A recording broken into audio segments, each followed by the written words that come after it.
Hello, my friends. Father John Parker here, the Dean of St. Tikhon's Orthodox Theological Seminary. I am speaking to you live from St. Barbara's Church in Fort Worth, Texas. I'm in the library right outside the doors there. Wish I could take you out there, but the day is for Bishop Gerasim.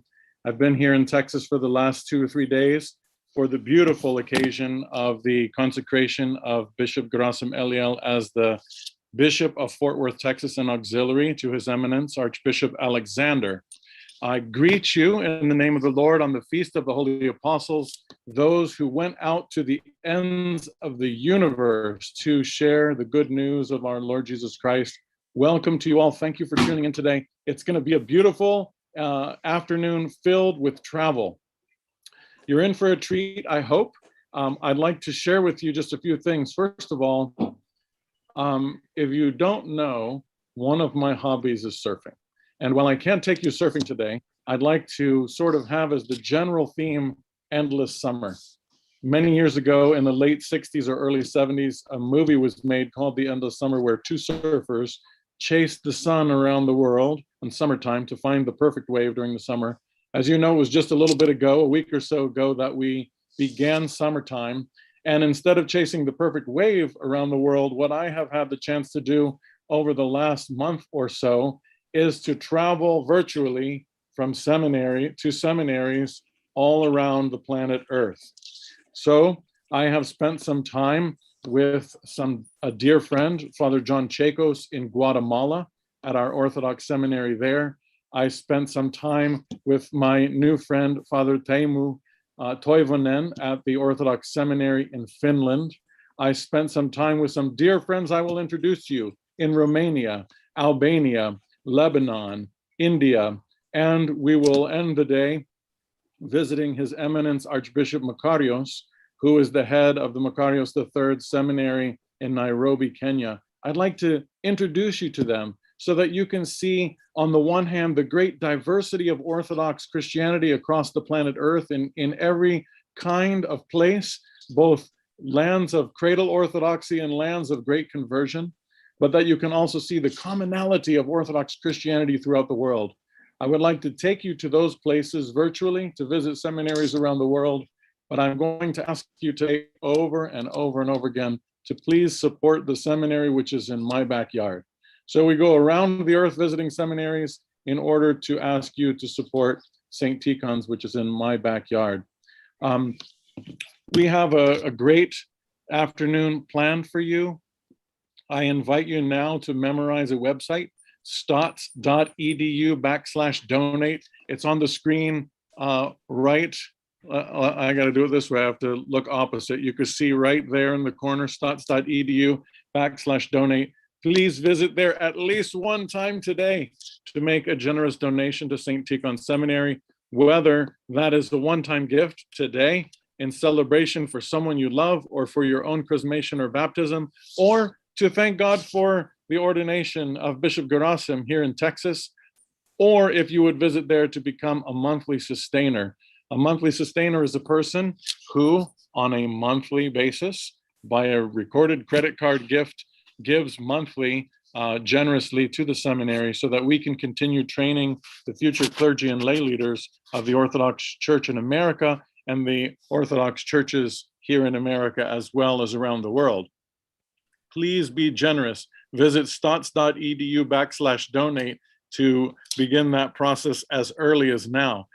I'll come on at the end of each interview and talk to you a little bit from wherever I may be about 1 hour from now, after you meet Father John Chos and hear from from one of our seminarians. I will likely greet you again from here at St. Barbara's, and then maybe from a coffee shop or on the road as I drive to Dallas, Texas, and I will greet you in the middle of the afternoon once again from St. Seraphim Cathedral, where we had that beautiful consecration yesterday. I would like to just share with you a few details about St. Tikhon's. I will do so throughout the day. We had on Memorial Day weekend a most amazing and beautiful graduation. We graduated 15 students who have been sent out in various ways into the vineyard of the Lord to serve. One of them, formerly Deacon Jeremiah McKimmey, was the first priest ordained by Bishop Gerasim yesterday at the consecration. So we thank God for our new graduates. We thank God for our newest priest, who is now Father Jeremiah McKinney, off to serve in Richmond, Virginia, and soon to come, I believe on Thursday, that's tomorrow, Deacon Jacob Ramsey, who will be ordained to the holy priesthood by your prayers and at the hands of His Eminence Archbishop Michael, our rector. So we graduated 2 priests, we've made 2 more, we have ordained a few deacons since then as well, and a number preparing to go out in various lay ministries throughout the land. Without further ado, I thank Father Ignatius Govain, who is once again our technical and amazing video master, who's helping us navigate these days. This for the first time at a great distance. Last year we were in the same room together. Today we're trying something, Texas and Pennsylvania, reaching across through the digital airwaves. Father Ignatius, thank you for your help. And please introduce us to Father John Chos, a most amazing missionary priest in Guatemala at the seminary there. Watch and listen to this amazing story. See you in about an hour.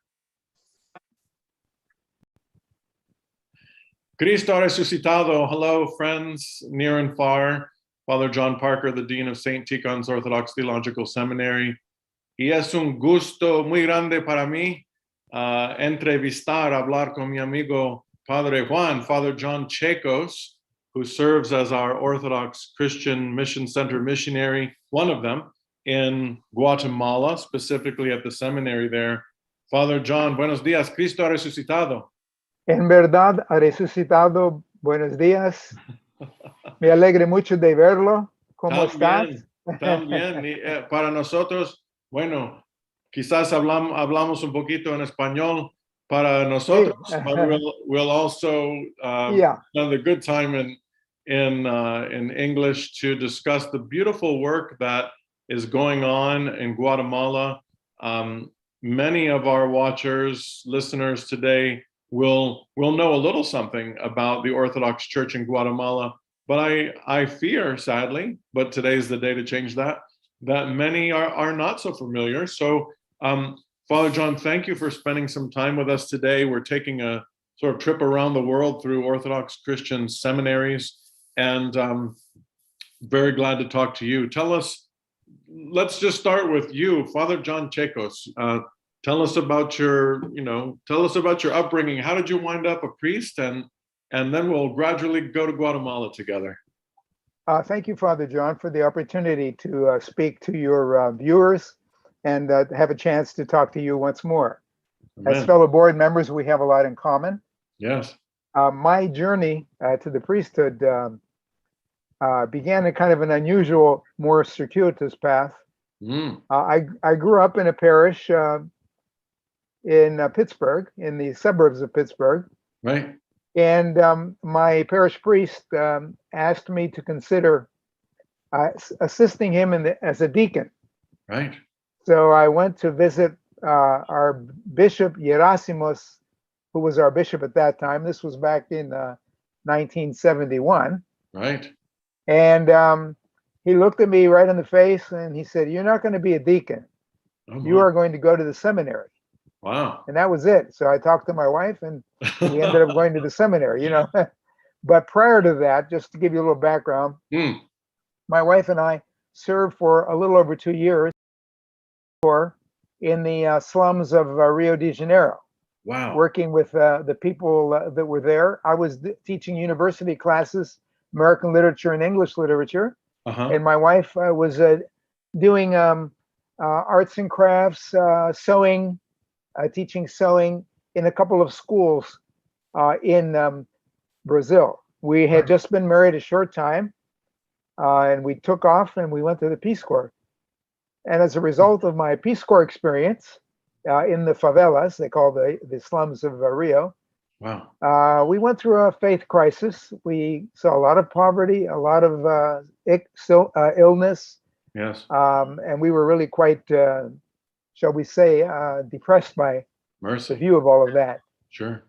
So from there, we went through our faith crisis, and then we had a kind of a spiritual awakening back in the late 60s, right around the time that the charismatic movement was just getting started in Pittsburgh, one of the places where it all started. And we were attending prayer meetings, and from that sprang forth the desire to serve the Lord in a fuller way.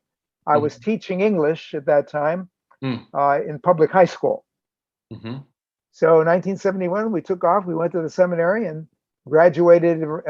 Finished my classes in '74, and was assigned to some parishes in the Chicagoland area. Right. And then in 1980, my Bishop Maximus invited me to come back to Pittsburgh, to my home parish. Right, to your home parish. So, yeah, and so we spent the next 31 years serving there. And then in 2011, I retired from the parish ministry, right, and began my service as an Orthodox mission specialist with the Orthodox Christian Mission Center. So my wife and I departed for Guatemala in 2011, but there's a little backstory to that, because my wife and I were visiting Guatemala actually since 1999. We would go to an orphanage there, right, with groups from our parish and also groups of OCMC in order to work at the orphanage. Right. And while we were there in 1999, we met our future daughter, Jenny. We adopted her in 2000, and she was 12 years old when she came to live with us. Beautiful. And now she is a mother waiting for her second child tomorrow. Tomorrow? She has to be tomorrow. She'll be her second child. Wow. Another Guatemalan. Gloria a Dios. Sí, Gloria a Dios. So we've had a close connection with Guatemala for over 20 years. It all began with my visit to the orphanage and our contact with the nuns there, Mother Inez. Yes. And then she introduced me to Father Andres Giron and Father Michael Castellanos in 2009. I see. So Father Rucker, David Rucker. Yep. Father Antonio Perdomo of blessed memory. Yes, indeed.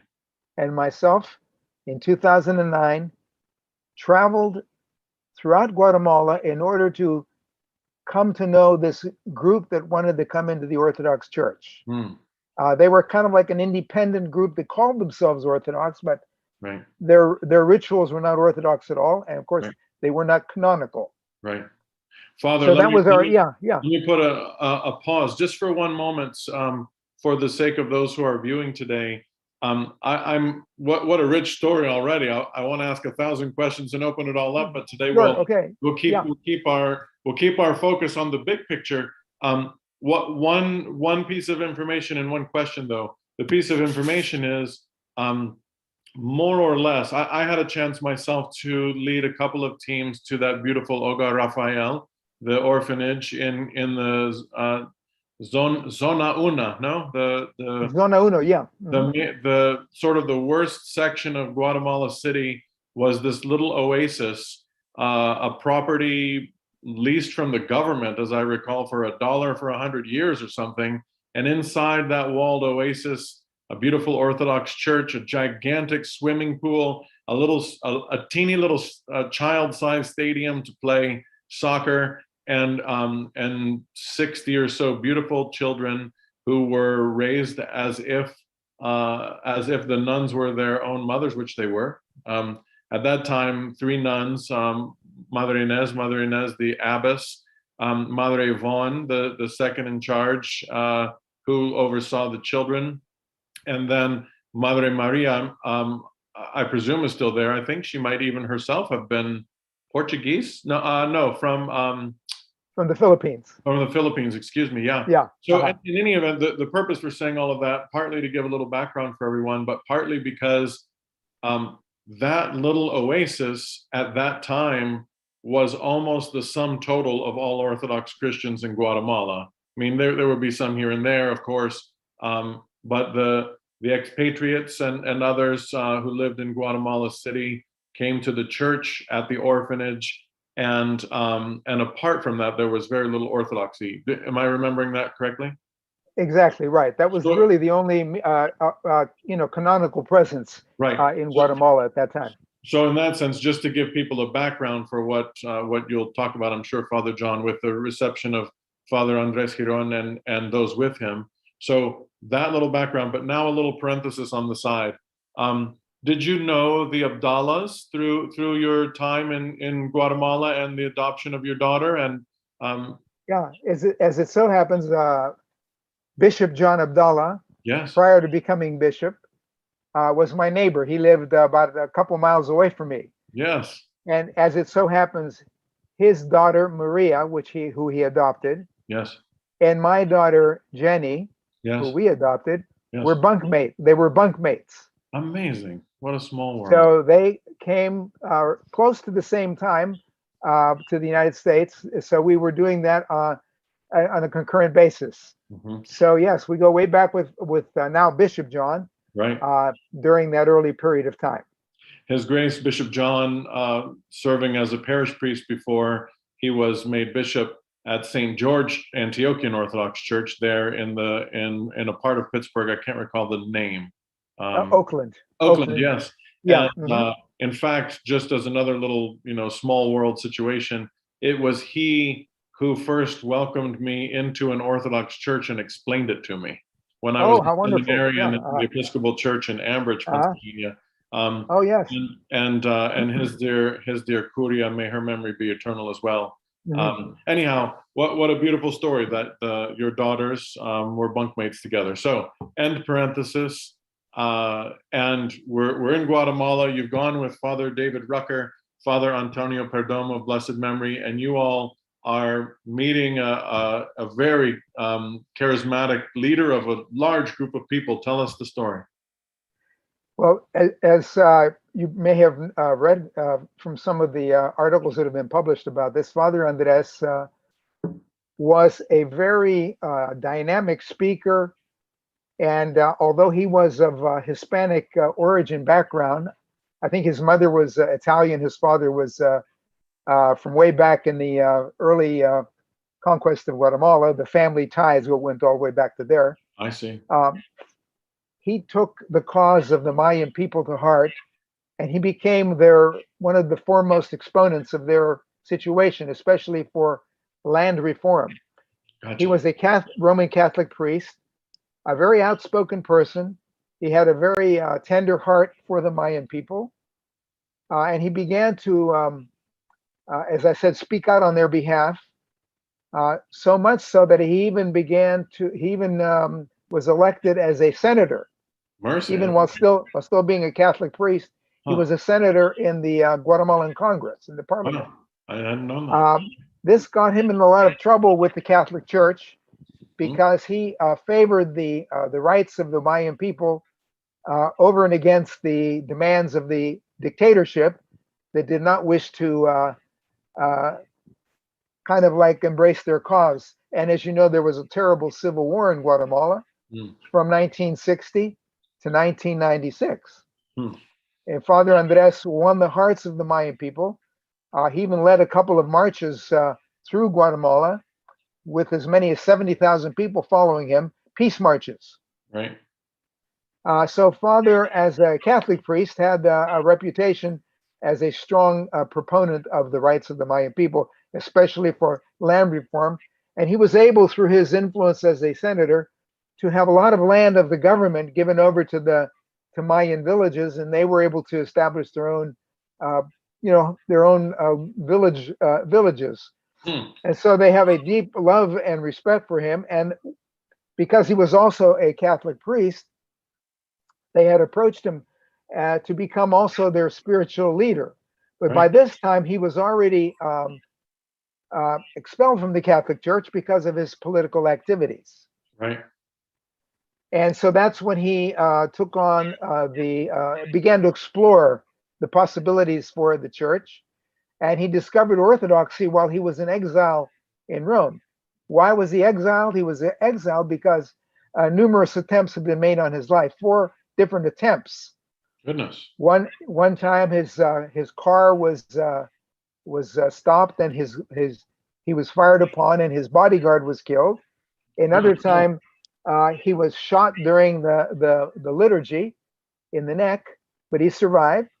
Another time, he had gotten out of his car, and the car blew up, but he was fortunately had needed to get out of the car for to use the restroom. Let's put it that way. Mercy. That's when the car blew up. So he had 12 bodyguards, 4, 4, and 4, taking different shifts to take care of him. But he had the tremendous loyalty and love of the Mayan people, and they said, "We want you to lead us spiritually." So Father Andres would go to different places, and he would receive whole communities because they had been either thrown out or abandoned by the mother church. Mm-hmm. And he said, "Look," he said, "the sacraments don't belong to any human being; they belong to God, and I'll do the sacraments for you." So in one village where our seminary is now, mm-hmm. and one day in the soccer field that adjoins the facilities that are there, he baptized 200 people, and he married 100 couples, all in one day. And as soon as he finished the sacraments, he was arrested and told to leave that village and never to come back again. Wow. And he told the people that were with him as he was leaving, "If this church is not from God, nothing will come of it. But if it is from God, there will be more followers than the stars in the sky." So that's how he left them. And then, of course, he continued his ministry. And that was back in 96 when all this happened. So from there, I met him for the first time in 2009 with Father Antonio Perdomo of blessed memory, Father David Rucker. And we made a report to the bishops to see, about having them received into the Orthodox Church. Well, as it turned out, he was finally received with his group by Archbishop Athenagoras of Mexico, under the Ecumenical Patriarchate. And so began the kind of the journey of the Mayan people into the Orthodox Church, with many baptisms, marriages, chrismations, confessions, and on and on and on. So efforts began then to establish the seminary of Saint Andrew or Saint Andres. Named for his patron, I presume. The patron of Father Andres. Exactly. So in the village of Aguacate, which means avocado in English, we have there the seminary in operation, with our OCMC missionaries as teachers, including myself. When I'm not there, I teach by Skype. Yes. And the seminary right now, we have about 9 resident students, and we have another student who is studying in Greece. And we have been operating the seminary now for the last 5 years. It's not quite as structured in such a formalized way as most seminaries are, because the students live with the priest who is the head there, and the vicar for Guatemala, Father Evangelos, and he takes the students with him on his mission trips. He is responsible for many villages where he goes and performs sacraments, and the seminarians go with him, kind of like a field work assignment, and they assist with the liturgies, with the baptisms, with the chrismations, and so forth. And this has been going on now for the last few years. So to give you a little background anyway, as far as what has been happening. Sure. That it's humbling, honestly, to hear this account, even though I know a good portion of it. So many of those details I was not familiar with, and it's just completely humbling. We when we talk about the Great Commission and our Lord, who on the eve of his ascension, or in the moments before his ascension, as we'll come to celebrate, well, as people are watching this, it will be after the ascension. As we're recording it, the ascension is about a week out from now. Our Lord said, "Go and make disciples of all nations, baptizing them in the name of the Father, the Son, and the Holy Spirit, and teaching them to obey all that I have commanded you, promising to be with us even to the end of the age." And it's truly amazing to me how when the Lord says, "Go and make disciples of all nations," Well, there's a great long history of that, of course, in our Orthodox tradition. On the other hand, there's also a long history of fish jumping in the boat. And this was Right. this was a sizable catch with with no net. Right, exactly. We didn't Right. have Yeah, the they net came in to the us. water. We didn't have the net in the water. They just a whole school of them came up and jumped in. Father Juan, Father John, you know, there are a lot of estimates and numbers that have floated around over the years. In your observation, what size group came into the church in Guatemala, and how is that developing now, like in terms of stability and so forth? Well, it's very difficult to calculate the size. You know, no real census has been taken. What we tell people is it's in the tens of thousands. Yeah. But the exact number, it's really hard to say. We have a presence in of about 160 villages. 160 villages. So there are clusters of people, family groups in these villages. Some of them are small clusters, let's say 25, 30 families. Okay, 25, 30 families still are a lot of people. No doubt. Because the Guatemalans have very big families. Right. The women get married at a very, very young age. You know, 15, right. 16, 17. Right. Yes. And they start having babies. Yes. So, you know, it's not like 1.5 children like in some places or with the declining birth rate. It's just the opposite there. Right. The birth rate has been, you know, on the move and increasing exponentially. So you have very large numbers of people, even from a few families, in these clusters in these various villages. And the Guatemalan people are very resourceful. Yes. So they build their own churches or chapels. And even though there are only 5 indigenous clergy for all of these communities who circuit ride in order to meet the needs, they have many catechists. And in the absence of clergy in the villages on a regular basis, these catechists kind of run the spiritual order within the community. So the catechists are an important component of our outreach, you know, from the seminary in Aguacate. Right. Because we have to meet with them every couple of months in order to give them updates and lessons on the Orthodox faith. And this has been going on for a number of years. So this is really important. We've also produced it's called the Calendario Ortodoxo, which is lives of the saints, fast days, scripture readings, teachings. And we produce this every 3 months with the help of the seminary. Right. And these books are delivered to the catechists, who then in turn teach the faithful in the respective villages. They meet every week, the faithful. They don't wait for the priest to come. So at least a couple times a week, maybe more, they gather, they pray, they sing, they teach, and then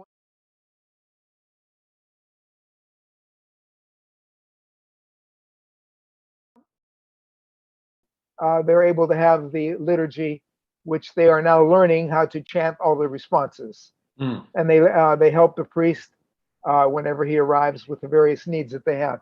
But these churches are often in very, very remote areas. We don't have any church presence in any big city. All of the communities that we serve are in rural areas, in mountainous areas, in areas where you can't always drive with your car. You have to get out and walk maybe for an hour to get to where they are. Amazing. And when you're going to these places with the seminarians and with the priests, as I've done a number of times, I'm thinking to myself, who could possibly live here?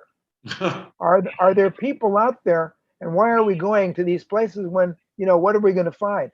And when we arrive, hundreds of people are waiting for us. Yeah.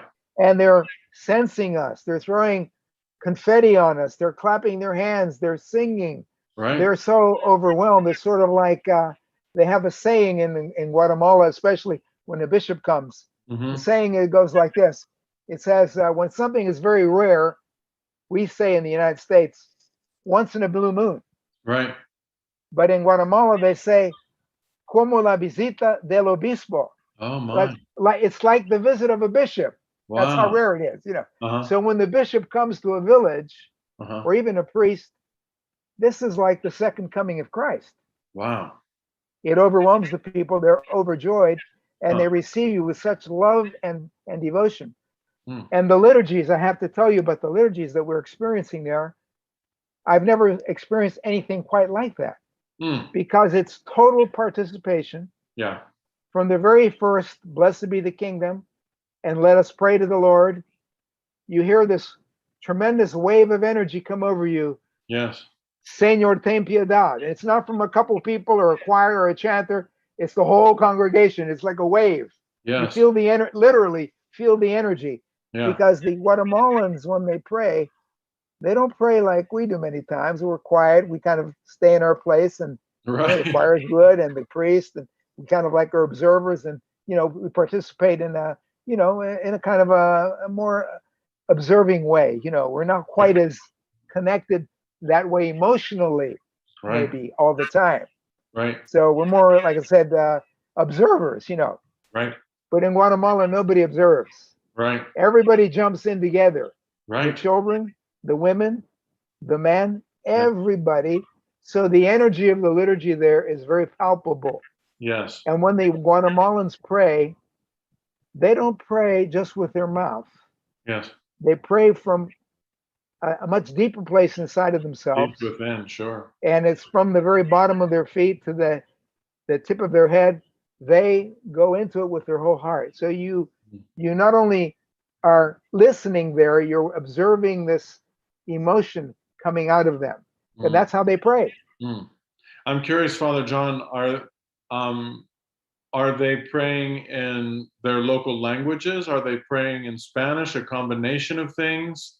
And the singing there, in what style is the singing? Is it something we would recognize in terms of the chant, or is it more of a local style? I would say right now that the kind of like Christian songs are more of the local style, for Guatemala. Okay. Guatemala, even though there's a lot of crime, in certain areas, the big cities, the people of Guatemala are by and large very, very religious. The faith permeates the whole culture. Right. Even from those that don't necessarily affiliate themselves with the church. Whenever you have any conversation in Guatemala, it's never a purely secular exchange of words. Right. Sure. It's always filled with primeramente Dios, God willing. It's always like that. Everything is whatever God did, whatever God wants. There's never a kind of like a conversation that it doesn't have that flavor to it. Right. And so I think it's a lot of the influence of the missionaries over many years. So the music itself that we do for the liturgy, right, is a combination of the way they've learned it from us. Right. Byzantine style, Slavonic chant, different kind of combination depending on who's been with them. I see. So, but their own singing, there are some native styles of singing that it's their way of singing. Right. And there is also a kind of more of a Latino style. I see. There's a lot of rhythm with an accompaniment from the band. It's always in there, there. So we do the liturgy without any music, without any band. But when it comes time for the Holy Eucharist, then they break into their own kind of like style of singing, and they have ways of singing, Christian songs like, I think the one that we'd be familiar with is "Let Us Love One Another," as He's loved us, But they have their own way of singing it, Gotcha. their own style, So there's kind of a carryover from past Christian exposure. I see. But the reason why we're the reason why we're going go ahead. I was going I was captivated by the music. I forget if we talked about the language. Spanish, a mix of their own local dialects. Whenever we're not there, they'll do their own dialect, in some of the villages where that's mainly spoken there. But Spanish is the common language that we use for the liturgy. Right. Yeah. We haven't translated the liturgy into the dialects because there are a lot of dialects. And in the villages that we go to, most people speak Spanish with the exception of those that have not had the opportunity to get some basic level of education. Like Right. in some of the villages, the women only speak the local dialect. Uh-huh. And So what level of are the people literate in, I mean, in the sense of reading and so forth, or is it mostly an oral culture, or is that by age, like the older ones versus? Yeah, the older ones are more oral culture, and the younger ones have had some exposure and can read and write. Yeah. And in some of the villages, they also teach the native dialect. Right. Fascinating. So tell us a little bit more about the life at the seminary proper. It sounds like the field work, as you called it, and I'm sure it's a lot of fields, actually, fields, mountains. A lot of them, yeah. Oh yeah. What sort of focus is taken with the students at the say biblioteca level, the level of academics or books? Sure. Well, I've been of the mind, at least in our parishes, for example, that when we're teaching those who wish to come into the Orthodox faith, we take them to the library and don't so much help them with being servants and disciples, not to exclude the literature, the teaching from the books and history and so forth, but I imagine in a very real sense, in a way that's more palpable there than perhaps here, the level of discipleship training is very necessary, and not so much, what year was the Seventh Ecumenical Council kind of thing. Talk a little bit about that. Right. Yeah. Well, we have a very eclectic approach. Okay. Because of the travel schedules, where they go with the priest. So many times they're, they help lead the worship. Uh-huh. Being that they're kind of like the choir, and they Sure. kind of teach the people in the villages. Also, they are very instrumental in the performance of the sacraments, because, one priest, whenever he goes to a village, will have to do a lot of sacraments, because he doesn't come that often. Right. I was sent out for a weekend, and I ended up doing 50 baptisms, 20 weddings. I don't know how many confessions for the people that were coming into the church. So this was like a normal weekend. And so without the seminarians to help us conduct the service, and after my jornada, so to speak, right. I mean, I was like, really wiped out. I'm not a spring chicken anymore, as they say. Well, it's amazing the level of energy that you have. We'll come back to that one, but I wanted to say that, overall, as I'm reflecting on the amazing accounts that you've shared with us today, I've heard about a man who reminds me in many ways of Saint Herman, with the care for the native peoples of Alaska, when you were speaking about Father Andres Giron. What you've just described in terms of your weekend out, and you said 50 baptisms and how many weddings, and it reads exactly like the journals of Saint Yakov Nietsvetov, when the journals that he left discuss how he would get in a boat and go up the river, and they'd stop at a village, and it was exactly like that. And in the morning, we baptized 50, we married 20 couples, he heard confessions until lunchtime, they ate a little bit, they took a little rest, they did the same thing in the afternoon, and got in a boat, and the next day they did the same thing in another village. Greetings, friends of St. Tikhon's. Thank you for joining us for our live stream today. I am speaking to you from the shrine to St. Nikolai Velimirovich, which we are erecting in his honor here at St. Tikhon's, in the very room where he lived and fell asleep in the Lord when he was the rector here in 1955. If you are enjoying this live stream and this interview, please take a moment right now to visit our website, www.stots.edu/donate, to become a monthly sustainer of St. Tikhon Seminary today. That's stots.edu/donate. There you can choose to give a regular gift once a month on your credit card that will help us and allow us to continue to shape and spiritually form the next generation of clergy and lay leaders for the Orthodox Church in America and the Orthodox churches throughout the world. Thank you so much for your generous and kind donations. And now back to our interview. Saint along with those who are serving there, Father John. Well, I wouldn't say that, but I would. Just give you one story, which is really unique. I think will give you kind of a feel of what we experienced. We were going to a village that was thinking of coming into the Orthodox Church. You know, they were getting ready to make the big step. Yes. They were refugees from the Civil War, and they had been repatriated. Their lands had been taken away from them, and so now they were being repatriated and allowed to return to these places after the Civil War.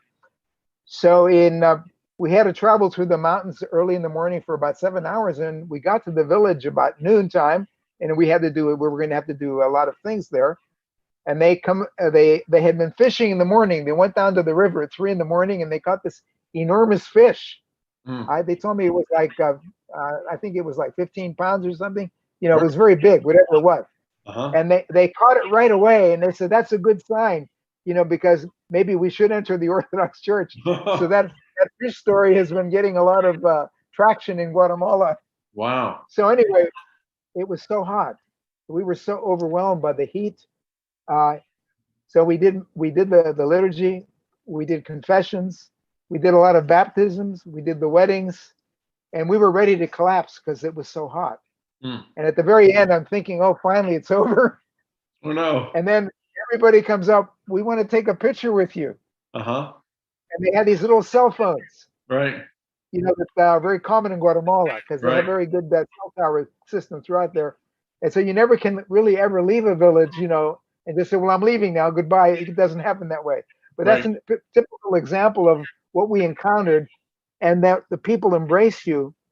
And when they do that, I mean, they embrace you with their whole heart. So at that village where we went, where the fish was caught, it was in the middle of the jungle. It was one of the places that was highly disputed during the Civil War. They were covered by the trees. They called the trees their protection, their paradise, because whenever the bombing was going on, they wouldn't be seen. Now, those people, they had the poorest church that I ever saw. I wish I could show you a picture of it. It was like a shack with wooden slats, dirt floor. You had to climb up the side of a little hill, you know, in order to get to it. And it was the most, you know, like I said, it was beautiful in one way, but in another way, very humble. And there's something about those kinds of communities that you feel the presence of Christ there much more so many times than you would maybe in a great cathedral. And as poor as it was, with so little that they could offer to you, yet it was probably one of the most illuminating and wonderful experiences of my life. But that community, because of their faith, we had a donor come forward and said, I want to build a church in Guatemala. It's a parish in Chicago. They wanted to be like start a parish. So they provided some funding, and we got some other funding, and OCMC got involved, and they built this beautiful church with their own hands, dedicated to the nativity of Saint John the Baptist. You should see that church. I mean, it's just so beautiful. And they did it for a small amount of money. They did all the work themselves. We showed them a plan from an architect in Chicago. They took the plan, they modified it, they used their own building techniques, and they built this beautiful church, and we consecrated it. And we had a bishop from Romania that came, and the archbishop from Mexico, and a clergy from other places came, and we had this beautiful day where the church was consecrated to Christ. And now they have this lovely church.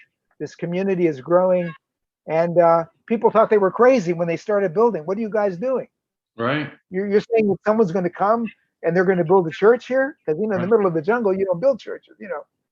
And sure enough, within 9 months, they had completed this beautiful church. You know, with the dome, with the icon screen, you know, and it just it's been a real joy. And I stay in regular contact with those people. And they actually have a young man from their community that now is attending the seminary. Beautiful. I wanted to ask you how does the question of vocations work as you've seen it develop in Guatemala? You mentioned, I mean, on the one hand, we might, I don't know whether we think 9 is a lot or a little. It's certainly a number, but the needs are so tremendous there in terms of numbers of villages and absence of priests. How is that developing? Well, it's developing slowly. We often make appeals wherever we go, and so the people that we've attracted so far are young men, unmarried. Yes. In Guatemala, they were used to the idea of celibate clergy, right, because of the influence of the Roman Catholic Church. Right. So, in the indigenous culture, living that way is not something that is easily accepted. And even when we as married clergy arrived on the scene, in the beginning, that was not readily or easily accepted. Right. They're getting over that now, and they're accepting us. And we do have 2 married indigenous clergy now. Mm-hmm. But in the beginning, it was a hard kind of step for them to take to accept that. Right. So our students are younger people out of high school. And so our program is geared at a kind of a simpler level, and our classes are not purely academic. We try to have more of like an interdisciplinary approach, Sure. where we take a theme. Okay, let's say the theme is creation. Right. We teach the theme of creation. What do the fathers say about it? What do the scriptures say about it? Right. What does the hymnology say about it? Right. And we kind of weave that all into the theme. And after we teach the theme and we give the students credit and they take their exams and so forth, we go to the next topic. The next topic might be the sacraments, and we use the same approach. I recently did a class on pastoral theology. Mm-hmm. But again, I use the same approach. Right. What do the fathers say? What are the different experiences of the church in that particular realm? Gotcha.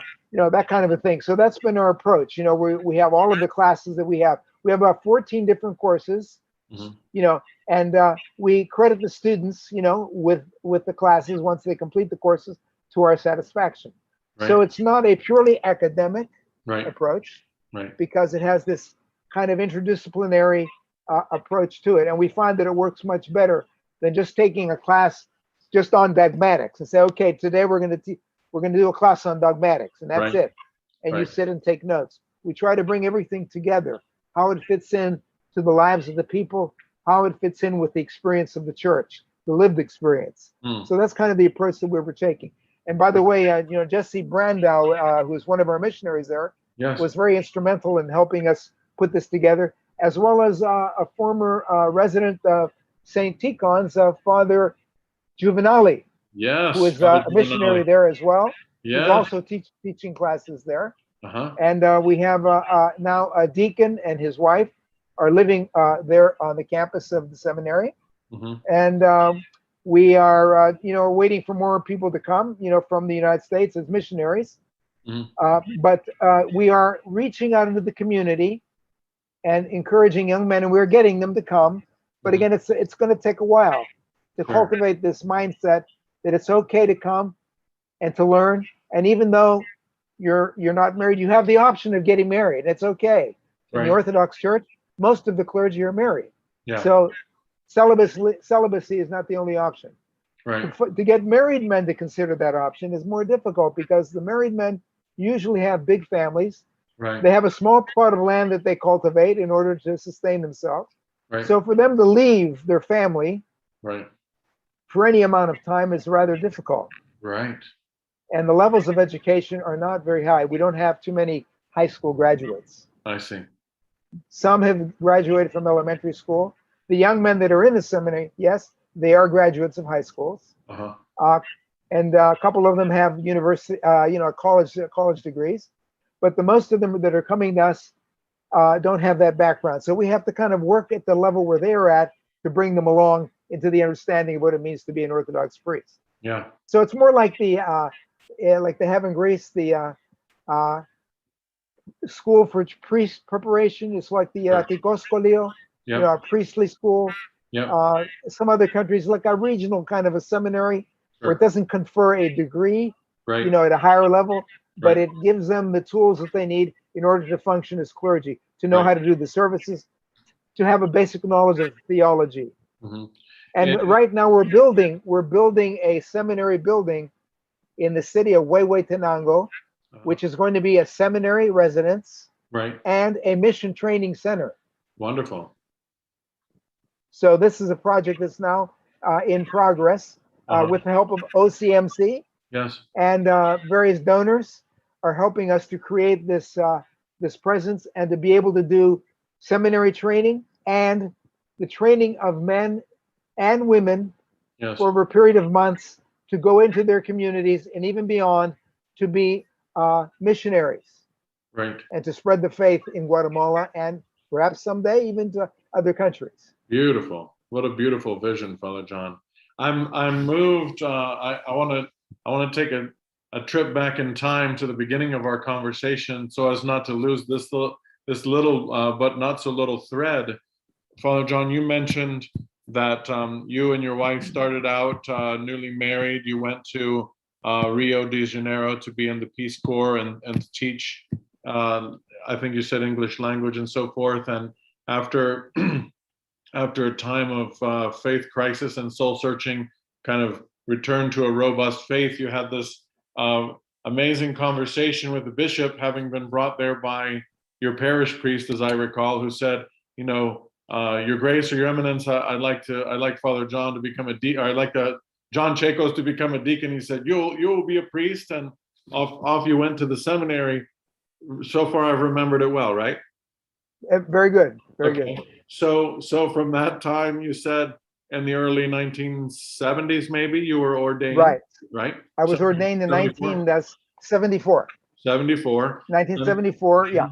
And then you served until 2000 something as a priest. 2011. Finishing up in your home parish where you served for more than 3 decades.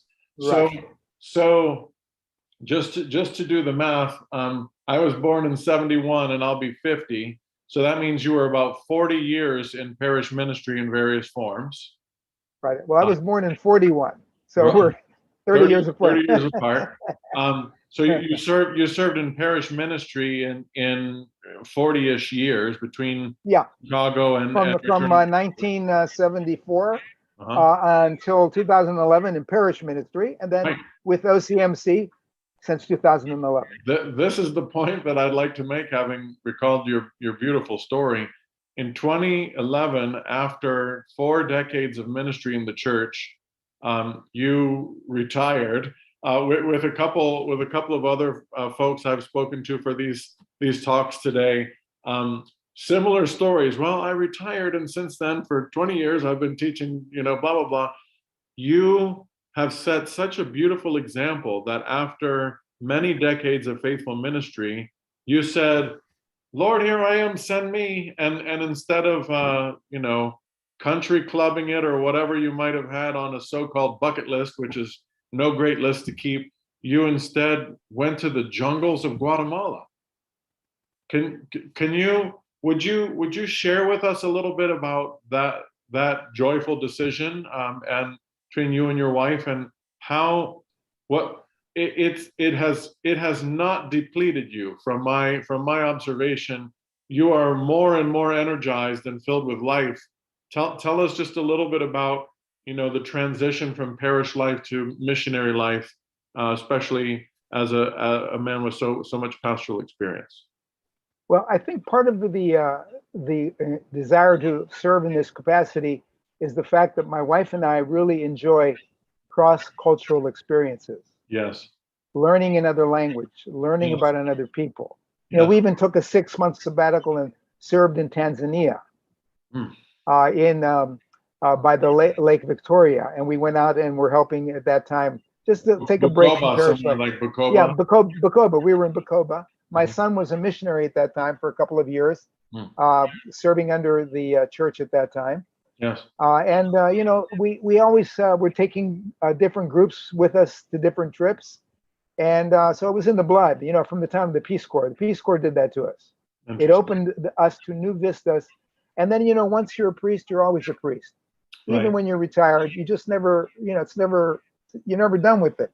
Right. And being that we already had the desire to reach out, and it was always in the back of our minds to do something beyond just the parish ministry. Yes. We were always at the very kind of like point of saying, well, maybe now it's time to go. Maybe now it's time to go. And then when the time when we retired, we went. So for a decade, which is half of my ministry, really, not quite, I mean, more than half of my ministry, you have been in retirement as a missionary in Guatemala. Yeah. You know what I would like to say about that is the fact that, you know, there are many retired clergy that have a lot to offer. Yes. And especially in places like Guatemala. Yes. In other places in Latin America and other parts of the globe, there's a tremendous shortage of clergy. Yes. And if a priest could even dedicate 1 or 2 years of his mission or of his life to the mission field, yes, that would make a big impact. Yes. Because the need is so great. Yes. You know, it depends where you want to go. You know, we happen to have this connection with Guatemala because of our visit to the Hogar and the adoption of our daughter. Right. And being in the Peace Corps, you know, Latin America had a special place in our hearts. But every priest, you know, at some point in his ministry, he could do something that could really make a big impact in another part of the world. Yes. You know, we don't have to be limited only to our own neighborhood where we live, because there's a lot other opportunities waiting for us that, you know, Father John, you speak Spanish. Okay. You know, at some point, you know, you may want to consider spending a little time and going into a mission field and helping out there, you know. Sería una posibilidad para usted, yo pienso. Claro que sí, yo lo he pensado muchísimas veces y estoy preparado para ir. Simplemente después de hablar con usted hoy, voy a tener que hablar con el arzobispo y decirle que me voy a Guatemala. Una sorpresa para él, After this inspiring conversation, I have been convinced to move to Guatemala. The difference is just unbelievable. We really need priests. Yes. The number one priority for the mission field. Yes. Are people that can serve in the priesthood, because wherever we go, they have so much to offer in these developing countries. Yeah. Well, yes. What's coming to my mind at the moment, and forgive me, please forgive me. You forgive me, and those who are listening, you know, like, forgive me because I'm thinking out loud a little bit, and I don't want to be overly critical, but I'd like to point something out which I think is obvious.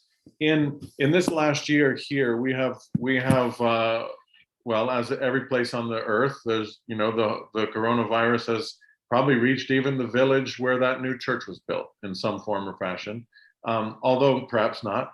And we, especially the clergy whom I know who are serving in parishes, have done everything they could do to keep the churches open, keep people connected to the churches. Still, the result of the coronavirus in many ways has caused a falling away of many people. It has led at least to the separation of person from building, if not the separation of soul from the church. And we'll spend some serious time trying to rebuild all of that. By stark contrast, villages that you're describing who may not see a priest for how long? Half a year? Oh, months at a time. Yeah, months at a time. And in their lifetime might see a bishop once. They show up. If that. They show up waiting at the edge of the jungle. I did not experience this in Guatemala because I went to the Hogar and it was not village work, but I did experience this in the villages in Mexico when I went to serve with His Eminence Archbishop Alejo, and we took many of those trips way out into the wilderness, and the people met us after miles of walking with incense, tubas, trumpets, fireworks, parades, and straight to the church, house blessings all over the place, the blessing of chickens and livestock and pigs and every other creature. And it's so, I mean, first of all, that contrast is very strong in my memory, but the perspective on life is everything in those cultures seems still, God is never an afterthought in the missionary life that you're describing. And it is so encouraging and refreshing just even to hear this conversation with you, to hear your words rather, is inspiring because it tells the story of people who are hungry and thirsty for the Lord and reminds us to remember that we're thirsty and not to Right. satisfy our thirst with, I don't know, some new gadget instead of the Lord. I'm sorry for Father, the sermon. that's okay. That's okay. Father John, the thing that really comes to my mind in visiting these kinds of places that you and I have both been to, yes, is the realization that these are the very places that the church is supposed to be. Right. It's nice to have the pension, the medical coverage, the comfortable life, the respect of the flock, all the good things that go with being a priest, let's say in America or in other countries where there's a more established presence of the church. Yes. But when you go to these other places, then you begin to realize that, wow, this is where we're really supposed to be. Right. And whenever we have that feeling about it, then we can encourage ourselves and others. Yes. To say, okay, let's step out of our normal way of life and let's do something that really is what the church is all about. Yeah. And I think if we can cultivate that mentality by various means, taking people on short-term trips, going ourselves, we would be able to have a big impact if our church would begin thinking more so like that. And to the future clergy that are, of your seminary, those that are thinking about it, maybe in the beginning, in the front end of their ministry, they might want to consider giving a year or two to missions. Or others maybe have run the great race and maybe they have a couple of good years left in them. They could also do the same thing at the tail end of their ministry. The need is so great and they have so much to offer and they would have such a great impact. It would be a shame to lose all of that talent that has been built up within them and the wisdom that they have to share with others. Right. Father John, I want to go on the road with you and I want you to come on the road with me. Okay. We can mutually encourage one another and those around us. Absolutely. I'm so thoroughly inspired by our conversation today, Father John. It has meant the world to me to hear your beautiful story. I do sincerely long myself to come and see you in Guatemala. For those who are watching and listening, I'd just like to say, Father John Chos, the amazing man that you've just met for the last hour or so, he is sort of like the Where is Waldo of the Orthodox world. At any moment, he could be in the highlands in Guatemala. He could be today. He's in Pittsburgh for I imagine a brief time before returning down to Central America. You heard him that he served in Bukoba, Tanzania, in Chicago, in Pittsburgh. Father John, thank you for your decades of devotion to our Lord Jesus Christ and in ministry to the church. You are an inspiration to me, and I hope to those who have watched and listened today. We pray for you and for the seminary in Aguacate, yes? That's right. The one that's being built also in Huehuetenango. And we trust that the Lord will continue to provide for you and for the Christians there. And if there's some way that we can help or encourage you or serve you and the people there, I hope the door is open. But I'm so grateful. Thank you very much. Thank you, Father. Thank you for giving me this opportunity. And we ask for your prayers for the people of Guatemala and for the future of the mission there, that the church may grow and prosper and be a blessing for all of us because of our involvement with it. Amen. Cristo ha resucitado. En verdad ha resucitado. Cuídense mucho. Igualmente. Gracias. Adiós. Adiós. Greetings. I'm Deacon Luke Carpenter. I'm a member of the St. Tikhon Seminary Board of Trustees. I came to St. Tikhon for the first time after I had been invited to join the board and had never been there before. And I realized immediately, getting out of my car, that this was a special place. I don't know if you're like me, but there are a couple places on earth that just have a sense of holiness, a sense of the Holy Spirit immediately when you enter them. And St. Tikhon's was one of those places for me, and it remains that way every time that I come there for a board meeting or a visit. And it's no wonder, because there have been 5 saints of the Orthodox Church that have been on the faculty there. One was the rector of the seminary there, and it has been hallowed by saints walking that property. The property itself, of course, we like to say is equally inconvenient to reach from everywhere. And that's purposeful because the seminary is connected to a monastery, the oldest monastery in the United States, the oldest Orthodox monastery in the United States. And the life of prayer and worship, physically connected to the seminary, is what distinguishes St. Tikhon's from other seminaries and makes it so special. You know, we like to say, the fathers have said that the true theologian is the one who prays, and that the one who prays is the theologian. And that is what is different about spiritual formation at St. Tikhon's. The life of the seminary is not just theological education, a subject in the academy alongside other subjects in the academy. It's real spiritual formation because it's bathed in prayer constantly. The line is blurred between what is academic work and what is worship and what is prayer. And that is, if you think about it, the way it should be and the way you would want your priest to be formed.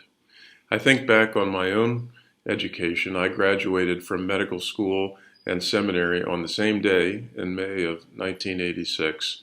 And my education, theological education, was very much that of a subject in the academy alongside other subjects in the university, like medicine and the sciences. Now, I work as a surgeon and a scientist in a medical school, but my affiliation with St. Tikhon's has helped me very much in discerning my own vocation as a deacon in this last year. And I would invite you to come and visit, come and see St. Tikhon's for yourself, and help discern whether you might have a priestly or a diaconal vocation. I would also invite you to come and see the monastery. The two are on opposite sides of the same road. They share the same big, beautiful property. And just bathe yourself as a pilgrim in the life of worship and prayer that the faculty and the students all together share with the monastic brotherhood. And finally, I would invite you to contribute to St. Tikhon's because the price of tuition does not cover the price of the education and formation of one of our priests, and we need your help to do that. So thank you for your time and attention, and I invite you to come and see St. Tikhon's.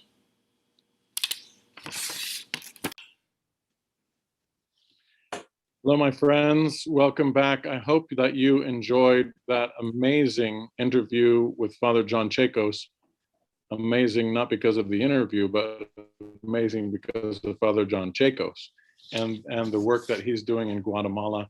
Thank you to Ava and Sebastian, who made a generous donation during that interview, and also Joseph, who was generous to become a new sustainer. Remember that our program today exists in order to help St. Tikhon's continue to form the next generation of Orthodox clergy and lay leaders. I'm going to tell you more about that in a moment, but the seminary empties out in the summertime because the students go their ways. Some of them go back home. Students who have finished their second year are off to internships, and we have a gaggle of St. Tikhon students and one wife of a seminarian with us.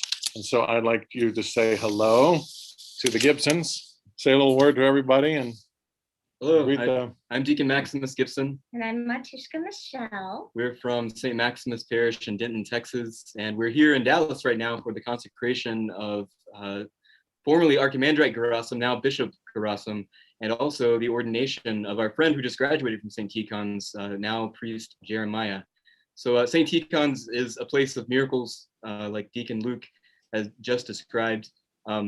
Miracles such as men becoming bishops and men becoming priests, like Father Jeremiah. And miracles such as those of you who support us, and suddenly we're able to do this. And we're so thankful. Yes, thank you so much for those who make this possible. Thank you, Gibsons. And you all, we have another half a gaggle over here on this side, here at St. Barbara's. Say hello, Deacon, first, and then we'll talk to the newly ordained. Hi, I'm Deacon Gabe Aldridge. I'm from Atlanta, Georgia, St. John the Wonder Worker Parish, and I'm excited to be here at the consecration. Although I'm missing my wonderful seminary home, I can't wait to get back. My family has, we've been up for a year now and have had an incredible experience just being so close to the monastery and having so many wonderful other families to work out our salvation with. Beautiful. Father, the newly ordained, Father Jeremiah McKimmey. Go ahead and say hello, Father Jeremiah. Hello, I just graduated from St. Tikhon's. What was that? A few weeks ago? It was a few weeks ago. In fact, it was exactly 30 days ago, I'm pretty sure. Okay, all right. Maybe 31 days ago. It's all a blur right now. Yes. But so I've been hanging out around St. Tikhon's to get a little bit of extra liturgical training. I just got ordained yesterday during the bishop's consecration service, and it was an honor to be his first priest that he ordained. So I feel very honored by all of that. And I'm very thankful for my time at St. Tikhon's and the training and formation that we received there, the education. It's certainly a very special time. And I want to thank all of those who have given to the seminary and have made it possible. It's not easy to uproot your family and to head out to seminary and just trust God that people like you are going to be there for us to catch us when we make that leap of faith. So thank you. Father Jeremiah, I want to say Deacon Jeremiah because we've been in the practice of saying Deacon Jeremiah for so long. But one thing that Father Sergius tells us at the seminary is that the prayers of a newly ordained priest are particularly strong. And you who are watching right now, if you will send me the names of people that you would like Father Jeremiah to pray for, you can send them to me at dean, DEAN, at stots, STOTS.edu.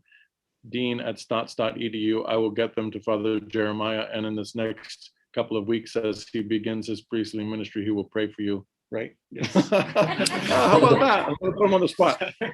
Just before we go into our next round of interviews, I would like to remind you all of the Matins Gospel from the Sunday after the Ascension, which was not long ago. In that beautiful gospel lesson from John chapter 21, we read about the disciples who fished all night, toiling and caught nothing. And Jesus then appeared to them and said, cast your net onto the other side of the boat, at which time they caught 153 fish, as it says in the King James Version. And I would like to ask you to be one of those 153 fish. We're trying to raise new sustainers for the seminary. A little phrase I came up with recently, 153 starts with one. And we had one in the first hour. Let's have another one in the second hour. Thank you for your generosity. And I look forward now to introducing you to my friend, Father Teemu Toivonen, who teaches in Joensuu, Finland, in association with the university on the one hand and the seminary in Joensuu, Finland for the Orthodox Church in Finland. Please listen and learn from this beautiful man. Hear a little bit about the seminary in Finland, hear a little bit about pastoral theology, but most importantly, meet a really great man. Father Ignatius, thank you for your technical help. Everyone enjoy Father Teemu. We will see you probably from the car between Fort Worth and Dallas in our next hour, and then shortly thereafter from St. Seraphim Cathedral. God bless you all. See you shortly. stots.edu/donate.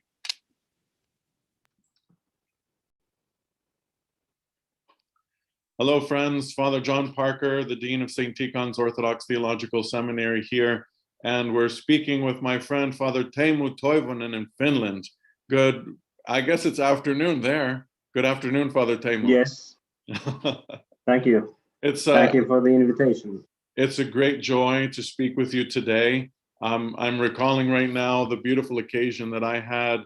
Well, it seems like yesterday, but maybe it could be 4 or 5 years ago now, that I had a chance to come to Joensuu for the conference with church workers, the clergy and the youth and the singers. I remember my time so fondly there, and I'm eager to introduce you and especially the university seminary life that exists in the church in Finland. Maybe just let's begin by hearing a little bit about you. You're raised in the Orthodox faith. Tell us about your journey and also a little bit about the Orthodox Church in Finland. Yeah, thank you. Yes, at the moment I work as a university teacher at the University of Eastern Finland and in the theological department of the philosophical faculty. Yes. I come from a very sort of a regular Orthodox or the Finnish family with my mother being Orthodox. Yes. From her background, and then my father being Lutheran, very nominal Lutheran as most of the Finns are. Huh. And the church affiliation for me in the childhood was mostly through the camps. My mom took me to the children's camp when I was 6, I think, and then my brother joined next or 2 years after, and we had a distance to the church. Or to our parish, and that was the main sort of functional activity that I attended in the church was the camps for the first years, and also with the school. From the school, 2 times per year we had the liturgy in the school, and we went there together with our religion. So that was the first steps. Of course, I remember when we came to my grandma's in Helsinki for the Holy Pascha, and we went to the night church. I was also 6, so that's something that you just remember all of your life.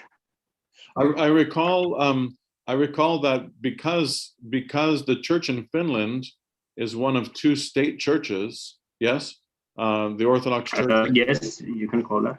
I recall that you're able to have formal Orthodox Christian teaching in your schools. That's true? Yes. Yes. So as a child, and also, yeah, that's basically when you have 3 Orthodox school kids in one. Well, usually it's a municipality or the city. They are obliged to arrange the Orthodox religion teaching. 3. Yeah. Wow. When I began my school, it was 3 per school, but it quite soon it changed so that it was 3 per city or the organizer of the education. But usually that's the municipality that does that. So, but that's also for other denominations and religions too. Right. We just don't have to ask for it when we have the 3. But for example, the Catholics and the Muslim, the parents need to apply when they have the 3, and then the municipality again is obliged to arrange the religion teaching in the school. Could you say? And it functions. Could you say roughly what's the percentage of Orthodox Christians in Finland? Around 1.1 would be the official. We are 5 million Finns living in Finland, and then we are around 60,000 in our church register. And then we have to remember that we have plenty of immigrants who may be baptized Orthodox but don't register for various reasons. It's quite strange for most of the immigrants to register to a parish, so that might be even the number is more than the official number. Right. So just for those who are watching today, if I remember correctly, I think Finland can fit 3. You can fit 3 Finlands into 1 Texas.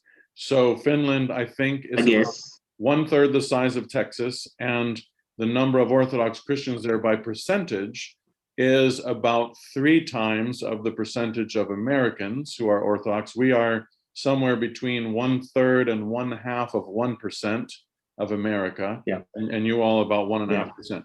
Very good.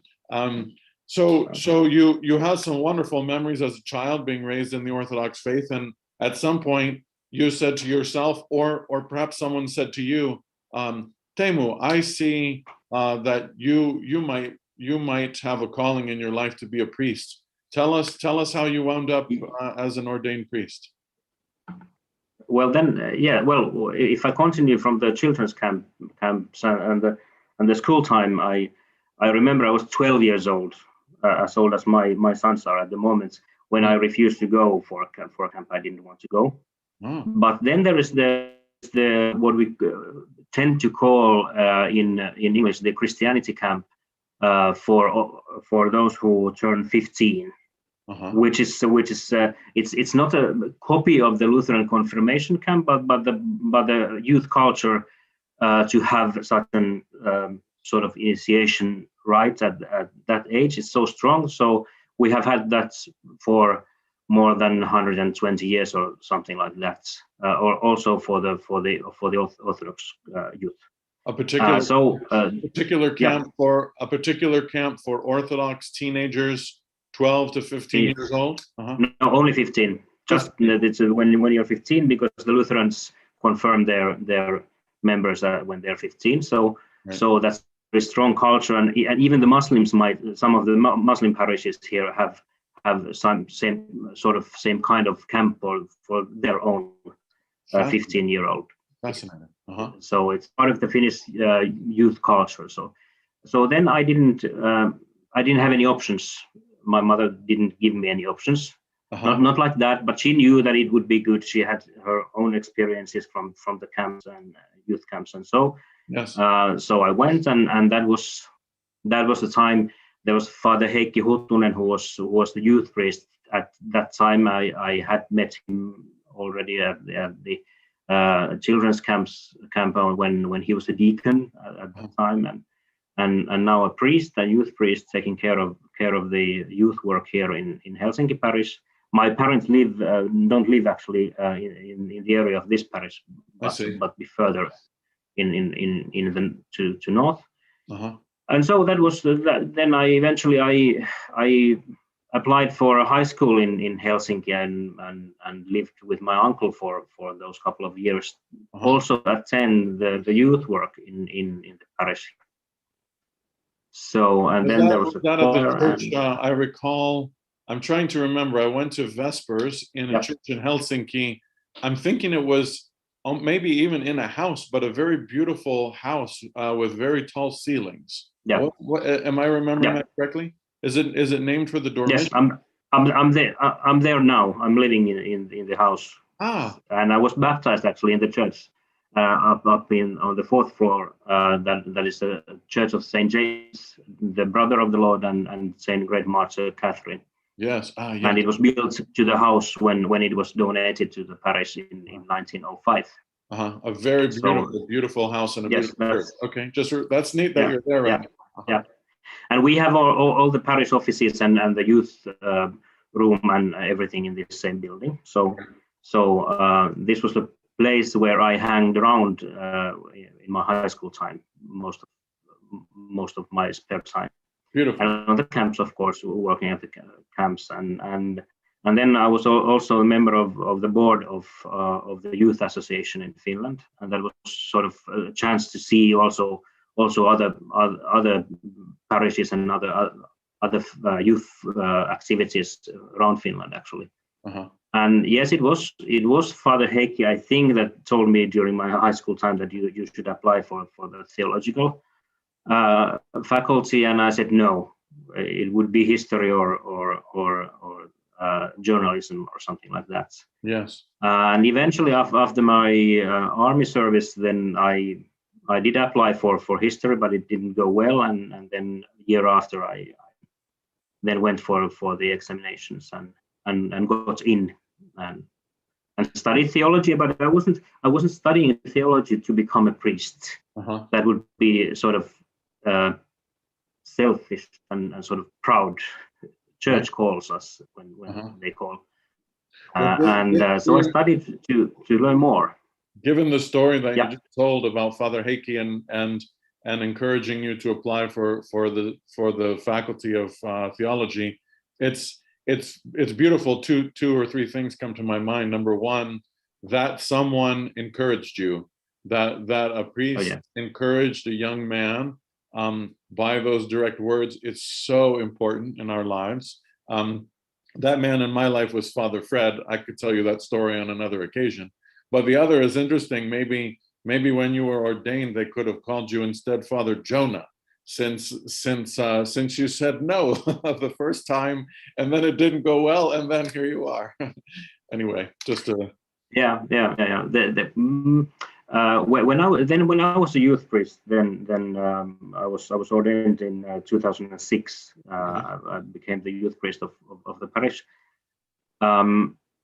During that time, I didn't want to push anyone for the theological studies, because I had also seen in my friends those occasions that they sort of went to study theology out of someone else's not commandment, but the suggestion, and it didn't go well because it wasn't their own. Has to come from the heart. Yeah. Yes. Of course, we need to encourage people. That's something I probably didn't do enough when I was a youth priest, and but now I'm there to see the results of that, and trying to get the students, those who would apply for the masters. Yes. In a sense, it's like our, you could say our mentor priests, or those clergy whom to whom God entrusted you and me, for example. They planted seeds in our lives, and it was after the Holy Spirit watered those seeds and shone the sun down on them that it bears some fruit in your life. Yeah, you could say that. Of course, there were many other important people too in the youth work, especially. Yes. Our chanter, the choir leader, who worked with the youth at that time, is a good friend of mine. Yes. Still, and the youth workers in different places even. I could even, if I would dig a bit, I would even mention Father John Matusiak or really? who came here to have a small camp when I was in my 20s or something like that. But so people who I met also. Say something specific about your time with Father John Matusiak of blessed memory. He was such a dear man and an evangelist in our church. His son, Archdeacon Joseph, who is a dear friend of mine and who still has a sizable place in his heart for the youth work, especially in Europe from his time with Syndesmos. But please, since you mentioned Father John Matusiak, who's he's a giant in our Orthodox Church in America, just say a little bit about that time with him. What I remember is actually that there was a short camp at our campsite of a method that they had developed in the States of Keros camp, was a certain method that they had been applying in the youth work in the States. Okay. For the 15-year-olds. And probably there was what I remember, there was probably a sort of difference between the 15-year-olds in the States and in the 15-year-olds in Finland, sort of culturally, or I don't know how that would be educationally or something like that. So the method, which was clearly good, necessarily wasn't good in another cultural context. But the time was great anyway. Yes. It was like warm, and his sort of short remarks of life. Yes. is something that were important. It was easy to listen to. Sometimes the priests preach a long time and you remember nothing. But then there are those who have the gift to say things clearly and shortly. You remember them. Yes, of course. That's what I would say. Actually, I just spoke with Father Joseph last week. Amazing. Me too. Yeah. Well, and that's because international youth work has been also played a big part in my life too. In Desmos, the association of the International Association of Orthodox Youth was in good shape in 90s and in the beginning of 2000s, and I went. I had the possibility to go for a couple of events and general assemblies. We had the general assembly actually here in the new Valamo monastery in '99, which was a huge experience for any one of us. 250 people from around the world to gather to our monastery to have the general assembly. So it was that was one part of also of my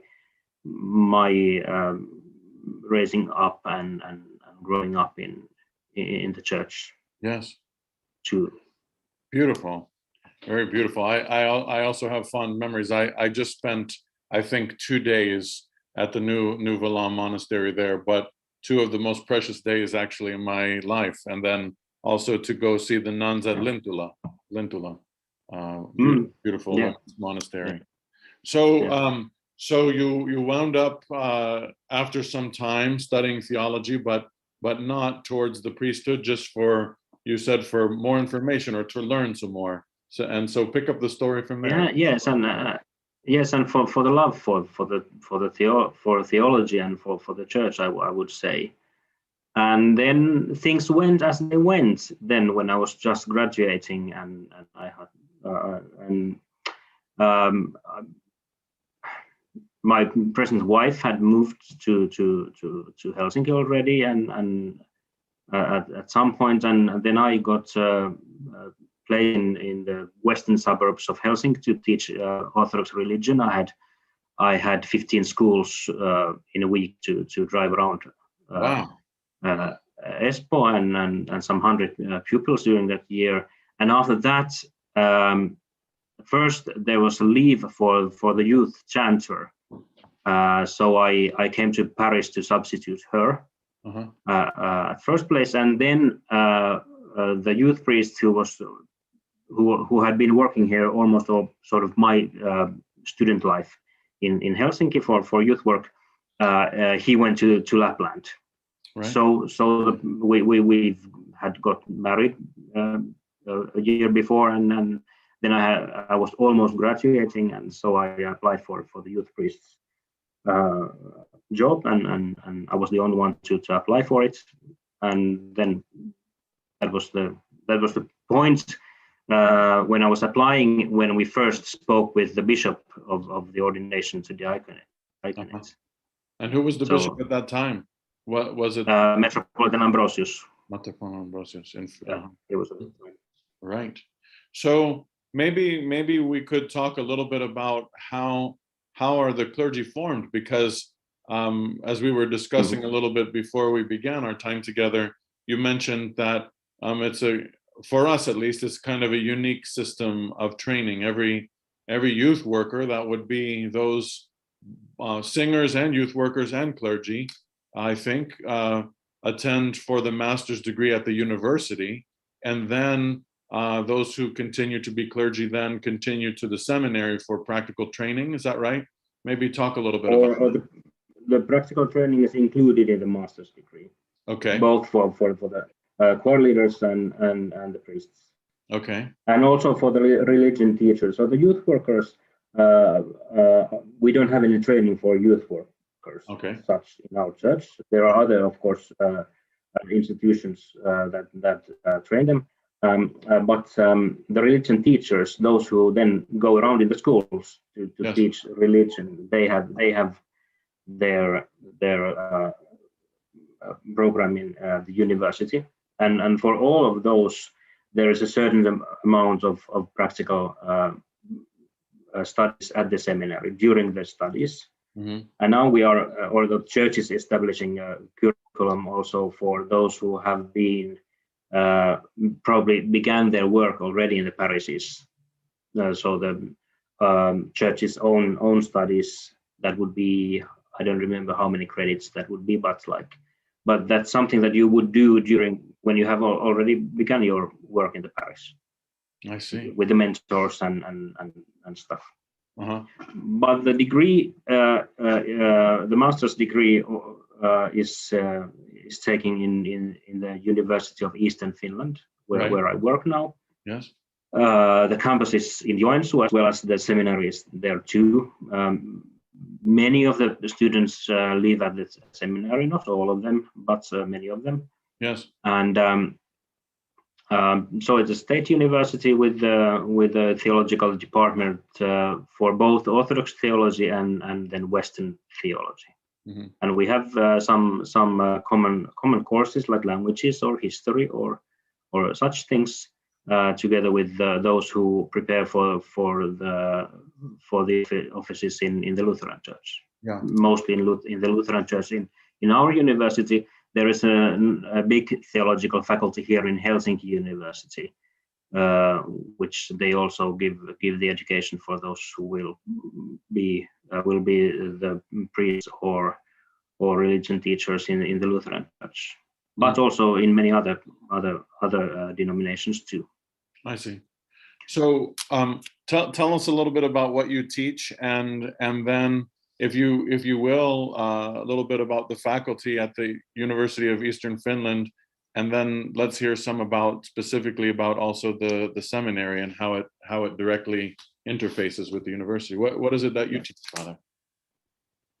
So I teach practical theology, which includes liturgical theology, pastoral theology, and then pedagogics of religion. So I have the basic courses, some of the next level courses too, and then there's an assistant professor at the moment for practical theology, in Orthodox practical theology. Then we have the dogmatics and patristics. There are Father Serafim Seppälä, who is the professor of dogmatics. Yes. And then there is a university lecturer in dogmatics and in exegetics. That's common with the Western students. And then there is a church history, and also for the choir leaders to be the church music is one of the majors you can have. That's our department. And the our religious studies also. There's a professor at the moment, which is common for both sides. Right. And within that degree, there is then those practices that are taken care of by the seminary. And maybe just highlight the seminary part, and then I'll come back to ask you some questions about the teaching of liturgical theology and things, about your own personal loves and so forth. But once completed, or when the students go to the seminary, what is it specifically that the seminary does to say amplify or complete, maybe like from the ordination prayers, complete that which is lacking in the university side of things? They have the daily divine services during the weekdays, and they have the dormitory where most of at least the first and second year students live. And they have their common meals twice a day, those who are able to attend. Yes. And then there are a certain amount of in hours of the divine services that you have to either be as an altar boy or a chanter or a reader, as part of the practice. And then you just have to go to the church to have the practice. Yes. And then there is an examination also in the end. The seminary also takes in the practice in the parishes. So there is a longer 2 month, if I recall right, 2 month practice in a parish on the phase of before masters. I see. So that's something that seminary also coordinates and then has discussions and the report is made for the seminary and the professor of practical theology, so who is the one who gives them the credits. So in a normal, if a student went through the entire program all at one time, how long would they be in the master's at the university? Then they have a parish praxis experience, and then how long in the seminary? What's the length of time for all that? They are in at the same time, all of that. So they are sort of combined. So that would be like 3 years for a bachelor's degree, and then 2 years more for the master's degree. And that includes the practical teaching at the seminary. Yeah, I see. Yes, at the same time. So now that we have had a distant teaching for 1.5 years now, so it has been only those students who happen to be in Joensuu, and we have students also around the country who might have a family or other situations that they are not able to stay in Joensuu. So they might come for a few weeks in a year or so to have the liturgical practice there. Sure. Do you find that are all of the students single? Are some of them married? Do they live if they're married, do they live also in the dormitories and in special married student housing, or how does that work? There are sort of 2 rooms, the apartments also at the seminary, but now there is no one at the moment who would be married and would live at the seminary. I see. But there has been in the history, the seminary has been in Joensuu. The building has been there since 96, I think, and the seminary, when the seminary was before, it was in Kuopio and it was a church institution, but it was moved in 1988 as a part of the University of Joensuu, and at the same time the seminary also moved to Joensuu. So 3 decades already. Just for those who are watching and listening, I don't know how best to describe Finland, but maybe if you just describe it like a hand, as a vertical country, where Helsinki is more or less at the bottom and slightly off center on the eastern side, and Joensuu kind of north and a little bit east from there. If you all wish to look on a map to see. About halfway, but on the eastern side. Yes. In the traditional areas of the Orthodoxy in Finland, in the eastern parts. So on that note, then, Orthodox Christianity is mostly on the eastern side of Finland, and then the western side is more Lutheran. Is that historically how that is? Well, most of the Finland is Lutheran, and at the moment, majority in number of the Orthodox as well live around Helsinki region. Right. But the historical border since first official border of Sweden and Novgorod was sort of, it was like this throughout present Finland in 1323, and as part of So and there was religious Christian activities already since 12th century, both from the west and from the east. So there were Christians already. Actually, the first archaeological findings from the Western Finland are Eastern Christianity, those which can be even from the 10th century. We're not that sure.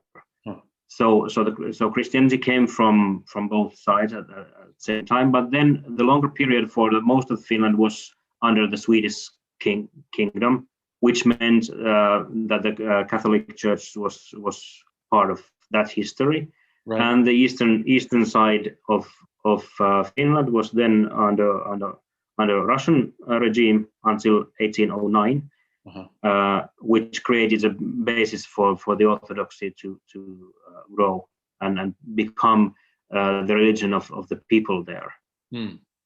One link that we have, a very living link actually, between the church in Finland and the church in America, generally speaking, but between the church in Helsinki and St. Tikhon's Seminary, specifically St. Tikhon's Monastery, which is right through the window behind me here, is St. Alexander Hotovitsky.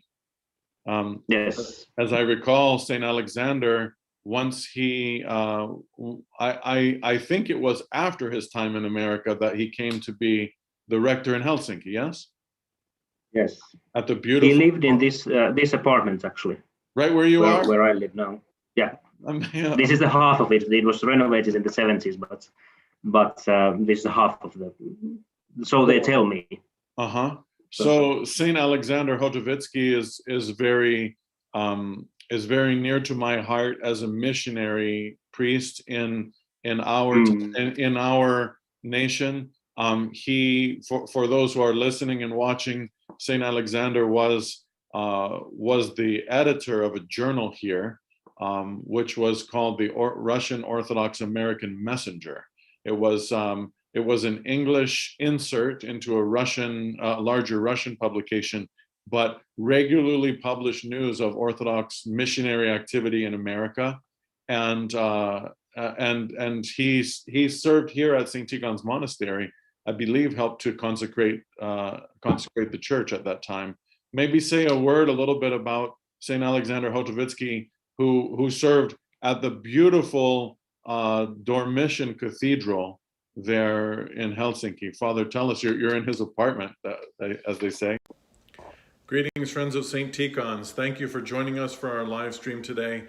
I am speaking to you from the shrine to St. Nikolai Velimirovich, which we are erecting in his honor here at St. Tikhon's, in the very room where he lived and fell asleep in the Lord when he was the rector here in 1955. If you are enjoying this live stream and this interview, please take a moment right now to visit our website, www.stots.edu/donate, to become a monthly sustainer of St. Tikhon Seminary today. That's stots.edu/donate. There you can choose to give a regular gift once a month on your credit card that will help us and allow us to continue to shape and spiritually form the next generation of clergy and lay leaders for the Orthodox Church in America and the Orthodox churches throughout the world. Thank you so much for your generous and kind donations. And now back to our interview. A little bit He's on the living room wall. Yes, he was the dean of the parish from 1914 to 1917, and then he was moved to Moscow to be, I think, the rector of the Cathedral of Christ the Savior. Wow. But he also actually he's the one who established the magazine of our parish. Really? That time. So yes, which will end now because we will have a common magazine for all of the of our church. So there won't be parish magazines anymore. Anyway, he actually did that at first place. First in Russian, but quite quickly. I think it was bilingual, and of course after the Second World War in Finnish, almost all of it. So yes, he served here in the cathedral. He was the dean of our parish, and really he lived in this house which was built for the clergy, also for the bishop, but the bishop wasn't here at that time. I see. He lived in Helsinki only a few years before that time. So he's important saint for us, but he was sort of passing by here. He spent 3 years here. We have the chapel, the crypt of the cathedral is his dedicated his memory. Yes, and so he keeps living with us, all the clergy of our parish, of course. Yes, beautiful. Well, Father Teemu, I remember a few minutes ago when let's return a little bit to your own teaching and ministry. You mentioned that you teach liturgical theology, pedagogy of religion. What was the third one that you mentioned? Or maybe it was those two. So liturgical theology, pastoral theology, and pedagogics of religion. Right. Maybe let's just talk for a minute or two about liturgical theology, and then I'd like to ask about the current state of religion in Finland. Who inspires you in the area of liturgical theology, or what teachers what teachers taught you, and how do you teach your students? Is Father Schmemann a part of that teaching, or from where do you take your? Well, he's the foundation of the liturgical theology, so of course. But I was taught also by his students, Father Matti Sidorov and Father Rauno Pietarinen, both at the university, and then Father Rauno was the seminary priest when I was studying. So and Father Matti was for 1.5 years to begin the studies of liturgical theology for me. Of course, as a teacher at the university to teach liturgical theology, I see now that the research has gone much further from those days, but the basic ideas back there, they are there. So the present studies in liturgy and liturgical theology, they give much more perspective for everything that those first teachers of liturgical theology did even know, because there was no such material. We didn't have those technology to study the old manuscripts and all those different layers of the manuscripts, which creates probably a bit different picture of the history of liturgics. I see. But that doesn't change the basic idea of liturgical theology. More that supports it, even the idea of the community serving God. Right.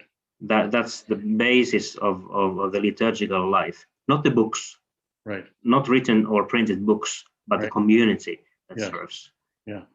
And this is something that I would like to create this perspective for the students, so that they would see that there has been and there is another ways of doing things than what is printed in the book. This is my wish. You're speaking, and that the liturgical life would serve the community life as a whole. And are you speaking about rubrics? Is that what you mean? That there's that too, and the texts themselves, of course. Yes. Right. Gotcha. Both. Very beautiful. Yeah. I hope one day maybe we can have a longer conversation about that. I'm very intrigued about that. One could say as a topic for discussion, but I know that the phrase, which I believe was Father Schmemann's, but it's certainly his, whether he started it or not, like liturgy and life, or liturgy as life, is such an important topic. Yes. Father Teemu, as we come to a close with our time, I wonder if I could ask you about the state of, I don't exactly know how to phrase it, maybe the state of religion in general in Finland, or Orthodoxy specifically. I don't think it's fair to make a sweeping statement, but I understand in other places in Scandinavia, there's a return in some measurable quantity to like the former days of pagan gods and things like that. Does that creep into Finland at all? And what is the state of Orthodoxy in terms of trying to evangelize others? Could I ask you about that a little bit? Well, as the Finnish society is very much comparable with the other Nordic countries, yes, but in some sense, our society is a bit more, but only a bit more sort of unified in terms of religion. The Lutheran Church has been a strong one. The immigration hasn't. It is changing the map. Yes, the religious map of Finland at the moment. That's for sure. well, when I was in the school in the 80s, the number of the Lutherans was like 90-something% of the Finns, and now it's some 70-something%. Wow. So the secularization is it's rapid. The surroundings here in the Helsinki city center, the number of Lutherans is less than 50% at the moment, and decreasing. Is the same thing seen in Orthodox percentages, though obviously a smaller number? No. There are people who leave the church. Not the minority identity is of course stronger than the majority identity. Right. So that keeps, like my brother, for example, he would not leave the church, but he never goes to the church. I see. Unless there's a baptism of his children or the marriage. But being Orthodox is very important to him on sort of on a level that it's most of the Lutherans would not have that as a majority. So there is a difference between the majority and minority identity. But there are people leaving. Yes, the young men especially are the group that leaves the church the most. Though it has changed now. The youngest men are more, according to studies, recent studies in Finland, are more interested in spiritual matters than the girls or the young ladies. So there's something is happening, but the Lutheran Church in Finland is a bit more conservative than in Sweden, for example, and it has been. So, but there is a discussion, of course, of various issues within the Lutheran Church, and that creates some sort of flow, but only in very small numbers to our church, to the Catholic Church, but also smaller Lutheran denominations. So it's living at the moment. But for example, when I was responsible of the catechumens in our parish, and if there was someone to come and tell me I'm disappointed because they are accepting the women for the priesthood, or they're accepting gays and such things, I said this is not the reason to enter our church. Right. You have to come for a calling of God, right, and from God. To fill in something, not to escape something. Right, exactly. So we live in a Christian society. That's for a fact. We still do, even though the numbers are decreasing. But to sort of to try to convert other Christians, that's not something to be done. I see. And this is not, of course, what the Orthodox Church in the world doesn't do. And should not do, and so on. So, but there is the strongest interest was from the 60s to the 90s when our church grew. But that was mainly because of the immigrants. But there were plenty of people to also to convert to Orthodoxy from Finnish people, and it's there still. But for past like 3 or 4 years.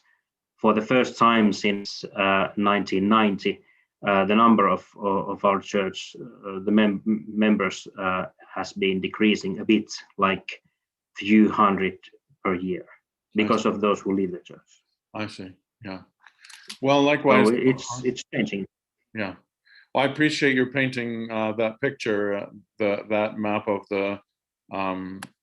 the relationship of undergirding Christianity in Finland and how that's changing. Maybe on some occasion we can talk about that question of orthodoxy with respect to other Christian traditions. It's a complicated one, that's for sure.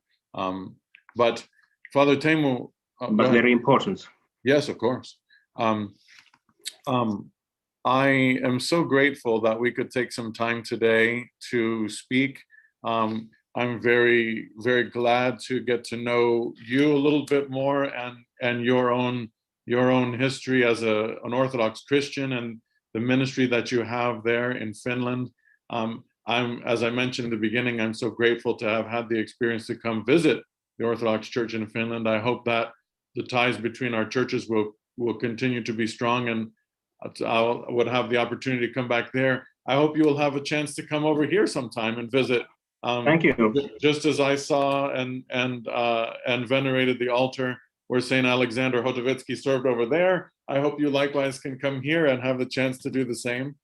Thank you. But thank you so very much for this time. I hope also that our watchers, our listeners, our supporters, our friends have learned a little bit about the church in Finland today and the steps toward the priesthood there, but also to ministry in general. One of the things that I've seen and learned in the church in Finland is that the ministry of all the Christians is critical. Singers, youth workers, pedagogues, the teachers of religion in the schools, and the clergy together working to form the next generation of Orthodox Christians there. So, Father Teemu, thank you very much, and please keep us in your prayers. The door is open to you here at St. Tikhon's, and hope I'll have a chance to see you also in Finland on some occasion very soon. Thank you. Thank you, and welcome to Finland. Yes, and thank you for the invitation for this and for the future. Thank you. Indeed. Hello, this is Father David Fox, Assistant Dean for Mission Advancement at St. Tikhon's Orthodox Theological Seminary. Glory to Jesus Christ. St. Tikhon Seminary is a place rich in grace. If you haven't come here before, please come and see for yourself. It's a place where saints have walked, a place that offers the fullness of the liturgical year through all the services. It's a place where there's incredible opportunities to grow in education about church history, theology, scripture, tradition. And it's also a place where so many people have come to pray, to learn how to pray better, to deepen their own ascetical and prayer life. It's a place that has formed so many priests in North America and throughout the world in over 80 years. Think about the difference that priests have made in the lives of people like us in this country, how it's helped us in our formations. Think of the liturgies, the baptisms, the marriages, the funerals, the educational opportunities that the priests have come to make in local parishes. All of this has come through this really incredible place. But it's also a place at St. Tikhon's that depends so much upon the material support of people like you. We live year by year in faith, knowing that that particular year's needs, financial needs, have to be met that year. And also we're committed at St. Tikhon's to be able to provide for those who have discerned the calling to the priesthood, and you know the stories, people who have left everything behind, sometimes whole families who have come to be able to answer this calling or to become leaders in the church. And St. Tikhon's is committed to provide for their needs. This is made possible through people of faith who really see the value investing in this. Please consider becoming a sustainer at St. Tikhon's. A St. Tikhon sustainer is someone who gives in a regular way. You know, this is a way that works really well for me and for people that I know. Every month, or the time that you would choose to do regular way, a gift is automatically taken to be able to provide for the seminary. You simply go to stats.edu, scroll down to the donate button, you can click on that, fill out the information, and you can see a simple way in which your support will help us month by month sustain throughout the year all of our needs. You know, $25, $50, even $10 is probably something per month you might not even notice, but that will make a big difference in the seminary. This will help provide so much to be able to encourage priests to be able to come to our doors. Already, we have over 140 sustainers that provide about over $150,000 a year already to support our needs. But if we're going to support all the needs of our budget, we need to do much more. So please, if you haven't already considered, please consider becoming a sustainer. This is also a cost-effective way. It takes a lot for our choir to have to visit a community, and it takes a lot for us to wait to have somebody come to us. And also there are lean months in which, the seminary doesn't receive as much, or it's more difficult to get to be able to visit people. And during those months, the sustainers help us get through this time with income that we can count on for our needs. Thank you for considering this, and please consider not only becoming a sustainer, but also asking someone else to become a St. Tikhon sustainer. Thank you.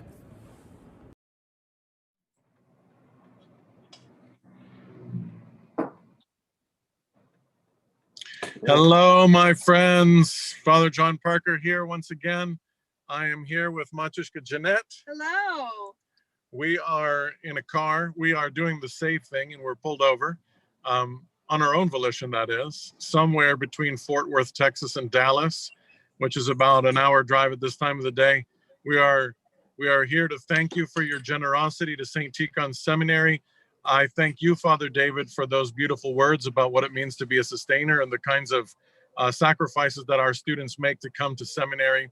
Want to encourage you, if you're enjoying this program, which I hope you are, please share the news with your friends. Share the feed on Facebook, send out a link to YouTube. Our YouTube address is STOTS, excuse me, let me back that up again, youtube.stots.edu. The YouTube part comes first, youtube.stots.edu. Thank you for sharing our adventure around the world with your friends and family. Thank you for encouraging them to become sustainers of St. Tikhon Seminary as you are becoming sustainers of our seminary. Next up is the opportunity to meet Father Paul Siladi. Father Paul is a man whom I only recently met. However, I had the chance to visit his beautiful country and the beautiful town of Cluj, Romania, where he teaches. Maybe 10, 15 years ago, our mission at the time, new mission at the time, began supporting Floyd and Ancutza, France, two OCMC missionaries who serve in remarkable ways in Romania, in Cluj. Cluj is, if you find Bucharest in the bottom right-hand corner of Romania and kind of go upward to the left, you will pass a town called Simbada de Sus, and then eventually arrive to Cluj. As you drive, that would be northwest from Bucharest, the capital. Father Paul teaches missiology at the university in Cluj, and its relational seminary in Cluj, Romania. You probably are starting to notice that in the European system, there's an interesting link between the university and the seminary. In this case, it's the same in Romania. Father Paul has a remarkable and interesting story. He was raised at the tail end of the communist era in Romania, and I would encourage you to listen to his amazing story, hear about the church in Romania, the struggles and trials that they face, the blessings that are there, hear about the way seminary education is taught in that beautiful and Orthodox land. And please become a generous sustainer of St. Tikhon Seminary. If you look, I think, down on the right-hand side of your screen, I think it's the right-hand side. Anyway, I think my finger will be pointing to stots.edu/donate. Become a sustainer right now, if you will. I want to thank Elizabeth for her email.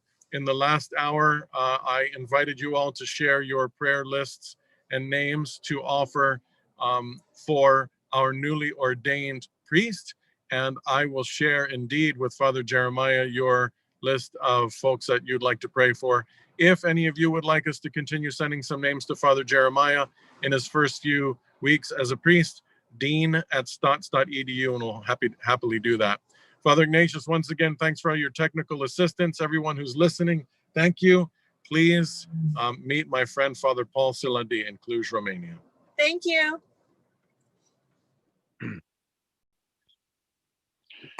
Greetings, friends. This is Father John Parker, the Dean of St. Tikhon's Orthodox Theological Seminary, and we are in Cluj, Romania today. Well, I'm in Pittsburgh, Pennsylvania, as you can tell from my different background today, and I'm talking with my new friend, Father Paul Siladi.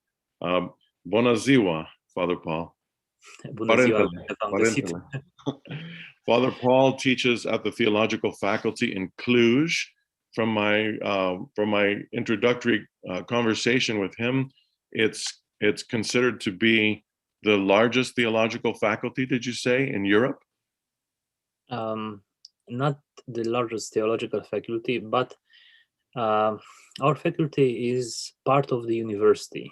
Right. And our university, the second largest university in Romania, has 5 theological faculties. And that's, I think, the only university in Europe with so many different theological faculties. So Father Paul, what you were explaining a little earlier, a bit of a difference. Here, when we say seminary in the United States, seminary essentially is a graduate program. The theological faculties, if I understood correctly, are, when you say there are 5 theological faculties at the university where you are, that's essentially like having 5 different, what we would call seminaries on the same campus. So there's the Orthodox faculty, which is like having St. Tikhon's on your campus. There's a Protestant faculty. There's a Roman Catholic faculty, like having a Roman Catholic seminary, Greek Catholic, and maybe you mentioned one other, Lutheran. Yes, Lutheran one, yes. Right. So let's start way back and personal with you. You are yourself a Romanian. You were born and raised not far from Cluj, 100 kilometers, 62 miles, I believe. And tell us about coming up as a Christian. You were raised as a Christian, I presume, in Romania. Tell us a little bit about that, if you will. So I think I had a regular background for many Romanians. Because regular or irregular? Regular, quite regular for many Christians in Romania, my generation. And regular means that I was born in the communist time. Right. And that's the reason why I was raised by my grandmother. And my grandmother was naturally a faithful woman, and that's the reason I started, going to the church and learning prayers and so on. So my first religious experience was as a child, going in the church with my grandmother. And then I am also among the first generations in Romania that had religious teaching in schools. So when I start going to school, I think from my second grade, we start having a religion teacher. And he was a great one, a very kind man. And I think I owe him, at least partially, the fact that I'm here today. Because what was his name, Father Paul? Are you able to say? Yes. It was Professor Nikita. Professor Nikita. May God bless him. So he was the first one who bought me books over my level. I mean, Philokalia, for example. Mercy. In the second grade? It was not in the second grade. It was in my 7th grade, I think, when I started, preparing for theology. But yeah, I think he's one of the reasons I went to theology. So I spent my entire life in a way in church. Yes. I was 14 when I started going to seminary, because as we talked before, seminary actually in Romania is something on a high school level. Yes. And my school was on the communist model. So instead of 4 years in high school, we had 5, and at the end, we could go as priest in a parish. It was at a very, very young age, 19 years or so, something like that. And Father Paul, what year more or less, what year were you 14, or when you were a teenager, what time period was this? So I started my seminary 1997 till 2002. Okay, so 8 or 9 years after the fall of communism. Yeah. Okay. So 1990, I started going to school in 1989. Right. So the year of the revolution. Oh wow.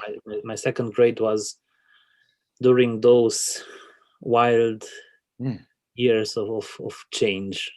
Someday I will enjoy having a conversation and just hearing about that, your memories of that. We have no experience of this sort of thing here at all. God bless you for enduring all that. Mm.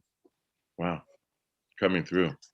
Yeah. So yeah, I started seminary, then discovering monasteries, then a lot of religious and spiritual literature. Yes. Because it was a very good time in Romania.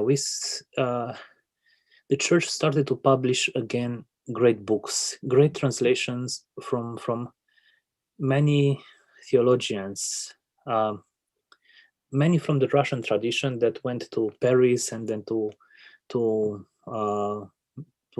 Saint Vladimir's, for example.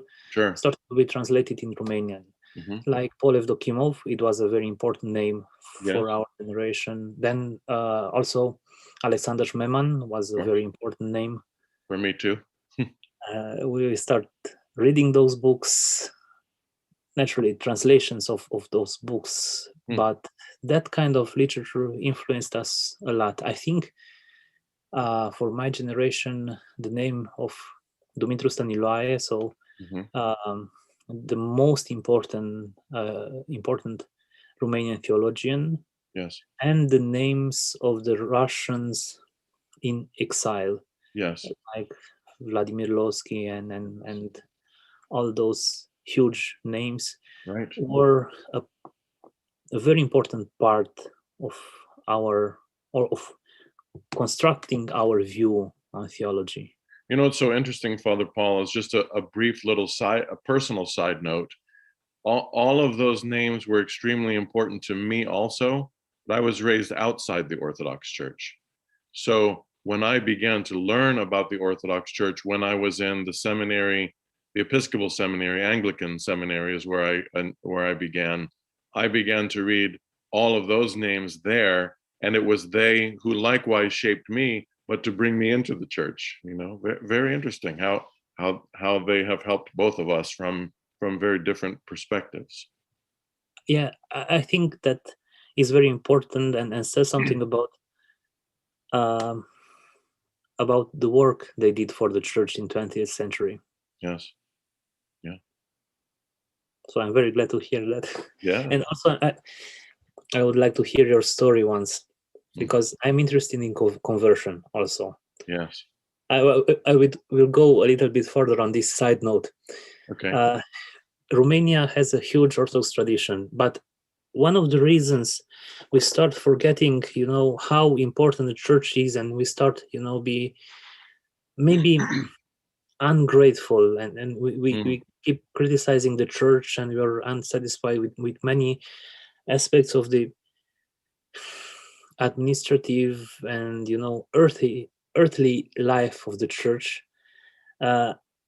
makes us forget the real purpose of the church. Yes. And I think for us it's important to read about the experience about the experiences that converts have on their journey to the Orthodox Church.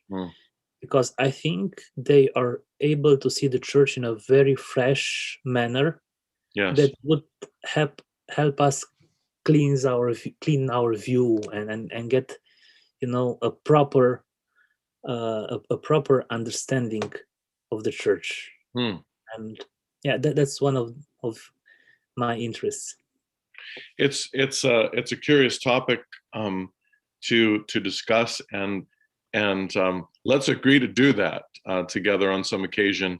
I'm thinking right now, just in the vigil for Pentecost. What's today? I don't even know what today is. Today is Tuesday, right? Anyway, on Saturday night, I've been on the road so many days in a row that I just don't even know what day it is. 3 nights ago, for the vigil of Pentecost, when we had those Old Testament readings, and there were those who prophesied outside the camp, and those who were inside the camp were saying, that's not right. They weren't here, and would that my spirit would be poured out on all, So that kind of question is an interesting one. How we folks like myself have come in from the outside, where we have so much to learn and to absorb and to, you could say, assimilate, like to become. But our becoming is from the outside in and then outside again. There's great blessing in that for sure, but it's also filled with peril, difficulty. Sure, let's talk about that on occasion. But tell me more about yourself and the life in the Romanian church, and how you wound up coming to the seminary. That is the theological faculty in order to teach. And Father Paul teaches missiology, near and dear to my heart.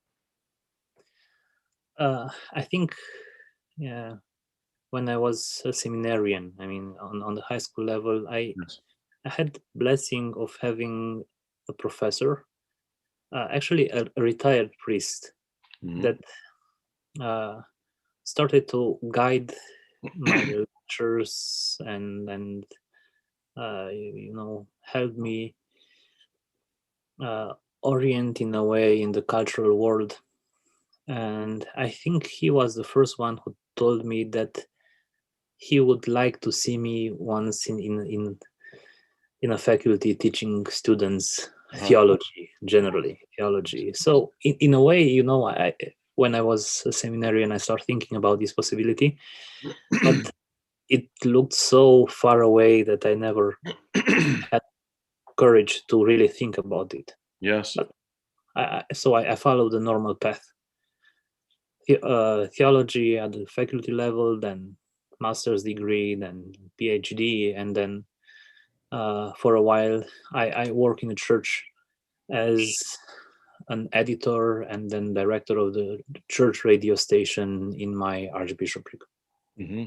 Father Paul, you were saying a little bit earlier before we began our recorded conversation that in Romania, as the church, excuse me, began to come out of communism and so forth, that it, I think you said maybe in Iași began the first radio station in Romania for the Orthodox Church, and that you've had some part in that.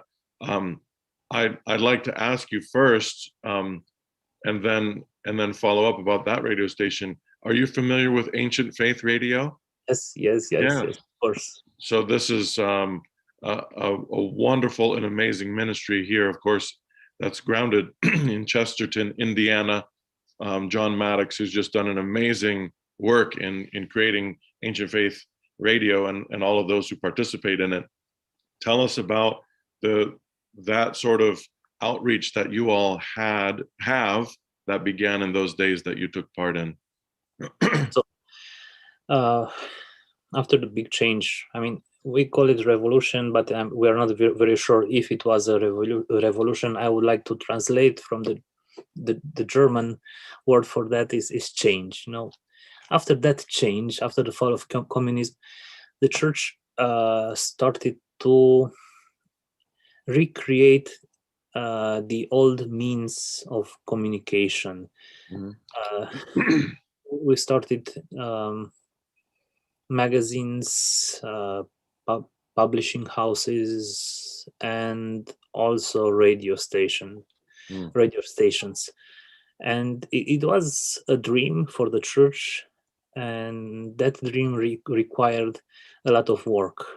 The first radio station was in Iași, and the second one was made here in Cluj, where I am from. Yes. And yeah, a great work for that purpose was made by Metropolitan Daniel, right? The patriarch of the Romanian church nowadays. He is the one who grounded the first radio station, and later he made the first newspaper of the church, actually a daily newspaper. That's something extraordinary. And in 2007, when he moved from Iași to Bucharest, he he took that work on the higher level, and now we have a national newspaper, radio station, and also a TV station. Wow. Many are criticizing those, to tell you the truth, but and in a way, I have the feeling that it's some kind of an experiment. We are keep doing, we are learning, we are trying to find our path. We are not very sure how we should do it. I mean, we are learning that communicating via media is something different than preaching from the pulpit in the church. For sure. But you know, it's still a great thing that we have such capacity, opportunity in Romania. Yes. And I met many Romanians, many Orthodox that are very grateful for the fact that the church has a way of being with them during the day, you know, giving them comfort, hope, right, teachings. I don't know. Right. It's interesting. I don't know if you might be referring to this or not, but one of the things that we struggle with here, when I say struggle, I mean it's a routine battle, and that is as we attempt to teach others here about Orthodox Christianity, and remember, in the United States, it takes 1,000 human beings to have 3 Orthodox Christians. We are 1/2 of one. We are 1/3 to 1/2 of 1% of the United States. So in 100 people, 10% is 10, 1% is 1, and we're 1/2 of that. So you can't have an Orthodox in 100 people. There is not one Orthodox Christian. You have to have 200 people, and so we're constantly trying different ways to teach, reach our neighbors, and so forth. And what we find is that sometimes that's successful, sometimes it's unsuccessful, but no matter what, there's always a battle. In retrospect, that's not Orthodox, you know, but sometimes the Orthodox way appears to be simply to criticize something rather than to do something. So that's something that we face here, which I just thought of as you were describing the radio there. So criticizing is something very, very Orthodox. I can I see that. I see that daily in my life. So well, yeah, sometimes I'm wondering why. I mean, we are so in the statistics we are many here in Romania, but from those statistics, the reality is quite different, because in the daily life of the church that are not so many really involved. And I have the feeling that the numbers, you know, are decreasing. And I'm asking myself why we are not able to be more united. I mean, we should learn more from each other. I think now we have a great opportunity, you know, to learn from the converts, to learn from the old Orthodox, to find our way. Yes. I'm curious to know a little bit about evangelism in Romania. If you talk about, if you use that language there, for example, specifically about trying to, we would say, reach those who are not Orthodox. That's one question, but another branch of that, which is kind of the other side of the coin. I remember a few years ago, I received in the mail at my house an invitation to a local Baptist church, and always wanting to tell someone about Orthodoxy. When it was an invitation, please come to our church on such and such a day. We'd like to meet you and tell you about our new church and so forth. So I wrote to the pastor and I said, I got your invitation in the mail today. I'm not able to come because I'm also a pastor, but I'd be very interested to have coffee with you and to talk with you about your church so I can hear about it and so forth. And when he responded, when he emailed me back, he was vicious. He went, like we say, straight for the jugular.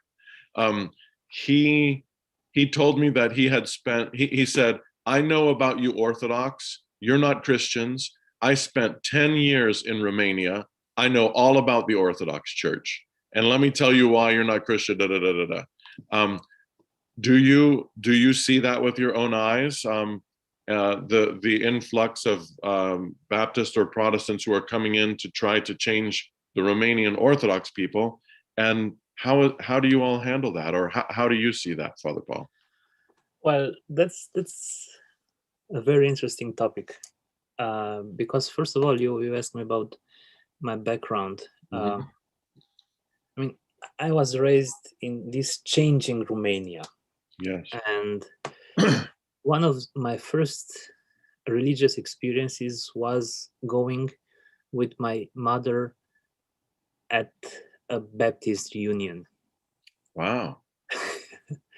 And then when I was in my 5th and 6th grade, I went to Baptist camps. Fascinating. And wow. You know, I think when I was for the second time in a Baptist camp, I was very sure that I will study theology, and I have no doubts about being Orthodox. But still, it was an experience. Yeah. And what happened? Indeed, after the fall of communism, many missionaries from the Baptist churches in USA came to Romania in order to evangelize this territory of the Orthodox heathens. So, yes. I know all about it. Yeah, and actually, those times, they were not very happy, because it was a clash. Yes. Many priests reacted very defensively, and they start, trying to find ways to forbid the Baptists to preach in their communities, and it was really a clash in some communities in that period of time. It was a very strange one. One of the very interesting stories, I would not say that's entirely heavy, because I think I'm very sure that conversion is a very difficult passage and experience, especially when you have to unroot yourself from a tradition and maybe from a family, and resettle again somewhere else. I'm very sure that it's a very painful process, and without the grace of God, would be impossible to survive such a process. To quote the scriptures, I see, sir, that you are a prophet. Yeah. And for example, here in Cluj, one of the missionaries came in the 90s as a Baptist and went back to United States at the beginning of the 2000 something, I think in 2005 or 6, went back to United States as an Orthodox priest. This is Father, do you remember his name? Yes, Father David Hudson. Oh yes, Father David, of course. In fact, it's amazing that you mention him, because when that invitation came in the mail, I had heard his story from someone, and I called him, introduced myself by phone. Father David, you don't know me, but I'm Father John Parker. I'm in South Carolina. I just got this invitation. This man tells me he's been in Romania. What was it like for you, and how would you deal with this man? So I know him a little bit by that conversation. Yeah. I didn't realize that he was I forgot that he was in Cluj. He was in Cluj, and 1 or 2 years, I think, he used to teach missiology at the faculty when he was here. And wow. Yeah. So many some which colleagues- faculty on the Protestant faculty? On the Orthodox. Oh, once faculty. he became Orthodox. Yeah, once he Okay. became Orthodox, he used to teach here. Uh-huh. And some colleagues of mine remember his classes, and they said they were really, really great.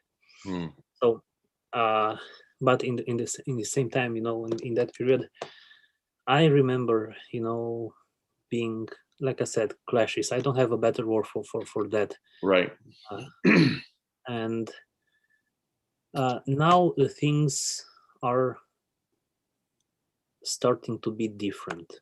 I mean, we start to have, let's say, ecumenical connections with Baptists.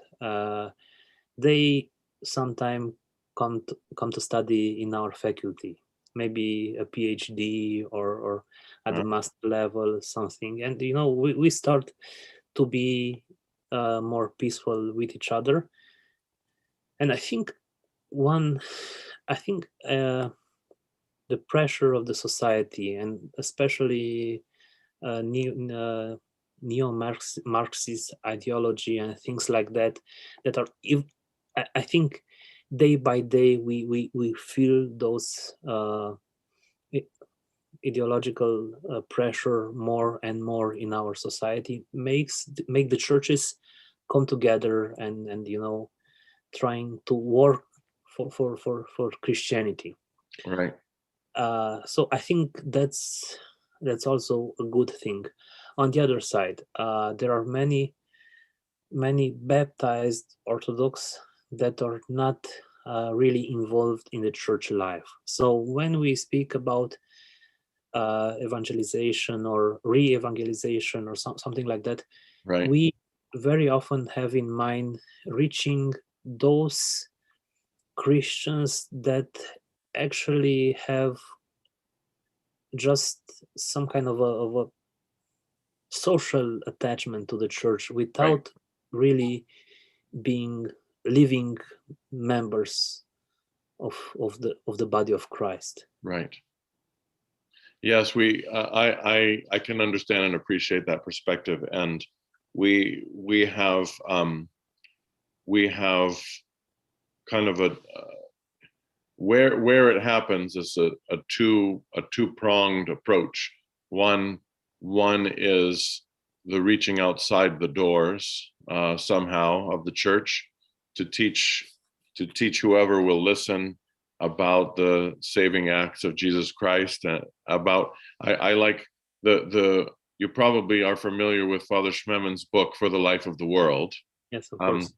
In his last chapter, which is called "Ye are witnesses of these things," it's one of my favorite passages, and in that particular passage in Luke's Gospel, when Jesus says that you are witnesses of these things, what are they? They are four: the cross, the empty tomb, for the preaching of repentance, and the forgiveness of sins. So to teach everyone who will listen outside about those things. On the other side of things, it is an attempt to bring those who have, let's say, they are culturally Orthodox, which we have a fair amount of those folks still also, because of the earlier days, especially of our church, when our churches were full, but there was a large, without making a criticism about the hearts of those people at all, there certainly was the case that the culture of the Russianness of their Orthodoxy, or Carpatho-Russianness of their Orthodoxy, was just as important, and sometimes more important, than the Orthodoxy of their lives. So we face those same kinds of questions here, although in much smaller numbers, because the percentage is so dramatically different. But yes, we see that here as well. So of course, when I teach missiology, I always say that mission actually means going outside. Yes. Without going outside is no mission. But we should think again what outside means. I mean, yes. For us, many times outside means, having a renewed contact with those that are no longer attached to the church. Yes, I like to say our Lord on the eve of his ascension said, "Go and make disciples of all nations." He didn't say. He said, "Go and make," not wait and watch, or wait and welcome, or something like that. Yeah. Indeed. Mm-hmm. Tell me, Father, as we kind of turn we put the wheels down of our airplane and come. I'm sad to say, coming closer to the end of our time right now, at least. Do tell us a little bit about the life of a seminarian. That is, the life of a person at the faculty of theology who may be training to be a priest. What is the course of study for a person like that in Romania, and how does it work a little bit? Maybe it's different from here. So in our faculty, if someone intends to be a priest, he should follow pastoral theology. Pastoral theology. Pastoral theology, and that's a 4 years study on the bachelor level. It's an exception. We are here in Europe in a system that for bachelor level are required only 3 years of study. Mm-hmm. But for pastoral theology, it was really impossible to fit everything in only 3 years, and there's a reason why the program is a little bit longer. Mm-hmm. We also have in our faculty sacred arts and social theology and didactics. I think I don't know if I mispronounced that. No, you did. You're great. And those lines of study are only of 3 years, but pastoral theology is 4 years. The first 2 years are mainly for biblical studies and historical studies, right? And the second 2 years are for systematics and practical theology, like homiletics and liturgical studies and things like that. Right. So that's the way. Mm-hmm. And following on that, they take a 4-year course at the bachelor's level. Yes. And then you could be ordained, or then you go on for a master's for sure. You could be ordained after you have your license in theology. In order to be ordained, you also have to pass another exam at the bishopric, organized every year. But many of our students are going to the master level, and we have, I would say, a broad offer of master lines of study. Mm-hmm. One of the things that we see here, I mean, being a much smaller church, because in the generation that preceded us, we call it the baby boomer generation. That's all of those who were born after World War II, after the war. That they were huge number of babies in the United States, and they are all aging right now, so that they are 65, 70, 75 years old now, and many clergy from that group, that era, that generation, and the churches that they served in our land were rather sizable, because the number of folks who came from those culturally Orthodox backgrounds, they were all in church. That's since faded in many ways, as our particular culture takes a focus and a cue less and less from Christianity, and sometimes opposed to it now. Our churches have, the children of those folks some of them came to church, some didn't, and the children of the ones who did, now some of those don't, and so it's getting, smaller and smaller and smaller, except that we try to evangelize also, which is growing the church in another capacity. But the reason for the long preface is we are on the edge of what some argue is a clergy crisis, because also fewer and fewer and fewer people are going to seminary than those days. And now all of those priests who are this many priests are going to retire and eventually go to the grave. But we only have this many clergy to replace them. What is that like in Romania? We expect to have such a crisis, but it's not yet the time. Mm-hmm. We see, for example, in our faculty that the number of students is not as big as used to be 20 years ago. Uh-huh. But still, there is some interest for theology in Romania. Mm-hmm.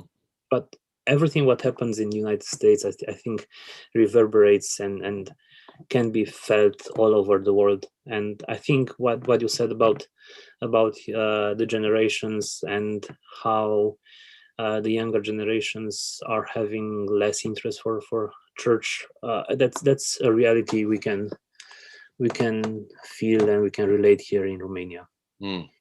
I am perpetually embarrassed that a significant export of the United States of America is radical individualism. That really is an example of what St. Paul said to the Galatians when he said, "You, brethren, were called to be free, but do not use your freedom to indulge the sinful nature, rather serve one another in love." And one of our main exports is, it's all about me, and boy, that's tragic. I don't mean that about the Orthodox faith. I mean that about just American culture in general. And boy, do we see that in large numbers now, It's a reality we see here in Romania quite often. Yeah. And especially in the big cities where people are having access to education, and usually everything on the university goes on this direction. Yes. How? In a very strange way. Yeah. But I'm a very hopeful nature. And well, I served for 15 years in South Carolina, which is a state in the south of the United States on the East Coast, just above, if you picture a map, Florida is in the bottom right-hand corner. 2 states above that is South Carolina. And the state motto of South Carolina in Latin, Dum Spiro Spero, which means while I breathe, I hope. It's a very good. I share that as with you. As believe we should have hope. Yeah. And I used to interview converts. As I told you before, I'm interested in their view on the church, to say so. Yes. And Yes. what I noticed is that it's impossible, really impossible, to convert someone, to determine a conversion. Right. You should do your best. You should work as much, as good as you can, but still you have nothing to do, because always conversion is an act of God, is an act of is a result of somehow someone has met God, has felt the grace of God, and that made a crack in his heart. Yeah, a very beautiful word. You're right. So that's the only way. And knowing that, I feel that the work of God in the world is still going. Again, going back to missiology. Yes. Missio Dei is one of the most important concepts, and I'm more and more impressed by this concept. I mean, the only thing we can do is to join that huge work God is doing in His Word. Well, in maybe in a closing word and a way to bring that beautiful point all together from something that you said earlier, we here in the United States call our seminaries the graduate program is the seminary. You were describing how in the European model it's the younger ones. Well, what's the root of the word seminary? Seed. It's the planting of seeds, and so perhaps it's good for us to remember and to encourage one another to remember that it's our Lord Jesus Christ who is the sower of all those seeds, and He doesn't put one there and one there and one there and one there. He's like throwing it everywhere, and hopefully by the Holy Spirit to find the soil of the heart cultivated, the little crack in the heart where one seed can fall from the many in order to sprout into a beautiful Christian life. Thank you for that reminder, Father Paul. Thank you. Parentele. Well, Father Paul, I'm so grateful that we had a chance to visit today. I really sincerely believe that this is a blessing to me to get to meet you and to hear about your personal life and the life of the church in Romania and the faculty where you teach.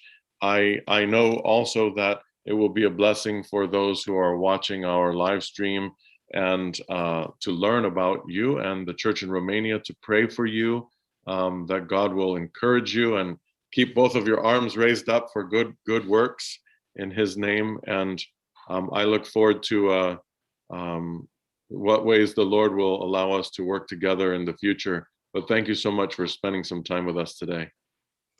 Thank you very much for inviting me. It was a great joy for me to meet you all and to be here with you. Amen. Well, so we say in closing, does one say also "Bona ziua" when you're going away, or how do we say, Not really. How do we say goodbye in Romanian? I think it's a very difficult word for you. La rivedere. Say it again. La rivedere. La rivedere. That's perfect. La rivedere. La rivedere, Father Paul. Bye-bye. Hello, I'm Solomon Longo. I've just finished my first year at St. Tikhon's Orthodox Theological Seminary. I'm married to Anna and we have 5 sons. I want to spend just a moment talking about why I appreciate St. Tikhon so much. St. Tikhon's has a dedicated staff, professors who care about their subjects and care about their students, who are friendly and create often an atmosphere of camaraderie and love in the classrooms. We have clergy on staff and monastics who give us a lot of wisdom and who really shape people in a spiritual sense as well as an academic sense. And so I am very appreciative for St. Tikhon's in the place of formation that it really is, that it combines the academic and the prayerful.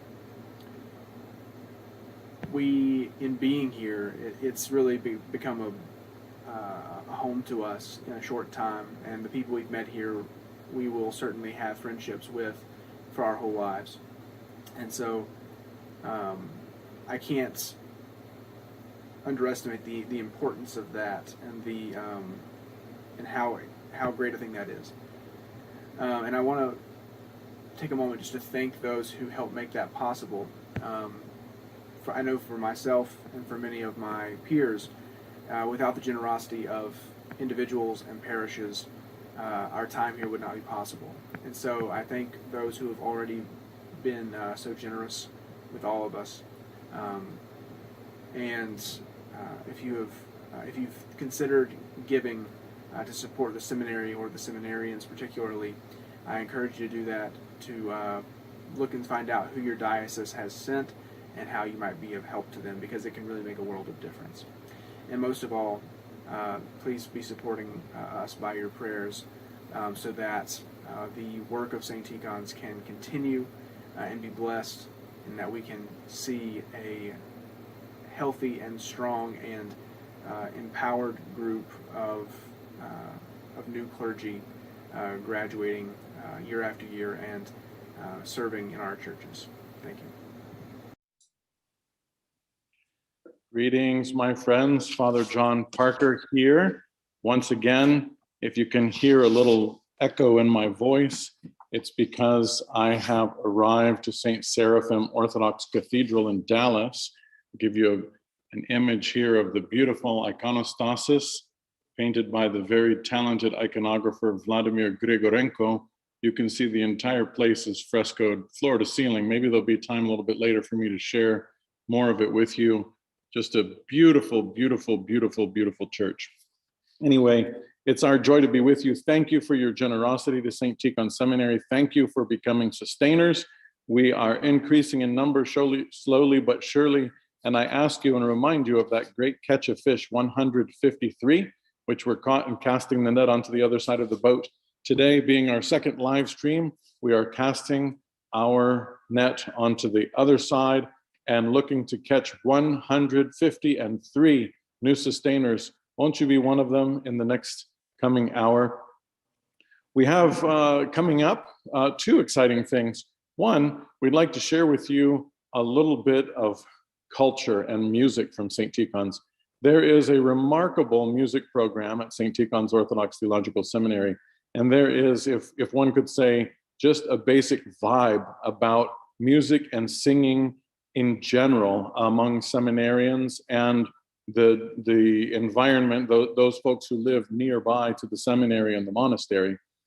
Just before COVID, we had a chance to go to Washington, D.C. to St. Nicholas Cathedral for the consecration of Bishop Alexis, the Bishop of Bethesda, and the Assistant Bishop to Metropolitan Tikhon for the Stavropegial organizations. That means the ones that answer directly to the Metropolitan, like us at the seminary. While down in Washington, D.C., we celebrated with joy the liturgy. The music was sung that was written, composed by our very own Benedict Sheehan, who composed music from the first Amen until the last Amen for the Divine Liturgy and every piece of music in between. It was a dramatically beautiful occasion. And afterwards, a party to celebrate the accomplishment, Benedict's accomplishment as a composer, and of course, the state occasion of the consecration of Bishop Alexis. In any event, at that party, we sang a beautiful rendition of Take Me Home, Country Roads that was reset by Benedict Sheehan himself. We'd like to share that with you. And following that beautiful piece of Take Me Home, Country Road, which I would like to sing being where it is 93 degrees and hot and humid in Dallas, Texas, which is very far away from my country road at St. Tikhon's, I would like to introduce to you two OCMC friends, OCMC missionaries, the McDonalds, who serve in Albania. Dr. Jeffrey McDonald is a professor at the Shen Vlach Seminary there in Durrës, Albania, and his dear wife, who also has some great words to say about their ministry there. So please enjoy a setting of Take Me Home, Country Road by Benedict Sheehan and an interview with the McDonalds in Albania as we continue our trip around the world visiting seminaries, asking you to sustain the seminary, which is in my backyard, St. Tikhon's. Visit stots.edu/donate right there to become a monthly sustainer today. Thank you. See you in a little bit.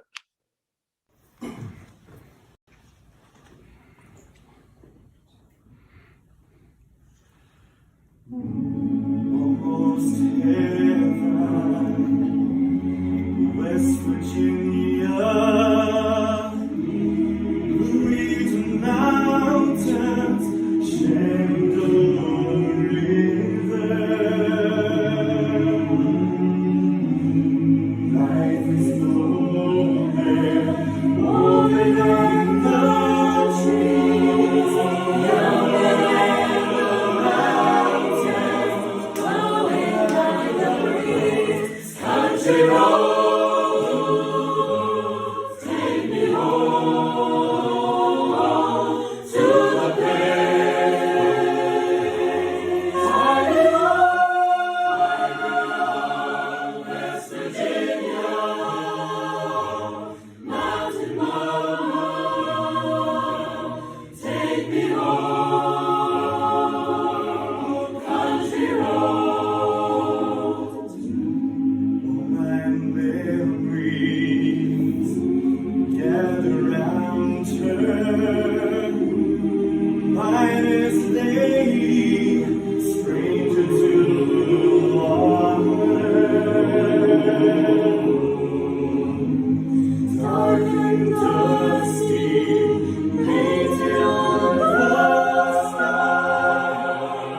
to introduce to you Dr. Jeffrey and Karen McDonald, who serve as OCMC missionaries in Albania.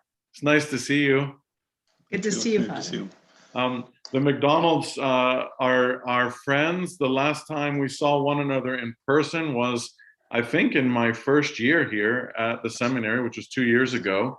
Y'all had just come. You had come through on some time of furlough, yes. right? Yes, it was September of 2019. Beautiful. Our hope today is to give folks who are watching a little taste of Orthodox Christianity around the world, learn a little bit about the life of Orthodox Christians in different places, and especially the seminaries around the world. Dr. Jeffrey McDonald serves at the Seminary of the Resurrection in Durrës, near Durrës, Albania. And he and his dear wife, Karen, have served as OCMC missionaries there for some time. We'll start off with a little conversation. McDonald's, tell us a little bit about your finding of Orthodoxy and how you wound up as OCMC missionaries in Albania. Well, I was going to college, studying biblical studies at Wheaton College. It was an evangelical Protestant. And so I had visited an Orthodox church, but as I read the church fathers, it became obvious that the early writers of the church were Orthodox and not Protestants. So that led me to become Orthodox. And then I went to St. Vladimir Seminary, after which I started teaching at St. Herman's Seminary in Alaska in 1982. Right. And then I went on to graduate studies in patristics and church history, and then back to St. Herman's. Were you all together and all that, married at the time? We were not married yet. Well, in the middle of yes. My time at St. Herman's. So that was, I started there in 82, but we weren't married till 1990. He still needed to come to the East Coast to do his doctorate. So we met during that time. Yeah. Gotcha. And so, Karen, where were you raised? And you were on this journey together with Jeffrey? Well, I grew up in New York from a Jewish family. And when I was in college, I decided to become a Christian, but I hadn't joined any church. Right. While I was doing doctoral work at Harvard in Near Eastern languages and civilizations and studying archaeology, I was trying to decide what church to be part of. And my professor was showing us the remains from his dig in Ashkelon from the previous summer. And he was up to the Byzantine layers and was showing an early baptistry with iconography of St. John, the forerunner, and the apostles. And I was amazed because this was Christian archaeology. And I realized that there was some history to Christianity that was available that I didn't know about. And I started asking questions. I already had decided that a liturgical church was important because it preserved faith, like the Jewish services had preserved the faith through liturgy. Right. And so I read Timothy Ware's book, The Orthodox Church, at the time, and read a few other things. And I decided to join the Orthodox Church and became a catechumen. And I met my husband a year after I was received into the church we met at church. What an amazing story. You met at church in New York then? In actually Washington, D.C. Because I was at the university there and she was working in D.C. Well, you all might not be filling all things, but you're certainly everywhere present. That's amazing. Well, some places anyway. Right. So you meet each other a year later. You both wind up Orthodox Christians. And how did the journey begin to serve as missionaries with the OCMC and Albania in the end? Well, I had been teaching in Alaska for some years, but then we ended up going to a seminary that was trying to start up in Texas. That did not work out. And so I was working and teaching at our parish, but I felt like since, God had kind of provided me with an education to teach at a seminary, and that was really my goal, that there was somebody we met, in fact, who suggested that I contact OCMC to use my talents. And so friendship evangelism, to become a friendship evangelist. So that so I called. I really thought because we had five children, that this was not really going to be possible. for us to go to another country to teach in a seminary, but the OCMC encouraged us to go continue, and so that's how we ended up coming here. So we actually didn't really have any particular place in mind. Certainly not, hadn't thought of Albania at all. But that's where they needed someone with a doctoral degree because of the Archbishop's desire for the school here to become accredited. Right. So that's how we came this way. Tell us a little bit about Albania, just as a church, as a place. Please, dear watchers and listeners, when I became an Orthodox Christian, I couldn't have put Albania on a map. I am not smarter than a fifth grader. Tell us a little bit about where is Albania for those who may not know, and Dr. Karen, tell us a little bit about your ministry in and through the church there. I was married before I completed any doctorates. So we are located on the Adriatic Sea across from Italy and north of Greece. Right. So it's a very small country.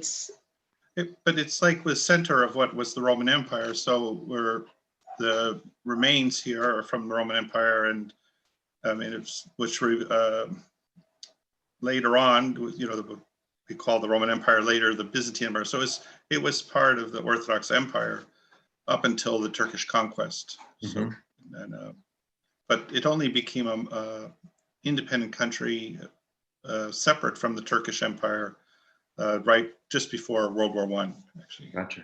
Our nearest city, Durrës, is ancient Dyrrhachium, the port from which Paul is said to have sailed to Rome, and what is called Illyria in the New Testament. That is the area that is partly modern day Albania. Beautiful. Tell us about your labors with our dear Archbishop Anastasios, who's an amazing missionary figure, a living saint in many ways. Tell us about him and your work with him. Well, he's of course had a very long career. He was very important in stimulating interest in missions, even back in the 1960s with his missionary magazines, and then later his work in Africa. Yes. But we read his essays here in our missions class at St. Tikhon. Oh, okay. So so this work in Albania was kind of really, it's been just the later part of his life, I think even after maybe he retired originally from his work in East Africa. But what happened is that Albania was taken over by the communists after World War II. Right. And because I guess there was a disagreement between Joseph Stalin and the leader here, the Albanian government became connected with China. And so as part of the Chinese connection, the Cultural Revolution led to an anti-religious campaign that destroyed or took over, I think, all the religious buildings, and including, I think, about 1,300 churches. So some of them survived as one was the one in Tirana was a gymnasium, another one was a restaurant. A lot of the village churches were used as storerooms. So sometimes the chemicals that were put inside, damaged the ancient frescoes, but many of them were just simply destroyed. And there wasn't any public services between 67 and 91. So the church here, at least kind of outwardly, didn't exist by the time the Archbishop came here. And so what he did was just rebuilt, everything that we have from the time of the communists, because the communists really had not left anything functioning or standing. So it's been a huge labor that he's had, but he's had this, these ideas about missions that seem, to be consistent from before, of that not trying to impose, like, let's say a foreign culture, like a Greek or a Russian culture on people, but to take people in their own culture, and to make them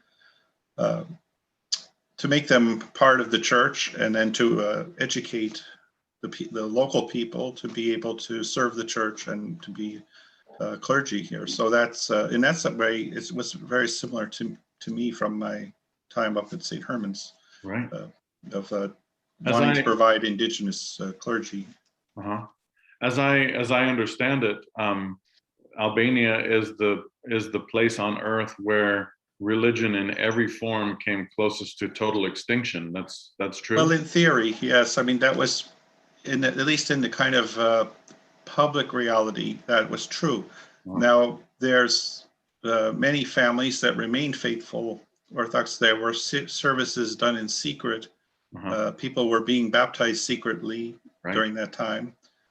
But yeah, actually, the fact that things have come back so quickly shows that the faith was not lost, but it was just that everyone was afraid because you could be killed or arrested. So that's why nothing was being said publicly. And also, I guess if you were known to be a religious person, you would be arrested. So everyone, even like we heard of one family where the parents didn't tell their children that they were Christians, but would wait till the children went to bed to pray afterwards, and kept any religious items hidden. This year we just lost a dear friend, Nicola, who is 94 years old, I believe, and he was a very faithful man throughout the period of communism, and is said to have baptized over 42 people during that time secretly as a layman. Wow. But when the Archbishop came, he accepted those baptisms, and the people were received into the church. Amazing. The faith of such folks is truly humbling, especially given the freedoms that we have and take so much for granted. I'm humbled to hear a story like that. Yeah. Mercy. One of Archbishop Anastasius's sort of crowning achievements, I'm sure he has many, most of which I'm not personally aware of, not being there, but I had the blessing a few years back to attend the consecration of the Resurrection Cathedral there in Tirana, which was just a total and remarkable experience with the heads of churches from around the world gathering there. Today, as we're having the interview, is the commemoration of that. Today is today? Yes. By the time people see this, it will be a month later, but today is the... That's completely amazing. That year, I was a priest at the time at my dear and beloved parish, Holy Ascension in Mount Pleasant, South Carolina. I left immediately after the liturgy on that Thursday and flew directly to Albania, arrived Friday night, 24 hours later. And then that Saturday morning, which would be a couple of days ago on the calendar, but I guess yesterday on the actual clock, I came to visit out to the very seminary where you all are sitting on the Saturday of that weekend. What a great, wow, what a small world, and who knew? I couldn't have planned that. That's amazing. Yeah. Yes. It's often like that. Yes, indeed. Karen, tell us a little bit about your ministry. That I know you do a variety of things here and there in the Albanian church. Just describe to us for a few minutes what that looks like. Okay. Well, I've spent all my married life primarily being a mom and a wife. Yes. And raising my children. We've educated our 5 children at home, and that's always been the bulk of what I do each day. Yes. But I also... Are they speaking Albanian? Is it part of their upbringing? It's difficult because there's some resistance to spending a lot of time in the language. And also because we spend so much time doing our school lessons in English. Yes. It's difficult. I can speak Albanian, but if I weren't in the home educating them all the time, I'd probably have a higher level of fluency if I were out all the time. So I mostly am responsible for the home and for their education, but I also try to help whenever I'm asked to do something. Yes. I do. I've given talks at the girls' camp to women's groups, helped with catechism at our parish in Durrës, and the Protagonist School in Tirana. But also Metropolitan Nicola has asked me most years to help with English, teaching English at the seminary. Of course. And so I've done that. This past year with COVID, I didn't, because it's difficult to do over Zoom. When my class this past year was knew very little English. And so it was too difficult. We relied too much on body language and other things. What is the Protagonist School? The Protagonist School is a school that the Archbishop started, a private school in Tirana. And if my understanding of it is correct, it was also as a goodwill gesture to the people in general. And this is a school that was started using, it was supposed to have been using an American model, and various OCMC missionaries have and continue to work there. Gotcha. So it's right now it has exploded in the number of students, and they have 2 campuses, and they're expanding partly into another building. It's from preschool or kindergarten through 12th grade. Wow. So it's the whole 9 yards. That's a beautiful thing. I know that Archbishop Anastasios has the aim to show the Orthodox Church not just as a place where people worship the one true God in spirit and in truth, but that builds the culture from the inside out. And he's done many humanitarian works to that end of helping build infrastructure, establishing health clinics. They have an apiary, a bee and honey producing project, and a water project that helps with the support of the church. Roads and water systems for villages. I mean, preschools in various villages. To be the church to be as benefactors to the society. Right. And as I recall, at least on the day of the consecration, there was a beautiful program downstairs. I mean, underneath the cathedral, if I recall correctly, is a gigantic concert hall. Yes, that's right. And there are theater productions or concerts and things from time to time. There's a youth festival in years when we don't have a pandemic, where the youth come from all over the country doing traditional dance and singing church music and folk music and having various productions. And there's a little contest between them, among them. And they have meetings of intellectuals. They hold different conferences there. Sometimes we've had choirs come from Russia to come and give a performance of church music. So they use it for all different kinds of gatherings, Beautiful. Both local and international. Beautiful, amazing. You mentioned, Karen, that your teaching of English was a bit curtailed because of the COVID pandemic. I'm curious to ask you, or both of you, how did COVID affect your the life of the church in Albania? Here in certain places you couldn't go to church or whatever. What was that like for you? Initially, a year ago, it was right before Holy Week. The churches were closed. So it was closed even before Palm Sunday, I believe. We had our church. Our family had our services at home in English as best as we could. It's not like in the U.S. where we can tune into a Zoom service unless we want to listen to an American one many hours after the time when we went. So we individually did services at home with our children. The churches weren't open when they did reopen. It's with masks everywhere, and I guess they continue to. Yeah, I mean now there's more people coming. Now. I guess they didn't have many at first. And people don't wear masks anymore. But the church, well, because the society, I mean, everything when it was all locked down, you couldn't go out except you had to have a pass. And you got a pass for one person in the family could go out for 1 hour a day on foot to buy food. And you had to have a pass for foreigners. You had to have a pass 24 hours in advance. Right. Yeah. And, so you only and you couldn't use a car, so you couldn't go really very far. Yeah. So people weren't around. They weren't interacting at all. So.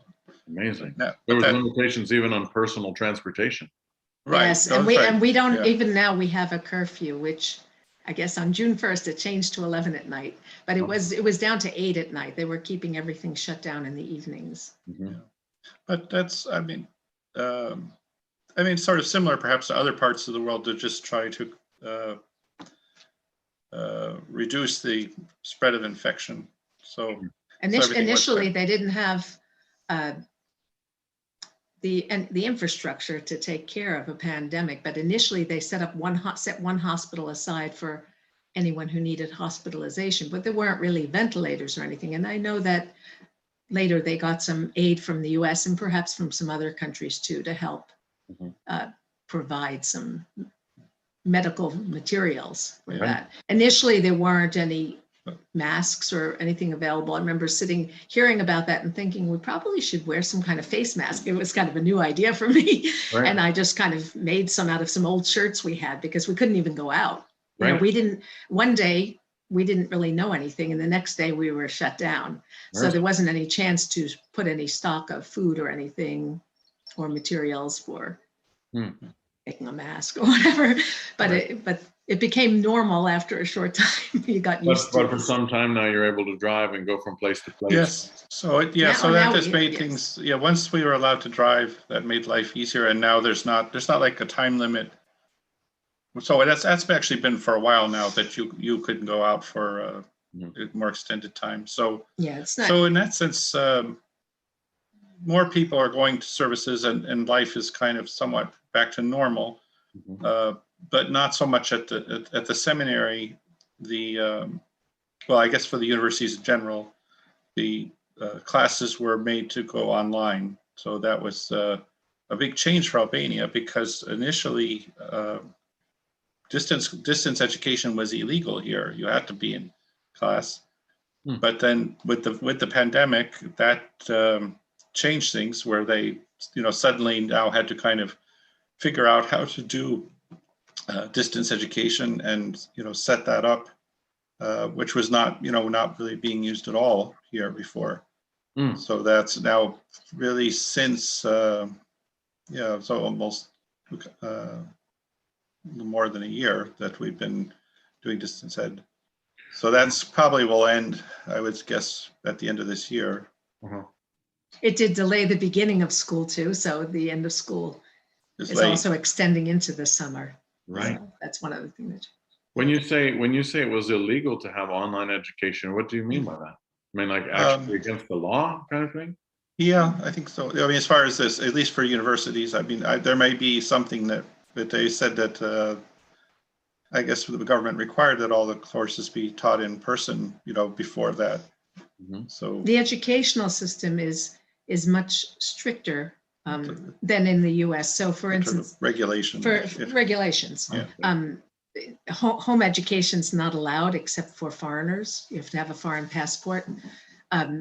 Private schools and public schools up through the high school level use a uniform curriculum. It has to be. Even a church-run school has to use the secular and sometimes anti-religious curriculum, and they can have catechism after school or something like that. Remarkable. So it's still very much influenced by the previous system. Mercy. Well, it's interesting. We when the pandemic hit here, in fact, we just had our May board meeting last Friday, and the last time that we met in person was the day before we closed the school down in the similar ways that you're describing. And for us at St. Tikhon's, maybe it would be important to say for us as Orthodox Christians, we are. I don't know if we could go so far as to say strictly incarnational people with respect to education. We're certainly people of the incarnation, and teaching in person, especially the kind of teaching that we're trying to do at the seminary, is absolutely vital to be in person at the pastoral level, at least. And I remember ourselves being in that position, like, wait a minute. I mean, St. Tikhon's is not particularly known for technology, just generally speaking. And here we are having a Zoom conversation with our friends in Albania right now. But I was thinking that's especially true for the seminary students who a major part of their life and formation are the daily services. That's exactly right. And learning chanting and learning the liturgical order. Yes. And these things just couldn't be done this year. They could participate in their local church, but it's not the same as being with your other fellow students and you're learning the order of the services for matins and for vespers each day and doing the whole full liturgical cycle, because our cycle at the seminary is very full.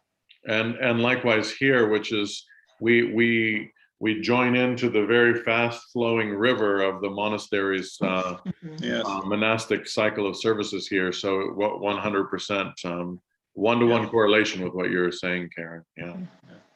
Yeah, so it's not an ideal situation to what we're doing, but I guess under the circumstance, it let our program continue. So that was right. Even benefit. Here, one of my dear friends down in Beaufort, South Carolina, Father James Bozeman, he just put a little note on Facebook yesterday that said, I guess it's not yesterday. I'm off a day because yesterday was Memorial Day, the holiday here. So. On Sunday, he put a little note out that said, thank you for joining us for our live stream during this COVID. This is the last live streaming service. We don't want to give in to the possibility that folks might like to watch church, get into that routine. So we're turning the cameras off now. Yes.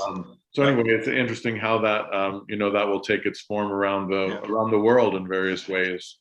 I met someone once a long time ago. Fortunately, I don't remember the name. Remembering this story. But it was someone who was very annoyed that St. Herman's Seminary had been founded in Alaska, and he was somehow involved in church because of having to raise money. And he thought that this was a big waste of money. That all we needed was a radio program, so that every Sunday the liturgy could be broadcast all over Alaska, and there would be no need to have churches or priests or anything. I said, well, this is. Wow. I mean, it can be done, but this is definitely loses something, and we kind of are living this a little bit. Except, of course, we get the video, so we have. These days, we have a little bit more possibilities, but fortunately, we, for most of the time, had at least the possibility of going to service for communion and things like this. So sure, and to have some interaction with the strict shutdown was with the church. So relatively short. Yeah, that's right. So it's so we didn't have the complete cutoff that was being envisioned by someone. but we did, and I've heard that this was done in Greece too. I'm not sure about that, but we had Pascha Sunday morning this year because of the curfew. Because of the curfew, right? Yeah, because I'm not really sure why they couldn't just have made an exception, but I guess they had this rule: everyone had to be indoors, by 10 at night. So. I don't really understand. At the same time as you on the East Coast. But, how about that? Yeah. So. Well, I know that that's certainly something that happens here and there in the States, just depending on neighborhoods and so forth. In a customary year, I myself have never experienced that, and I don't quite know what I would do at this point. I mean, in the sense, you get it. Christ is risen. And we'll see y'all in the morning. I in my soul, I know we could do that, but because it's such a beautiful moment, it would be hard to do that. But on the other hand, if what one dares say at this time with the pandemic and all, at least it wasn't what it was last year. Right. Yes. I apologize. I don't know if y'all can hear it, but there's a lawnmower, working around the house. But the point in raising that is we have a circular driveway that goes around the back of the house. It's like this shape around here, and I'm on the back side of the house. And last year for Pascha, our procession was my wife and me and our two dogs, who were not on a leash, and I didn't know what to do about that. And our son Zach, who was staying with us at the time.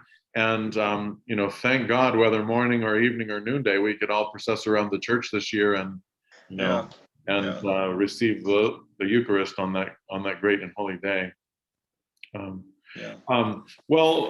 let's turn our attention for a little bit toward the seminary. Karen, it's been a great joy to speak with you and to hear about your ministry and labors together. We'd like to speak a little bit about Shen Vlach and the life of a seminary professor and seminarians, if it's okay. Thank you, Father. Yes, indeed. We hope to have the chance in the next year or so to come see you over there. Keep us We look forward to hearing from all the other seminaries that you'll be interviewing. Great. Thank you for Christ is risen. Indeed, he is risen. John. Tell me, Jeffrey, a little bit about the life at the seminary. Let's start out with Shen Vlach, which interpreted means Saint Blaise or Saint Vlasios. So he was a martyr, probably in the 4th century. There's a little confusion because there's a saint, either another or the same Saint Blaise of Sebast in what's now Turkey. Right. But this saint here, the stone where he was martyred was actually at the church up on the hill here at the seminary. And so whether there were just more than one, or whether there was some confusion of the place, one of our bishops has said that one of the towns near here was actually Sebast in Roman times, so a small city, so that perhaps there was just a mixture of this small one with the big one. One thing I noticed is that most of the old churches dedicated to Saint Vlasios are located in the Western Balkans and southern Italy, and actually in the one in Turkey, that was actually not till like 1100, I think, was the first church dedicated to Saint Vlach there. So Saint Blaise there. So it's possible that he's right. There was just a mix-up. But so we had his martyrdom, and then Durrës was the provincial capital for this area. Mm-hmm. And there's also a cave of Saint Vlach up in the mountains where people go for healings. And then this church was a place where was a very famous center for miraculous healings, and people still come for that.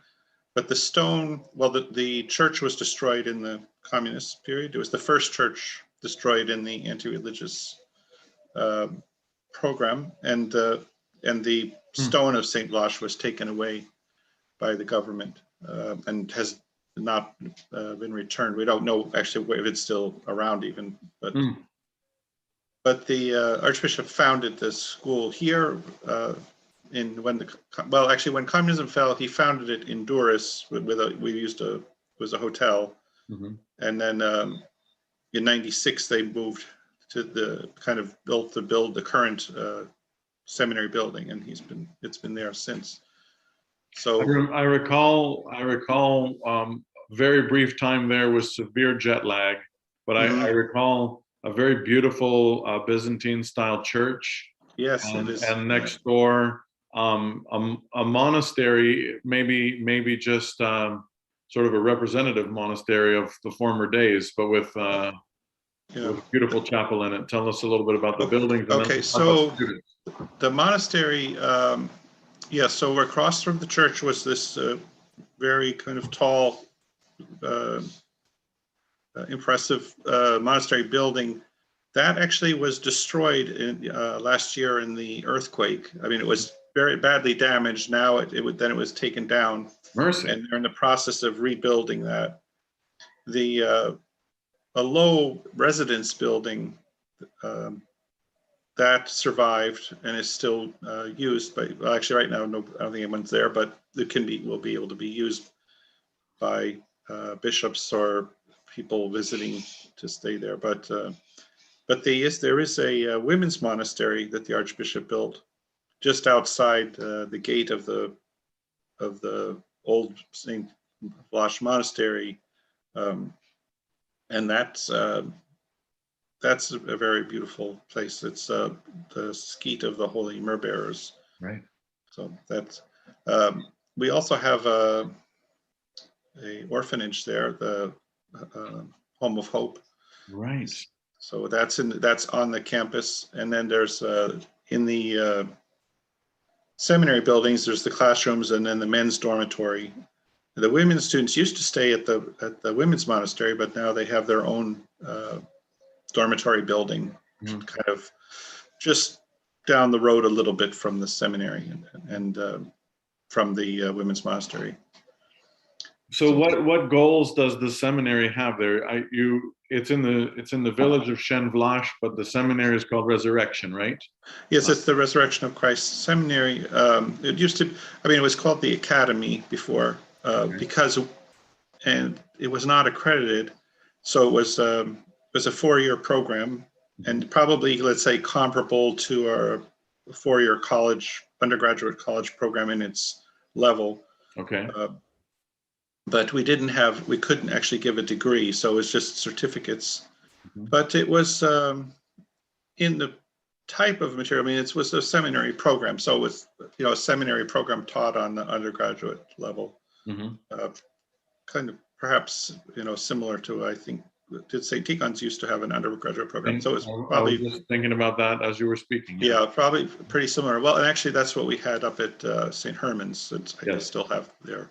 Was an undergraduate 4-year program which is intended for preparing people for serving in the church. Right. And so that was, so I think the 4-year program was from 96 when they moved here. And that was, very good program for preparing people for church work.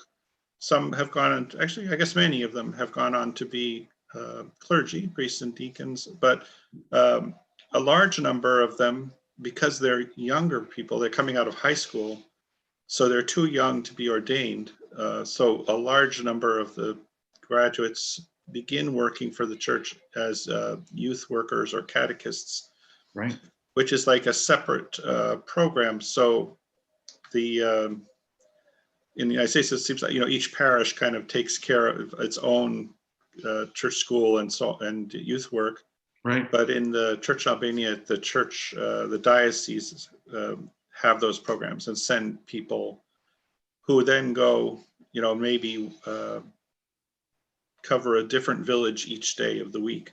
I see. So your classes are not necessarily on a Sunday, but they'll go somewhere. And actually, this was partly because there were so few churches that the way to what the Archbishop seems to have especially aimed his efforts towards the children and the youth. And so there were programs for the children and young people first, kind of going into all the villages that could be reached. And then that kind of built up a course so that when a church could be built, there would be people, and that was, I guess, prepare for the future. But also, of course, we have the adults, having to kind of becoming then educated, hopefully, as we have clergy and such. Yeah.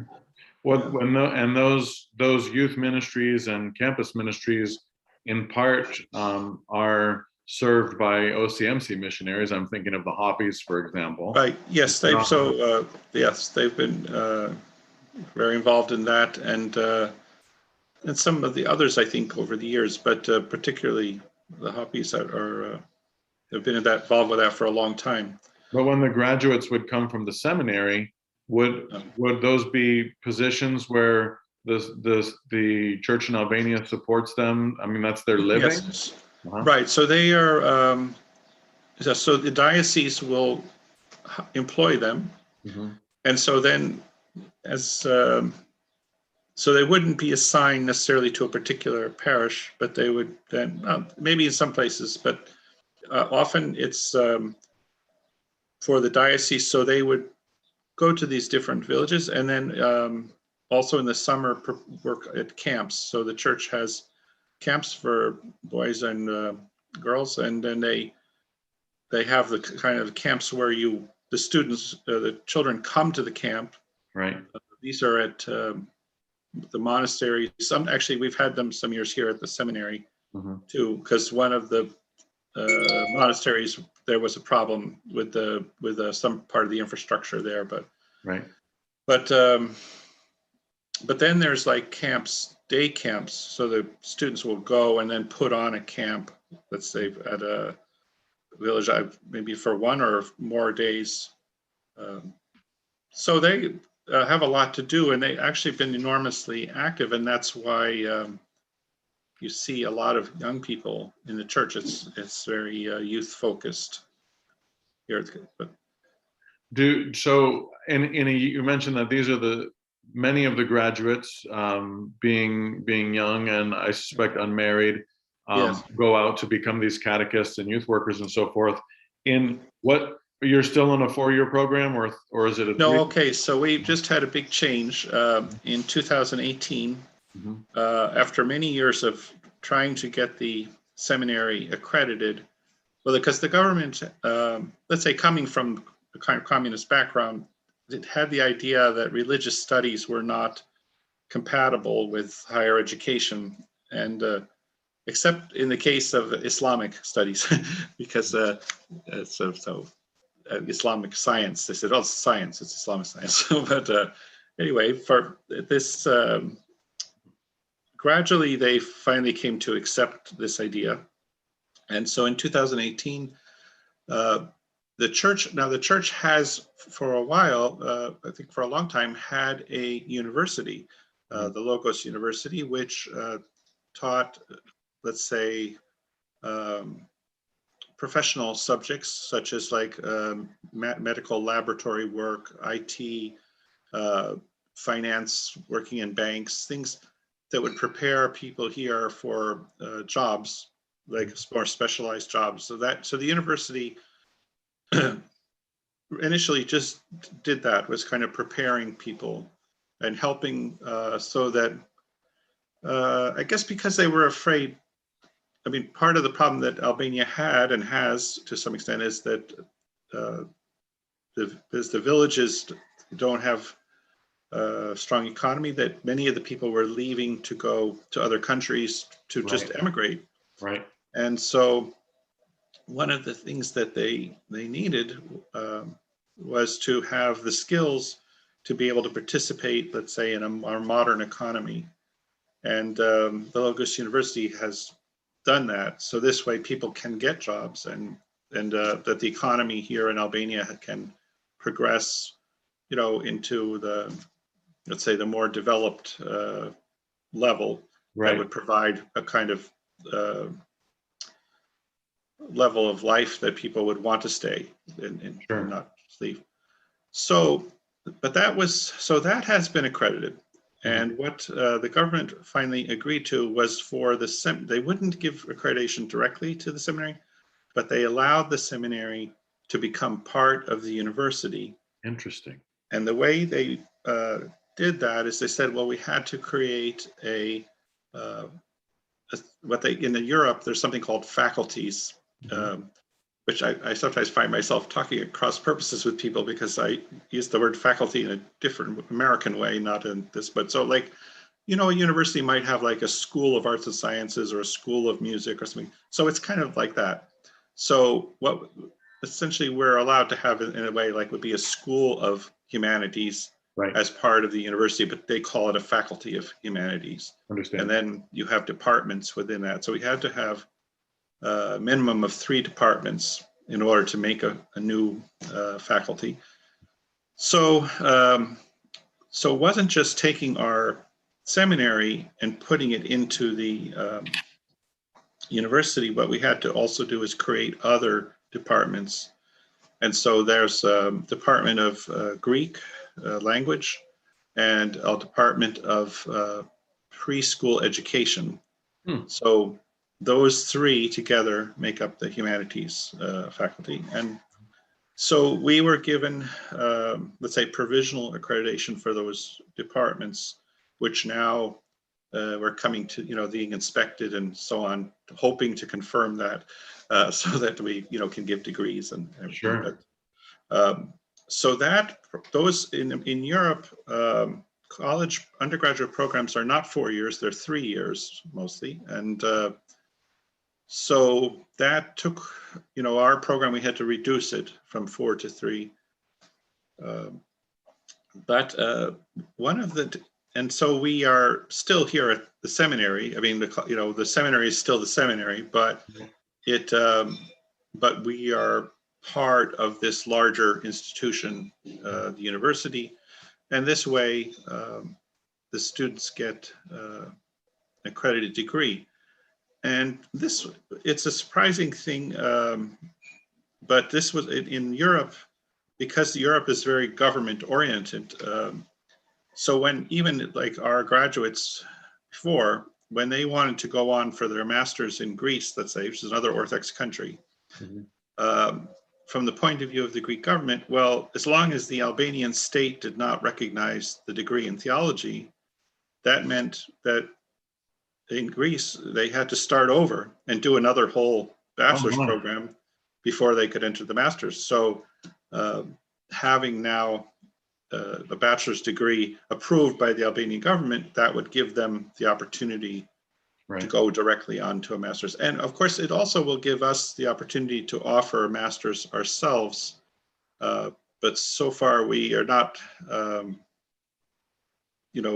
we're not yet beginning let's say a theological master's. So we're having we have some master's degrees at the university, but not directly like a seminary master's.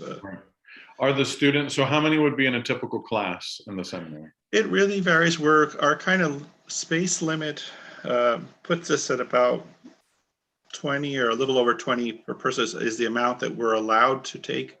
So our third year class at the university now, we have 16 people in it. But the second and first years, we actually only have 6 in each of those. And the reason is because the university has a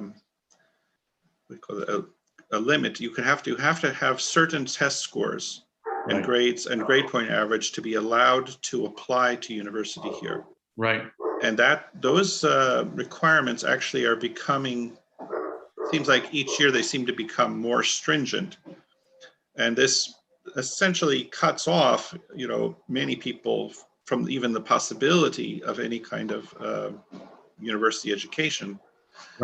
So what happened? I mean, the first year we kept, because we still had people completing the old, because initially we thought, well, the people that were like in the middle of our program, that they would just, that would be kind of counted and they could just, change it. But no, so they because the 4-year program before was not accredited, that meant that none of those credits could be used towards the accredited degree. So students either had to begin all over again, which many of them did actually. They just, even sometimes people who have completed 3 years just started over to do another 3 years to get a accredited degree. But the ones that were in their 4th year, what we did was we just kept the old seminary program going to allow them to complete it and get their certificates. And then when the next year, when we found this problem that many of the people who wanted to go to seminary were actually not allowed to apply, what we did is let's say, reopened that unaccredited seminary program for the students, or let's say people who wanted to be students, who wanted to serve the church and to study theology, that would would not have that possibility. And so this way we have really so I have in the 2nd year, so I have the six students in my university class, and then I have 6 students in my unaccredited seminary program. So that's like half the students that wanted to come.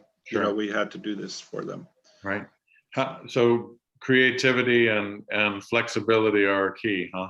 Yes, right. So they won't have the accredited degree, but actually, for serving in the church, they don't need to have an accredited degree.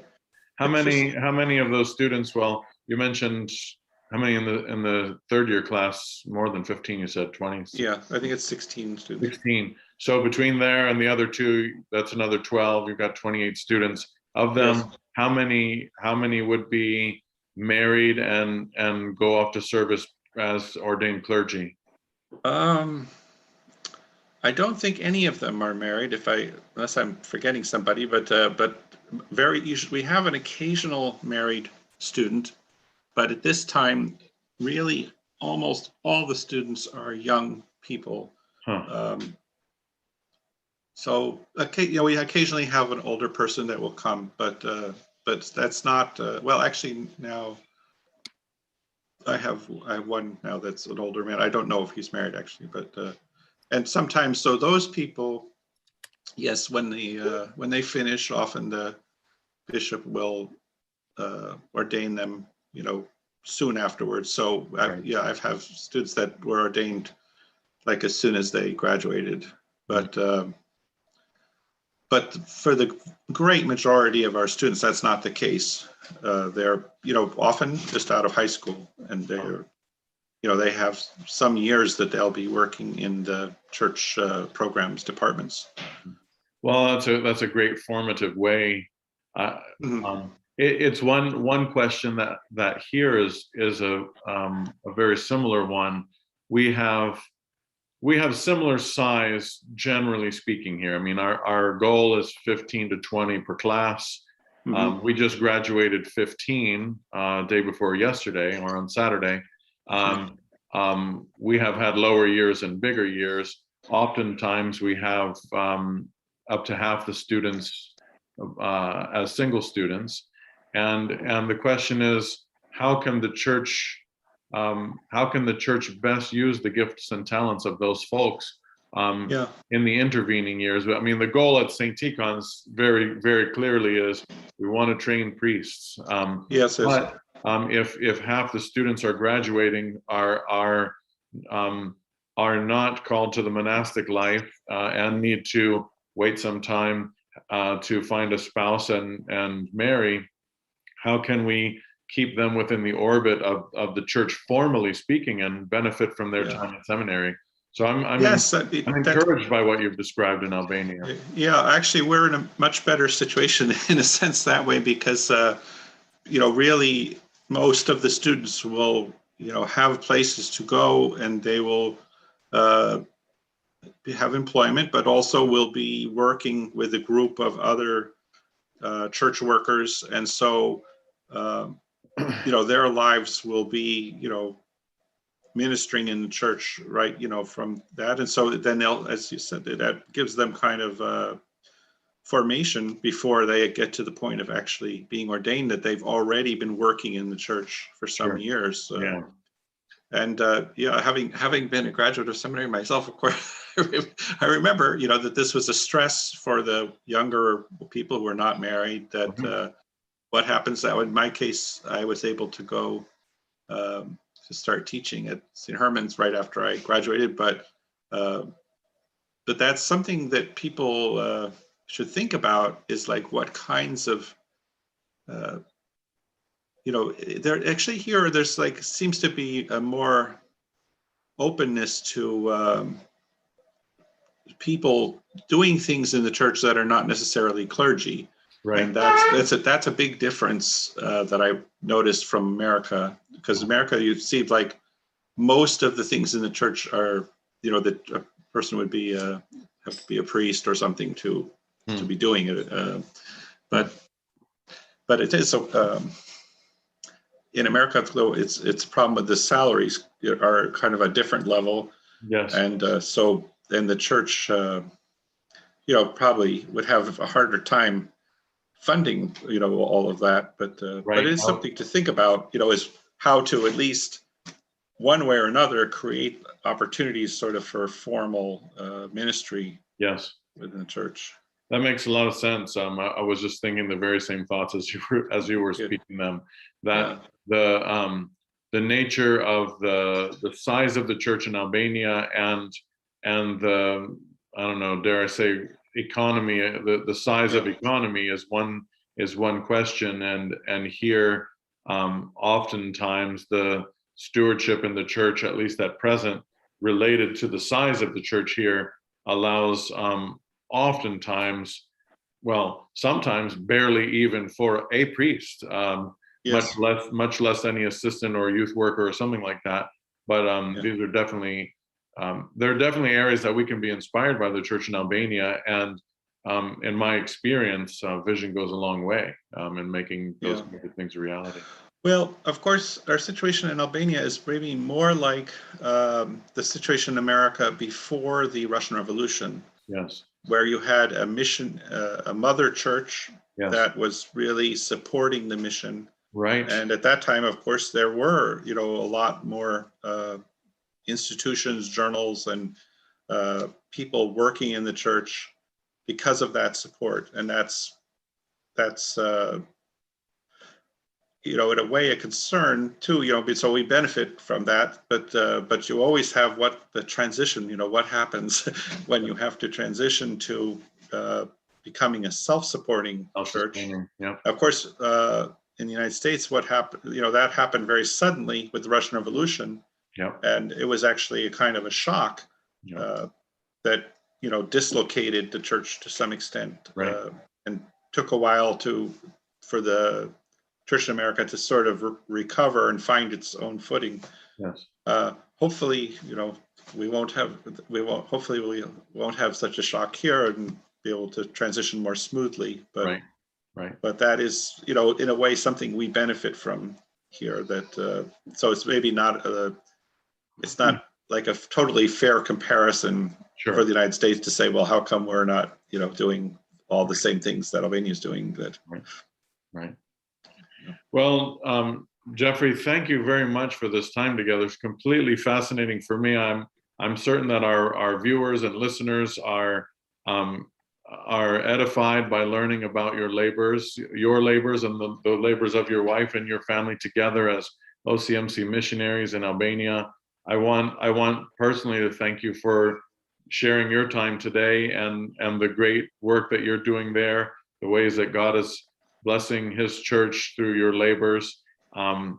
If someone wanted to reach you, for example, and say, tell me more about the church in Albania or OCMC or what it's like to be a seminary professor, what's the best way for someone to reach you? Well, probably the easiest would be just to go to the OCMC website, and they should have my email there. That would be a way to reach me. But so that's the simplest and perfect. So visit ocmc.org and find the missionary. I'm sure they must have our email address on. Perfect. Well, I look forward to our next time together. But again, I thank you for this rich hour that we spent together. You keep us in your prayers as we will here. I'd like to close. I didn't have a way to share it on the screen, but this icon that I have here is a very unique icon, which I asked Petro Lufta to paint for me. Petro is the iconographer for the cathedral in Tirana. And this is beautiful image of the Great Commission, more or less, right before the Ascension, and shows the apostles from the tomb going outward, the great missionaries who bore witness to the resurrection in the days of Jesus and all the way out to our present day. But I have this in my home. This is a constant reminder of your labors in Albania, because this came from the iconographer of the Albanian cathedral. So I thank God for that, and for Petro and his work, and more specifically right now for you and your work at the seminary. God bless you, and look forward to catching up with you sometime soon. Oh, thank you. And thank you for calling. It's been nice to get to visit with you again. Amen. Christi Onjal. God bless you all. Bye-bye. Bye. This is Deacon Ambrose Powell. In October of 2020, the Church in America published the results of a statistical survey on its website. The results showed that of 640 priests actively serving parishes, those aged 44 and younger represented about 22%. And those ages 55 to 64, approaching a retirement age, represented about 23% of the priests. And the largest group, ages at 65 and up, represented 30% of the priests serving active parishes in the Orthodox Church in America. And these statistical results make an obvious and urgent call for seminaries, for St. Tikhon's Seminary to be supported, to be prepared to receive candidates who present themselves to the holy priesthood, and to properly educate and train and form new priests that are so badly needed today. These statistics are something that can be easily grasped by the mind, but what about things that cannot be so easily grasped by the mind? What about, the beauty of the good that is still coming into the world by God's grace? What about that beauty? Like the beauty, in the gardens this time of year, the lilies, the irises, the roses, sure. But what about the beauty of the love of God for mankind? What about that beauty that Isaiah described when he said, "How beautiful upon the mountains are the feet of him who brings good news, who proclaims peace, who brings good tidings, glad tidings of good things, who proclaims salvation, and who says to Zion, 'Your God reigns.'"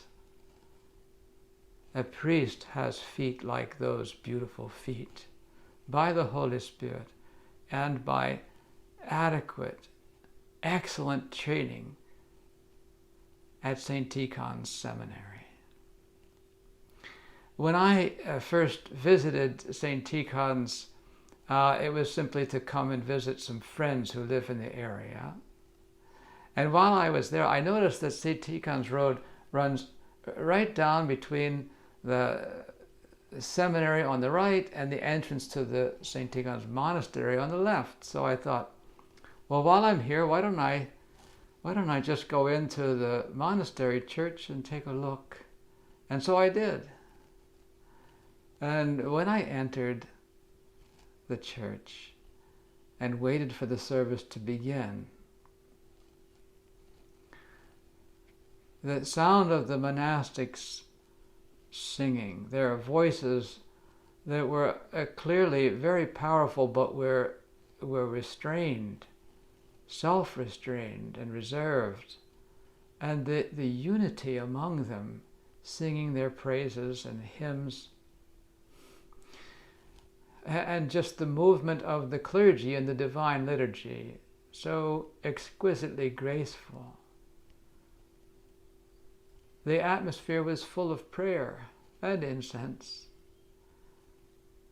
And to see the icons, and also to see the relics and venerate the relics of saints of North America, St. Alexis of Wilkes-Barre, St. Raphael of Brooklyn, St. Herman of Alaska, St. Tikhon of Zadansk, St. Tikhon, Patriarch of Moscow, Enlightener of North America, St. Nikolai of Zhitya, and more. When I left the church, I was just so moved in my heart, I just thought, I have to come back. And so I did. I keep coming back. I was also moved in my heart to come back with a financial gift to show thanksgiving and love for the beauty, for the presence of the kingdom of heaven so very, very near all around St. Tikhon's. Oh, at the time I didn't know the specific needs of the seminary. I didn't know the need for scholarship. I didn't know the need to have salaries for faculty and staff. I didn't know about married student housing. I didn't know about the projects that are so important and vital. And I didn't even know about the great and amazing cooperation between the monastery and the seminary, a great enterprise in the pastoral formation of new priests. Some of the monastics are on the faculty and teach at the seminary, and the seminarians come over to the monastery church to learn the services and to come to confession and so on. I didn't know any of those things. I was just so delighted in what I saw and what I smelled and what I heard inside the monastery church and all around the grounds of St. Tikhon's. Why do I share this? It's because this is why I love St. Tikhon so much. I keep discovering more, and it's so wonderful in the context of temptations to be discouraged. There are St. Tikhon's so much a part of the grace of God and the love of God for mankind, with the specific mission of preparing men for the holy priesthood. The Lord says these beautiful words, that to the one who receives much, much will be required. And by these words, he teaches us to live in gladness, to live as a giver like him. So I hope that you will be moved as well to come to St. Tikhon's as often as you can, and also to become a regular monthly supporter of the work of St. Tikhon's Seminary, because being a monthly giver, first of all, is so easy to do. Everybody, most everybody I know is connected to the internet, sometimes daily, sometimes all day. You can just go to the website and you click on the button and fill it out, and there you are. And by being a monthly sustainer, in whatever amount you're moved to do, you allow the seminary to have a very important tool to be able to plan month to month and to succeed in its mission. Thank you so much.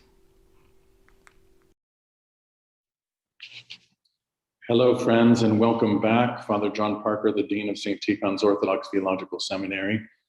In our last few minutes together, I was with you in the St. Seraphim Cathedral main church. Right now, I'm sitting in the chapel, which is dedicated to Archbishop Dimitri of blessed memory. I'm trying to see if I can get the right light for you. You could see him up on the wall right there. I'll give you a little tour of this beautiful shrine to Archbishop, which was painted in its entirety by Vladimir Grigorenko. There's a beautiful image of Archbishop and his tomb here on the ground, which is being eclipsed right now because of the setting of the sun. Thank you all for your generosity to St. Tikhon Seminary. Thank you for tuning into our program today. I have a very special and unexpected guest right now. I'd like to introduce to you all for the first time on our video, the newly consecrated Bishop Gerassim. Your Grace, it's a joy and a privilege to be with you. Thank you very much, Father John. I am glad that St. Tikhon Seminary was represented here at my consecration as Bishop of Fort Worth. We have here in our parish and in our Dallas-Fort Worth area a number of graduates of St. Tikhon's Seminary. One serves as a deacon, one serves as a priest, another was just ordained as a deacon on Bright Monday. And we have a reader nearby in Denton. We have a speaker, layperson in Fort Worth, and there are other clergy in the area from St. Tikhon, who are graduates of St. Tikhon Seminary. It's a sincere joy that we count among our graduates, those whom you have mentioned, and even Denton, Texas, as I'm sure you know, St. Maximus Church seems to be a seminarian producing parish. Right now at St. Tikhon's, we have not one, not two, but 3 seminarians from that amazing parish, including, I don't know if it's the first time ever, but it's certainly the first time in recent memory that a father and a son are going to seminary at the same time. Very beautiful thing. Your Grace, I know that your time is very limited and that you're exhausted from 2 days of beautiful celebrations. Maybe give us a brief word. Okay.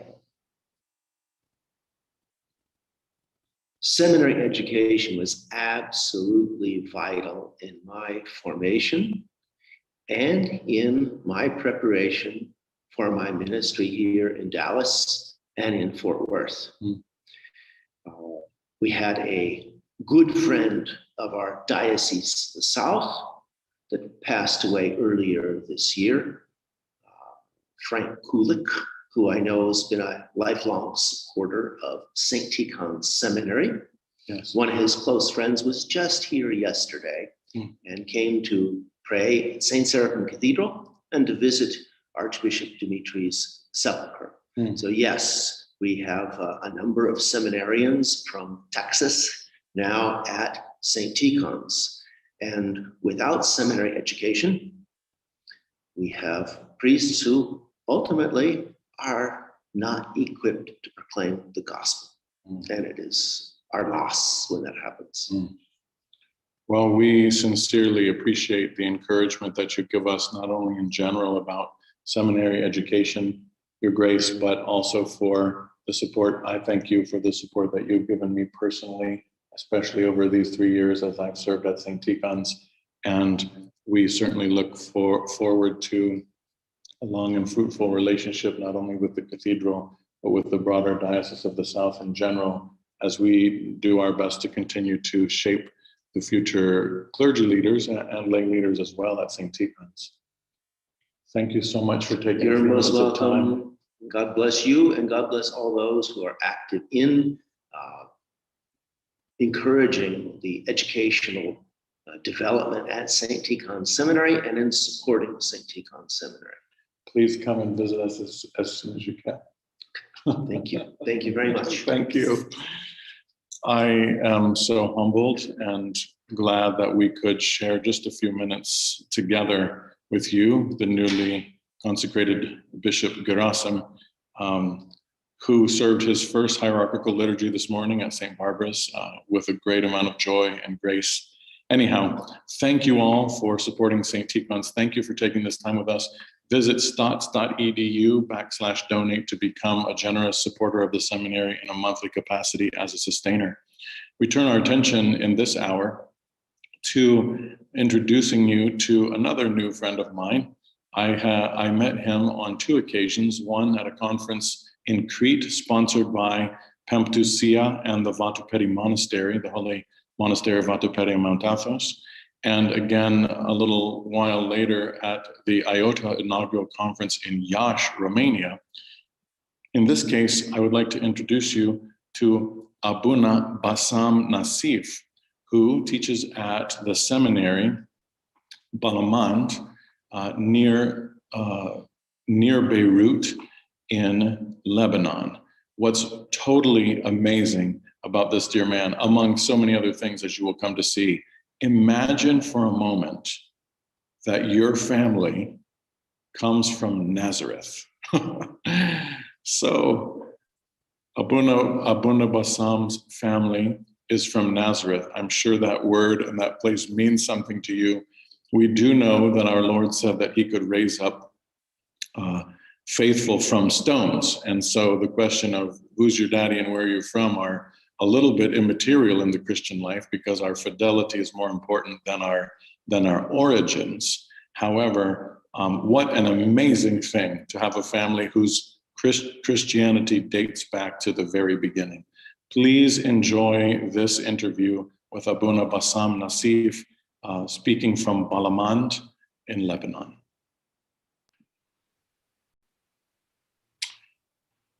Greetings, friends. This is Father John Parker, the Dean of St. Tikhon's Orthodox Theological Seminary, and I'm visiting with my friend Abuna Bassam Nassif, who today is at Balamand in Lebanon. It's good to see you, Abuna. Good to see you too, Father. Thank you. Greetings to you and to all our family and friends at St. Tikhon's. Thank you very much. It's such a joy to speak with you today. We are preparing this conversation for a beautiful live stream. People, when they are hearing our voices, it will be June 30th, the feast of the Synaxis of the Holy Apostles. And today we will be sharing seminaries from around the whole world. And today we visit Beirut, Lebanon, and our friend Father Bassam, who is teaching pastoral theology at the St. John of Damascus Institute of Theology at the University of Balamand in Lebanon. Father Bassam, you know, one thing that I realize is that when we think, when I say we, maybe I mean Americans, maybe I mean Western people in the 21st century, when we think of Lebanon, oftentimes we don't think of Christianity. We think of modern conflicts, we think of Islam and things like that. Maybe refresh our memory, refresh our Christian memory, our biblical memory of the beautiful place where you live. Tell us a little bit about that. Well, in fact, Father John, Lebanese are not converts to Christianity. They are the aboriginal people of this land. It's a holy land where Christ walked, you know, Tyre, Sidon, as mentioned in the Bible and in the Gospels. The cedars of Lebanon mentioned more than 100 times, maybe I think 108 times in Scripture. Yes. And so this land is holy, and we have many saints that lived here. Almost every city, many martyrs died in every corner of this land. So many places, when we walk, we feel the land is mixed with the blood of martyrs that witnessed Christian faith in this land from the early beginning after Pentecost. So this is where we are. This is where we stand. And this is the land of Lebanon and, of course, Syria. Yes. And in fact, the Patriarchate of Antioch is the only patriarchate founded by both St. Peter and St. Paul. Right. And in the Patriarchate, the Antioch is where the followers of Jesus Christ were first called Christians, as in Acts 11:26. Yes, of course. And so during the persecution of the church, which followed the death of Saint Stephen, the proto-martyr, members of the community in Jerusalem sought refuge in Antioch. And while Peter served as the first bishop of the city, St. Paul, St. Barnabas, they all set out on their great missionary journeys to Gentile lands in Acts 13. Yes. So they established a tradition which would last for centuries. From Antioch, missionaries went to Georgia, to Cyprus, to India, even to Spain. So and they reached the whole area: Mesopotamia, Greece, Balkans, Italy, Mediterranean region. So yes, you're right. Many people forget the importance of this land and its foundational role in Christianity. Yes.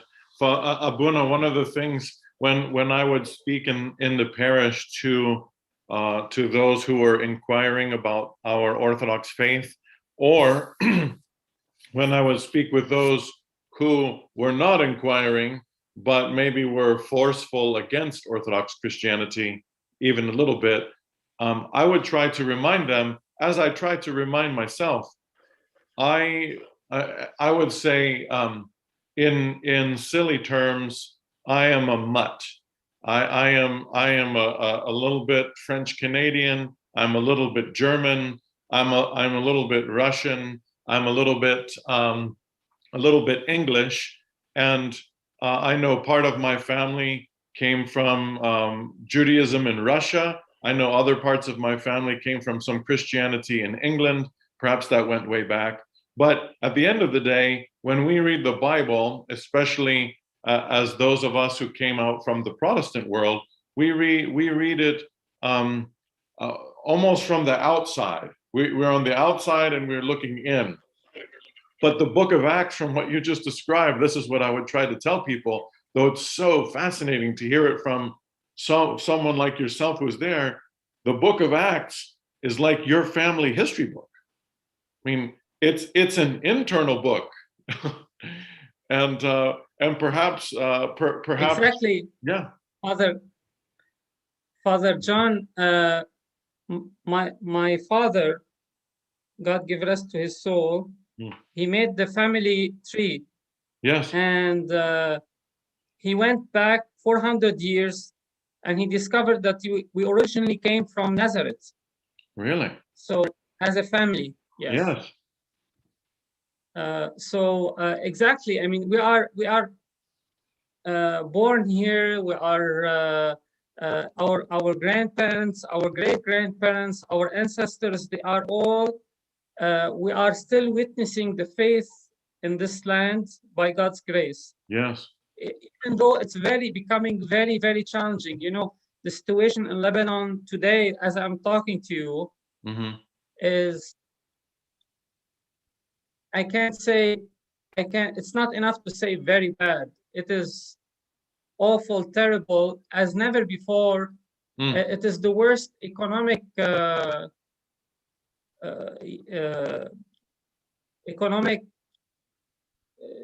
situation that, from the early 19th century, according to different studies, you know. Yes. 65% of Lebanese people are under the poverty level. Wow. So 65, yes, as in more than half. 5%. Yes. We had 1 year ago, we had almost maybe 5-10% maximum. Wow. So our situation is really miserable. And also we are being surrounded by not just economic and bad inflation and the worst inflation in the country, but also by many social, political, and religious atmosphere that does not favor the Christian presence.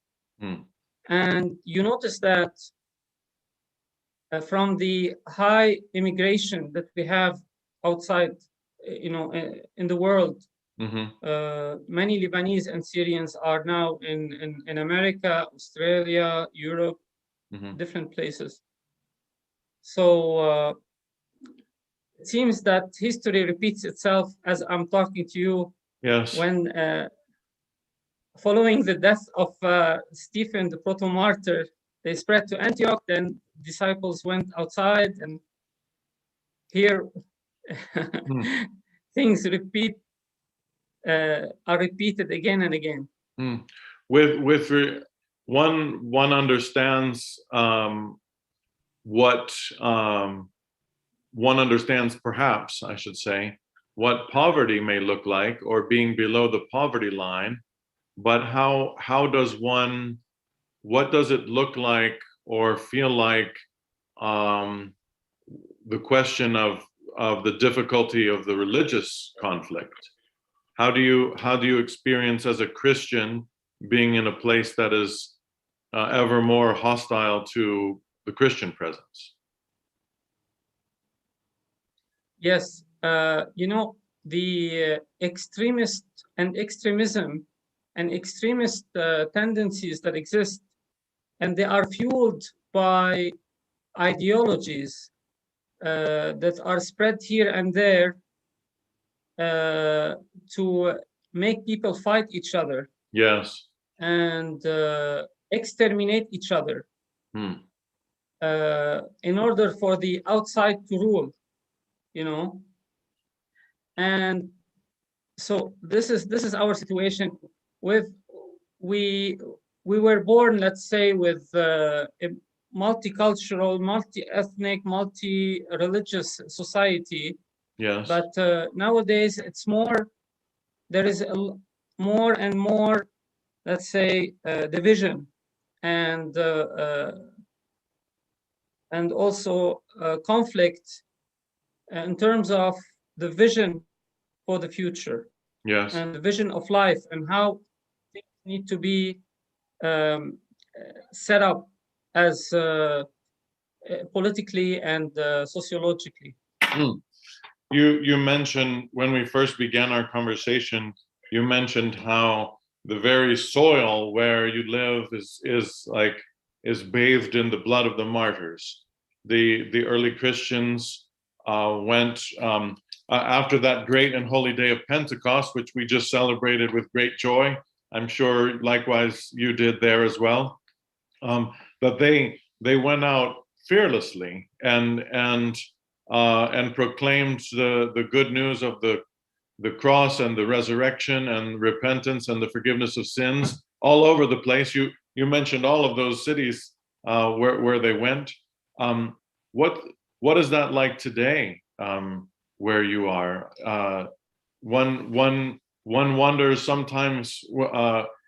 I would think as an American, oh, you must have converted to Christianity. Your family has gone way back, but what about the proclamation outside the walls of the church today? Is that sort of thing happening? And how can you speak about that a little bit? Yes, of course. Thank you for your very interesting question. In fact, yes, as I said, we are going through a very difficult time socially, economically, and also security-wise. And we have high inflation, rising immigration. I spoke about poverty. But you see, there is so much grace, so much hope. Yes. So much love. Yes. So much helping each other. For example, during the pandemic crisis, many Christian villages, the government couldn't help because there is no money. They don't have the equipment, and you need oximeters, you need certain medicine, you need also oxygen. Yes. Tubes, and so the people gave from their money to help each other. And that made a big difference in fighting the pandemic. Yes. And also made the number of deaths very minimal. So why do we have, what's the secret behind this beauty of souls, this Christian hope? Yes. Okay.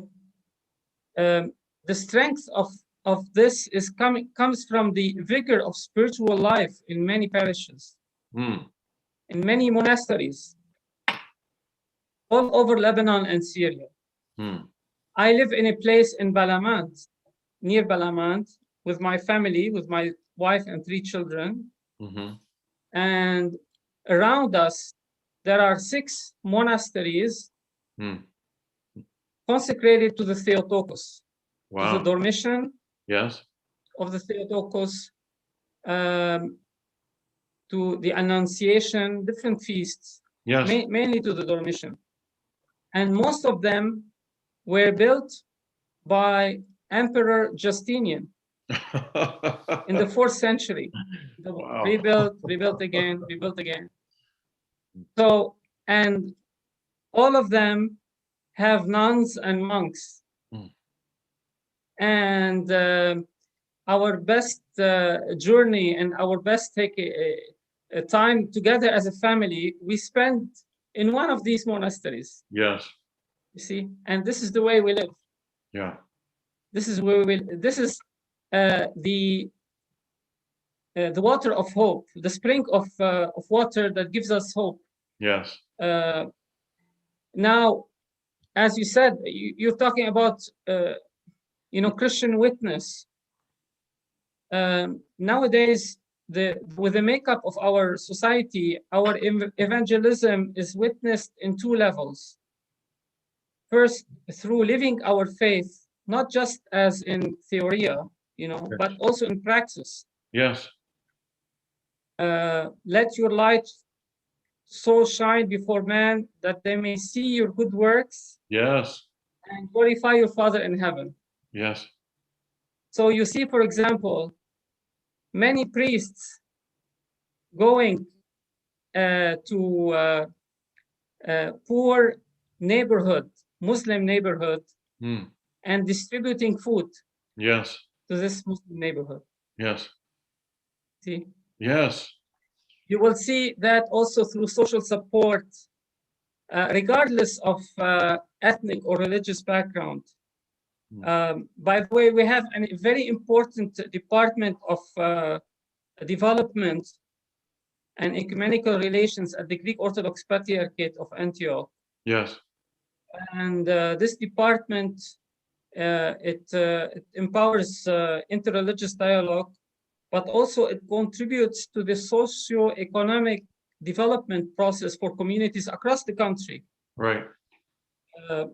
It nurtures coexistence and peace and reconciliation. And it supports many projects with vulnerable communities across the country, aiming social integration and poverty reduction. Yes. So, and also, we have many refugees within the country, and it also helps the refugees and support them. So,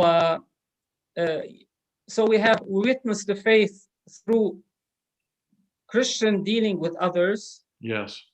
And through our Christian attitude, our Christian mind, and the University of Balamand plays an important role in this regard. Yes. Because an important part of its makeup is our students from non-Christian students. Yes. So it has about 6,500 students. Wow.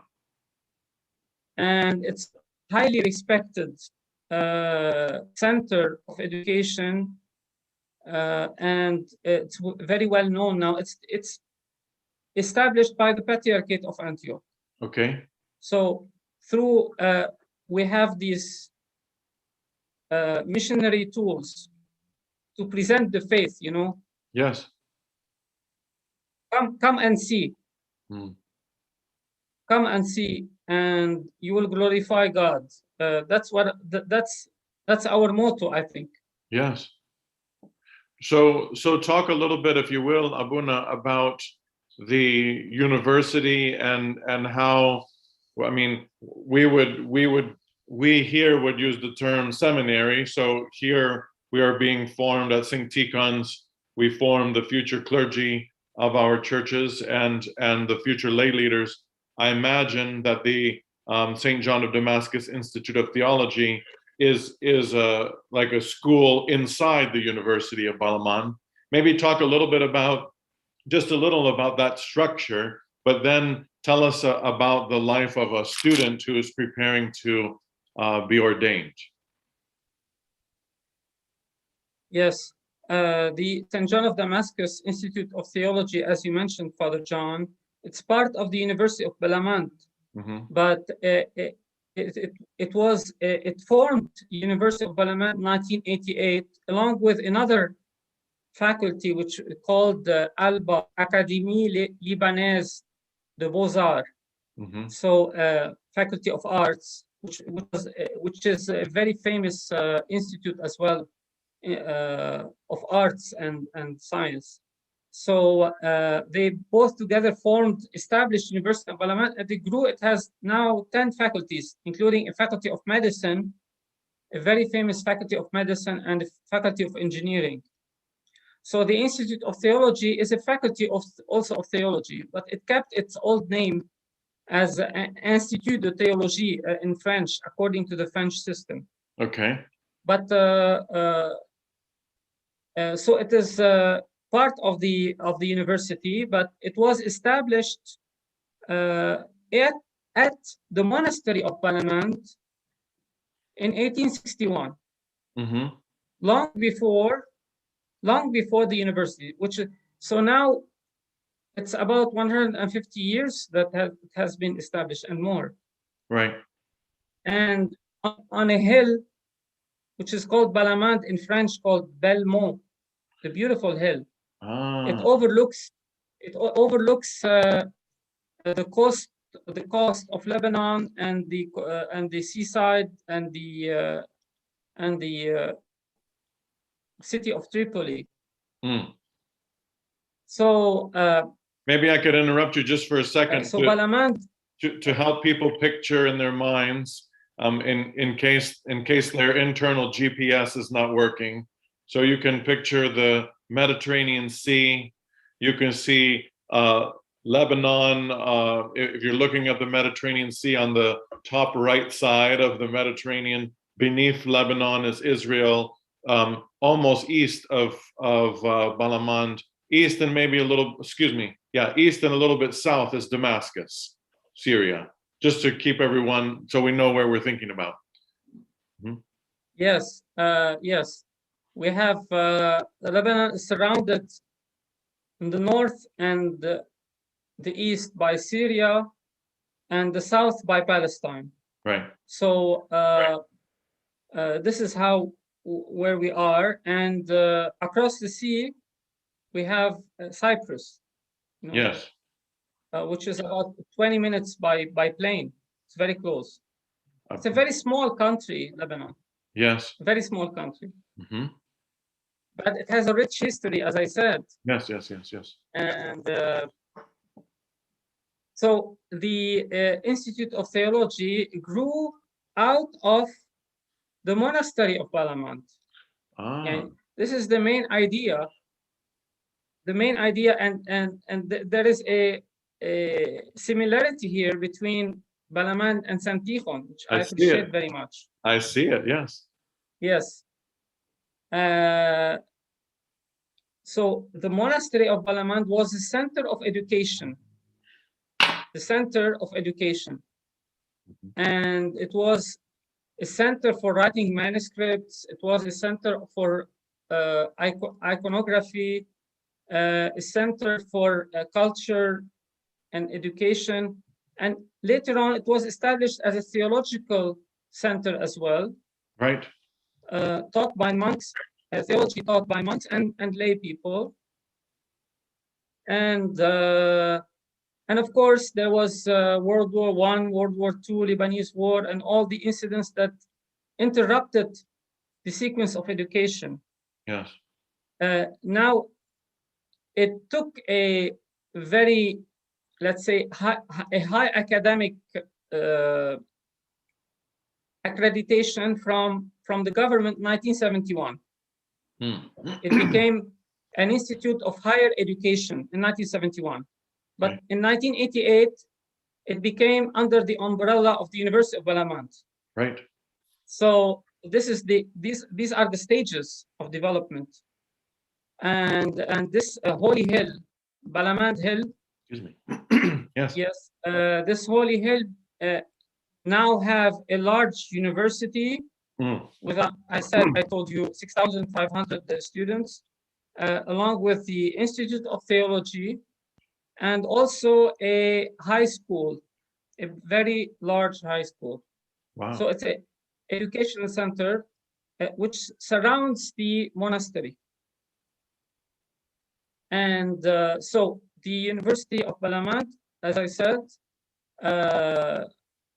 under which the St. John of Damascus Institute of Theology operates, yes, is also under the spiritual and under the direct supervision of His Beatitude, Patriarch John of Antioch and all the East, and also the Holy Synod members. Right. So it has academically, it follows the standards of the university, and spiritually, it follows the standards of the gospel of the Church of Antioch, of the tradition of Antioch. Yes. How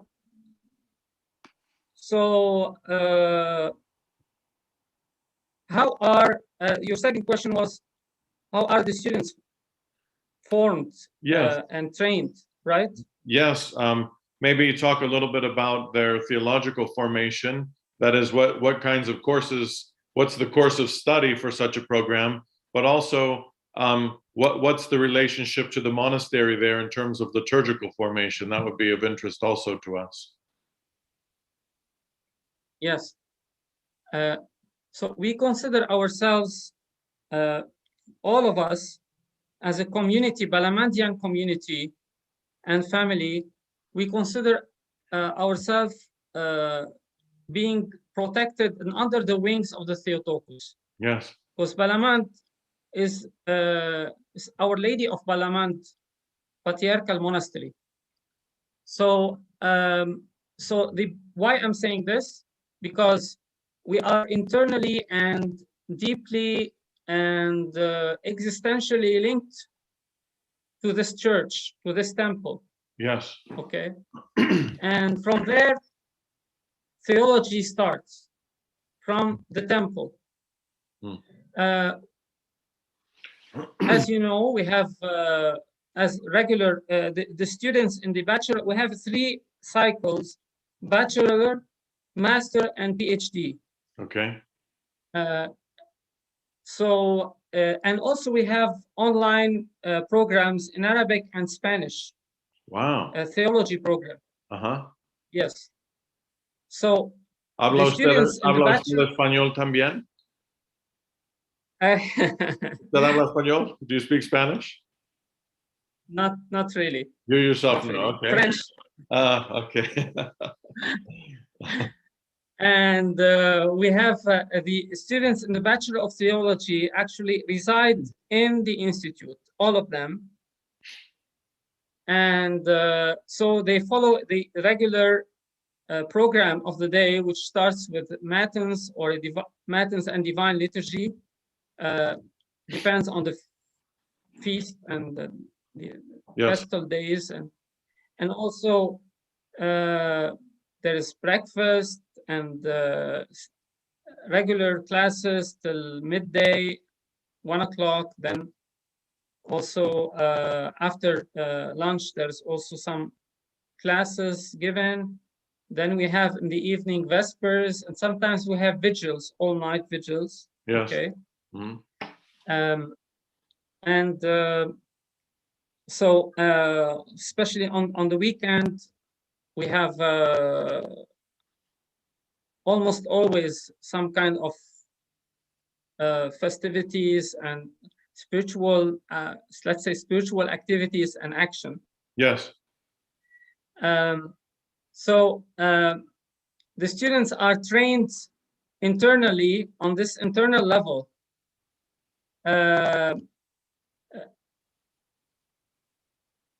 On the life of holiness. Yes. Okay. They have a spiritual father for confession, for spiritual direction. Yes. And because we believe, as you do as well, that knowledge begins by offering one's heart to God. Yes. It's a beautiful Give me word. your heart, It's son, a beautiful word. and I shall give you understanding and life. Yes. I shall give you understanding and life. Yes. So it prepares its students to be aware of the fact that Orthodoxy should be one's way of life. Yes. To have our priestly identity being formed, and also to have this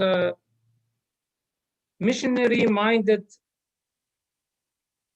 vision or attitude. Yes.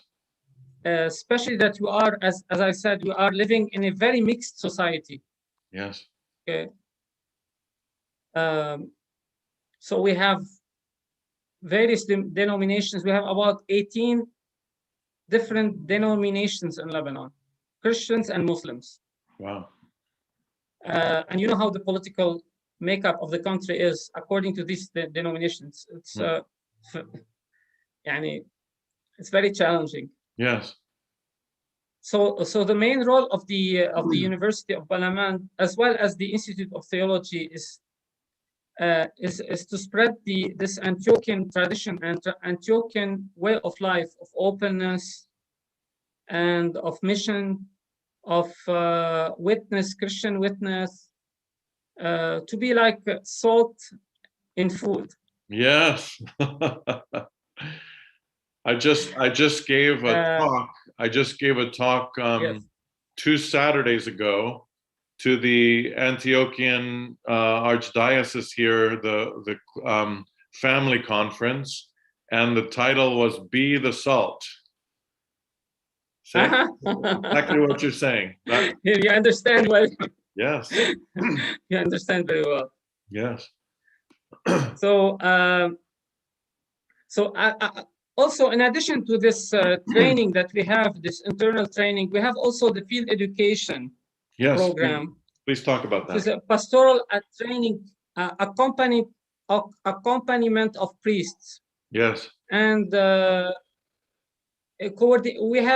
we do it in coordination with parishes and parish priests. It encourages the students to apply their pastoral theoretical knowledge to a parish setting. Yes. And it is similar to what you have as well in the field. So, and also we have 2 kinds of education or training. We have the pastoral training in parishes and pastoral training in social institutions. Right. Like a prison or a hospital, prison, hospital, those kinds of things. Like prison and hospital and drug addiction treatment. Yes. You know, elderly house, orphanages. I hope one day I could introduce you. I hope one day I could introduce you to Father John Kowalczyk, who is our professor of pastoral theology here at St. Tikhon's. It would be interesting to hear how the field education and relationships to those institutions is similar and how it's different. We have one of in the United States, I think we have one of the longest standing relationships with the local prison, and our students go there regularly to visit them. The pandemic slowed that down a little bit, but the history is there. We look forward to returning to that this fall. And also to one of our adjunct faculty members, Father Nicholas Solak, who himself was a drug and alcohol addiction counselor in a prison before he became a priest. And so it sounds like we have a lot of common ground with all of that. Yes. Sorry to interrupt you. Sorry. Of course. Especially, no, thank you, Father. Especially the training, and as I said, the training happens first in the temple. So we have the institute is here, university is here, and in the middle we have our liturgical life within the under the auspices of the Theotokos. Yes. Under the protection of the Theotokos, with the guide of the Theotokos. Okay. Yeah. And this is we can see how faith is growing in the 4 years of preparation that we have in the Bachelor of Theology program, which covers, as you know, all the courses related to the field of theology, liturgy, dogma, yes, history, of course, biblical studies, and various other fields, various other, yes. For I just can't help but. That's why Balamand is famous by its choir. Huh. And I think Ancient Faith Radio once produced a CD of Balamand choir, and the Balamand choir also toured once the United States once or twice back 10 or 15 years ago. And because the choir is being trained every day, morning and evening, and at every divine liturgy, and it's composed by 30 men, 40 men. Yes. Seminarians. Yes. I'm going to. I look forward to listening to that myself, and I'll do my best in the next few days. I would like to send you a digital copy of our professor of music and choral director Benedict Sheehan recently composed the music for the entire Divine Liturgy. He made the settings for that and recorded it, and I'd like to send you our singers singing here. They're going to do the same for Vespers the week of the 4th of July, actually. Anyway, we have so many wonderful things in common, Father Bassam. Very beautiful. Yeah, thank God. Thank God for this, and that's why it's a great joy to talk to you, Father. It's a testimony. Really, it's a great joy to have this conversation. I feel the same. It's a great testimony to the oneness of the Orthodox Church throughout the world. Though we are in, yes, we are also in Balamand.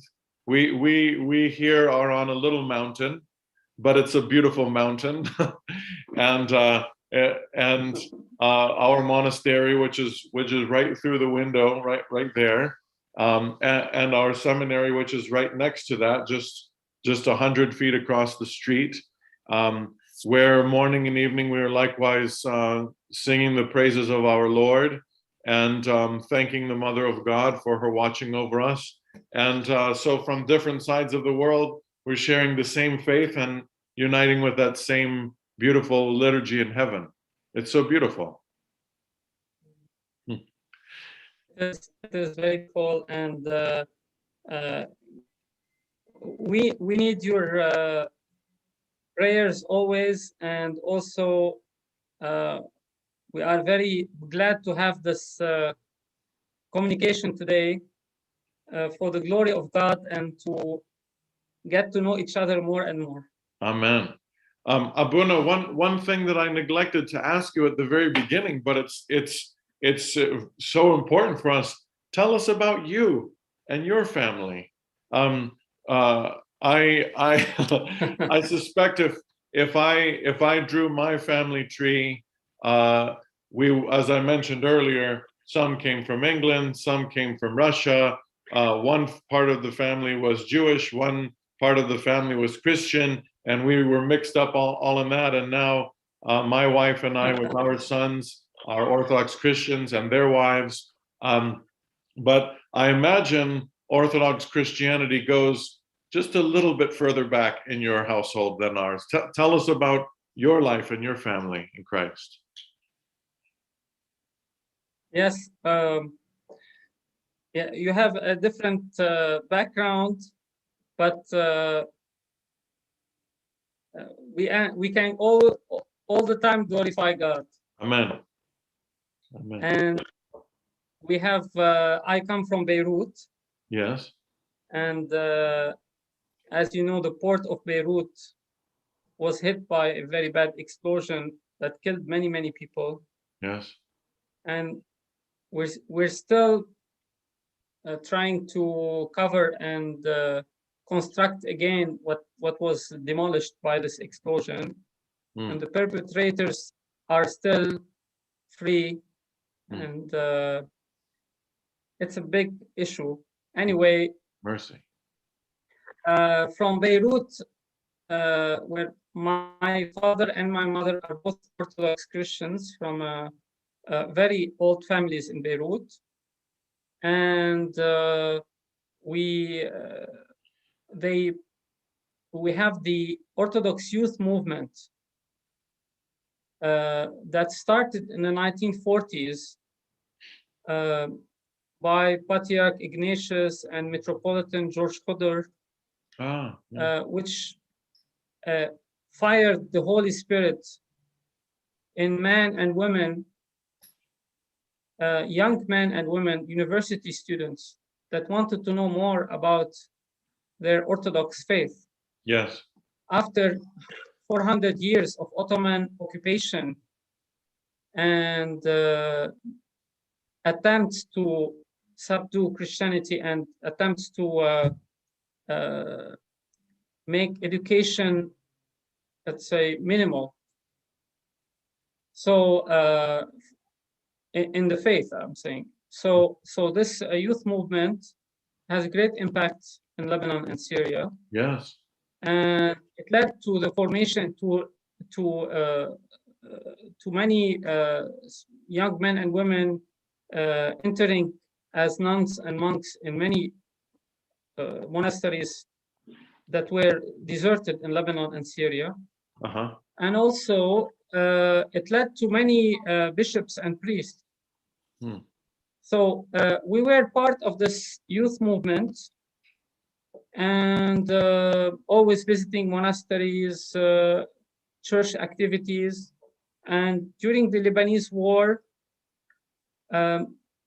because I had my sister in Canada already, so we immigrated because we had a very bad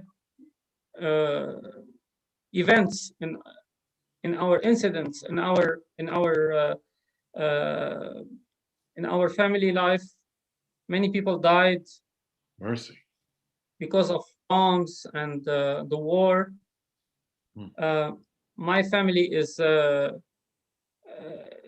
very church oriented. Yes. My parents, they're not politically oriented at all. So we went to Canada and because of the war in Lebanon, and I studied there at the University of Toronto mechanical engineering. And I worked a little bit at General Motors, then GM of Canada. And then I went to with the blessing of. Sorry to interrupt. My son Sebastian is also a mechanical engineer. Nice. Sorry to interrupt you. Send him all my love.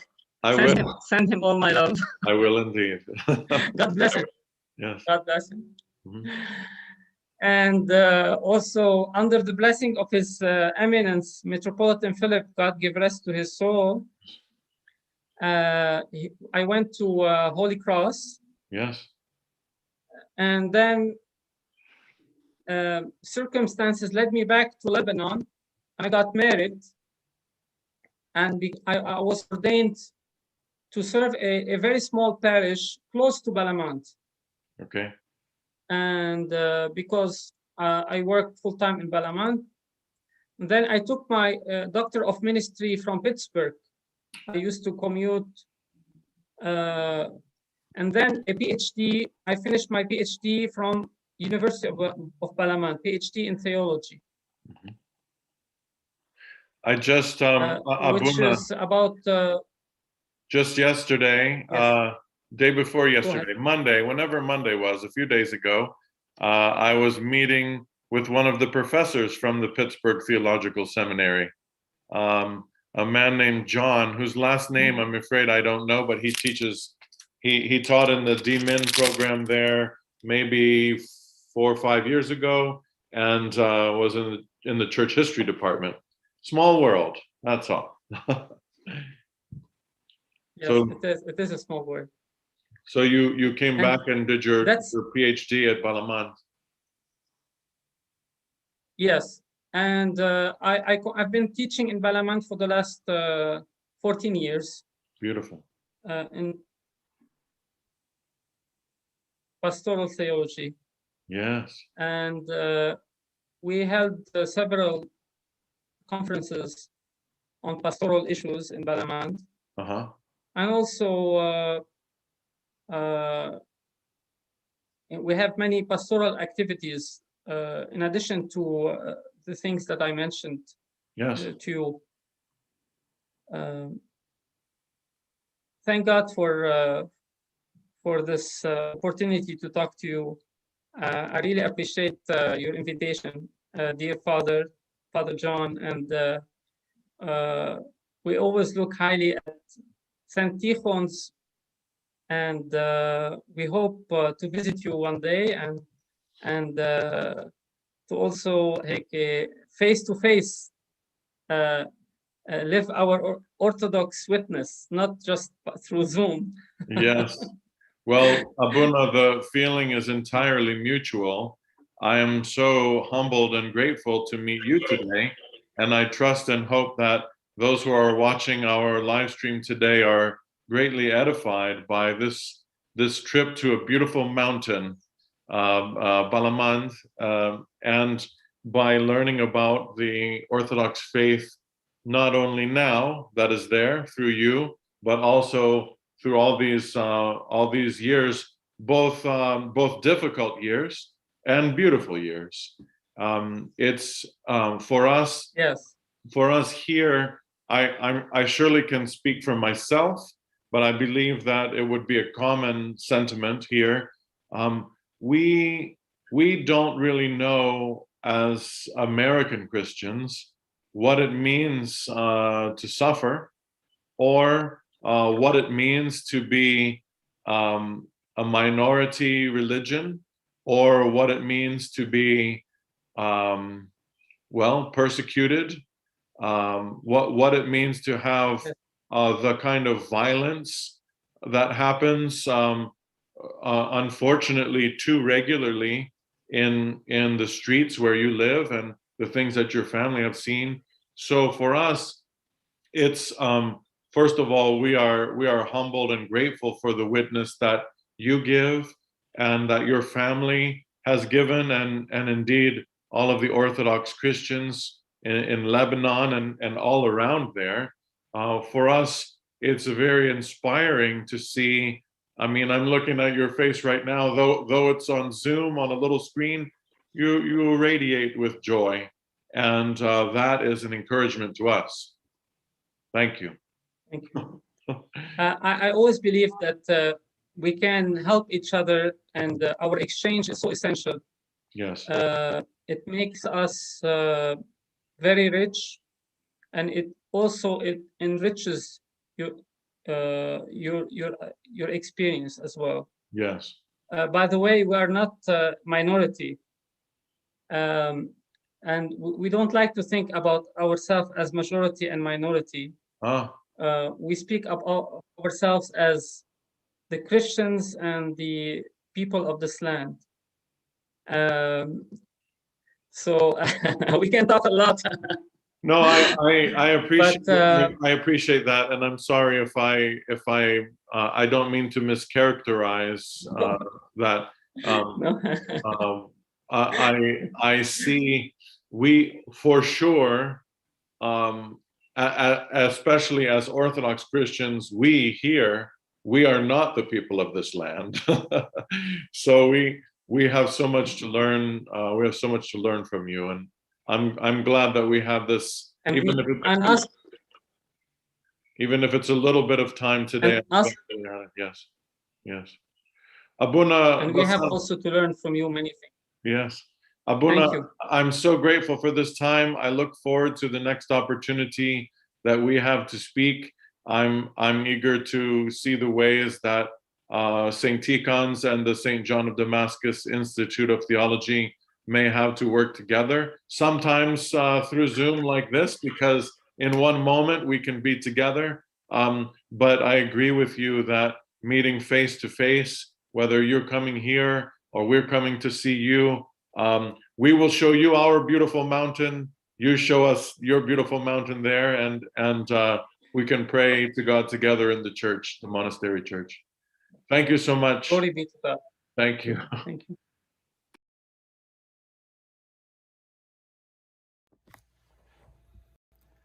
Hello, my name is Elias Raymond, and I am a seminarian here at St. Tikhon's Orthodox Seminary in South Canaan, Pennsylvania. Father John Parker, our dean of the seminary, has asked me to do a little video to answer a few questions on why I came to St. Tikhon's, as well as the best things about my first year here. I am currently now going into my second year, and what I have to say about why I came, well, that it was recommended to me, and I've always wanted to serve the church in whatever capacity that may be and explore the vocation of the priesthood, God willing. And here, with the monastery attached and it being out in the middle of almost nowhere in the Nipa Valley, has been an incredible experience. Being attached to a monastery, having the monastery just right across the road, going to all the services unabridged to their full capacity, even during Holy Week and Pascha and all the feasts throughout the year, has been a very incredible experience. And that's what I think it is. It's more experiential, living an Orthodox life. The community here is absolutely wonderful. Both the monastics, the lay community, and the faculty. Everybody is welcoming and just very kind and understanding, and it's an ideal little place to be formed as a seminarian. The best things about my first year have been, really the whole thing has been great. You know, it's not just sitting in a classroom, which is also good, you know, and doing readings and writing papers, which is all very, very well and good. But it's about the community as well, living a life together with your fellow classmates, with your fellow seminarians, with the community here, going to the services, you know, experiencing that Orthodox life, which has really been wonderful. Additionally, the best things about the first year is there's just so much going on. Even this past year when we had the COVID restrictions, there were still things that were happening. And as for me as a musician, you know, there's a lot musically going on as well. And so I've been very active in the music realm, and a lot going on there. And it has been wonderful. The classes have been enlightening. You know, we had just finished ethics and synoptic gospel classes and church history, and all of it's been, I've learned so much, and it's helped me become a better person and to help me understand more of my faith. And maybe, God willing, down the road, I can use it to help others as well with what I've experienced and learned here. But yes, so it's been wonderful. So I hope that it's a few of my words have been, inspiring or motivating, and to say that it's really been really a positive experience, and I look forward to the next 2 years to come. Yes, so Christ is in our midst.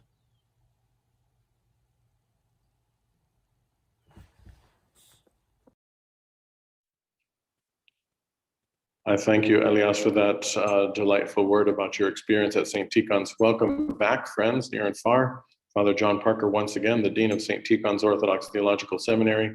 For those who are just joining us, we are on a trip around the world. We started in Guatemala at the seminary there with Father John Chos. We've moved across the ocean. You have just heard the amazing story of Abuna Bassam Nassif, who teaches at Balaman in Lebanon, and then a beautiful little word from one of our current students who's a middler. Thank you all very much for the ways that you support our seminary and our seminarians, the generosity that you offer on a day like this in becoming a sustainer by becoming a monthly giver, or in your one-time gifts. They make all the difference in the world to us at St. Tikhon's. Sometime we'll line up student by student by student and ask them to tell you their stories. I could encourage you actually to go to ancientfaith.com and visit the Spirit of St. Tikhon's podcast, where you can meet a whole boatload of our students one at a time and hear their stories. They are the ones whose seminary life and whose future ministry you are making possible by your generosity. Thank you. Please visit, if you haven't already, www.stots.edu. It's right there in the corner there, stots.edu/donate. That's the important part, where you can click and become a sustaining, generous giver even right now. It just takes 5 minutes. We are about to travel together to India. We're going to India via Houston because the priest whom you are going to meet right now, who is a priest in the Indian Orthodox Church, the Malankara Indian Orthodox Church, his name is Father M.P. George. You will learn in the video that we call him George Achin. In the Indian Orthodox tradition, they say father after the name. So if we were speaking in the Malayalam language, you would say John Father. And so they say George Achin, which is like saying Father George. You will meet one of the most pious, humble, God-fearing men that you will have ever met.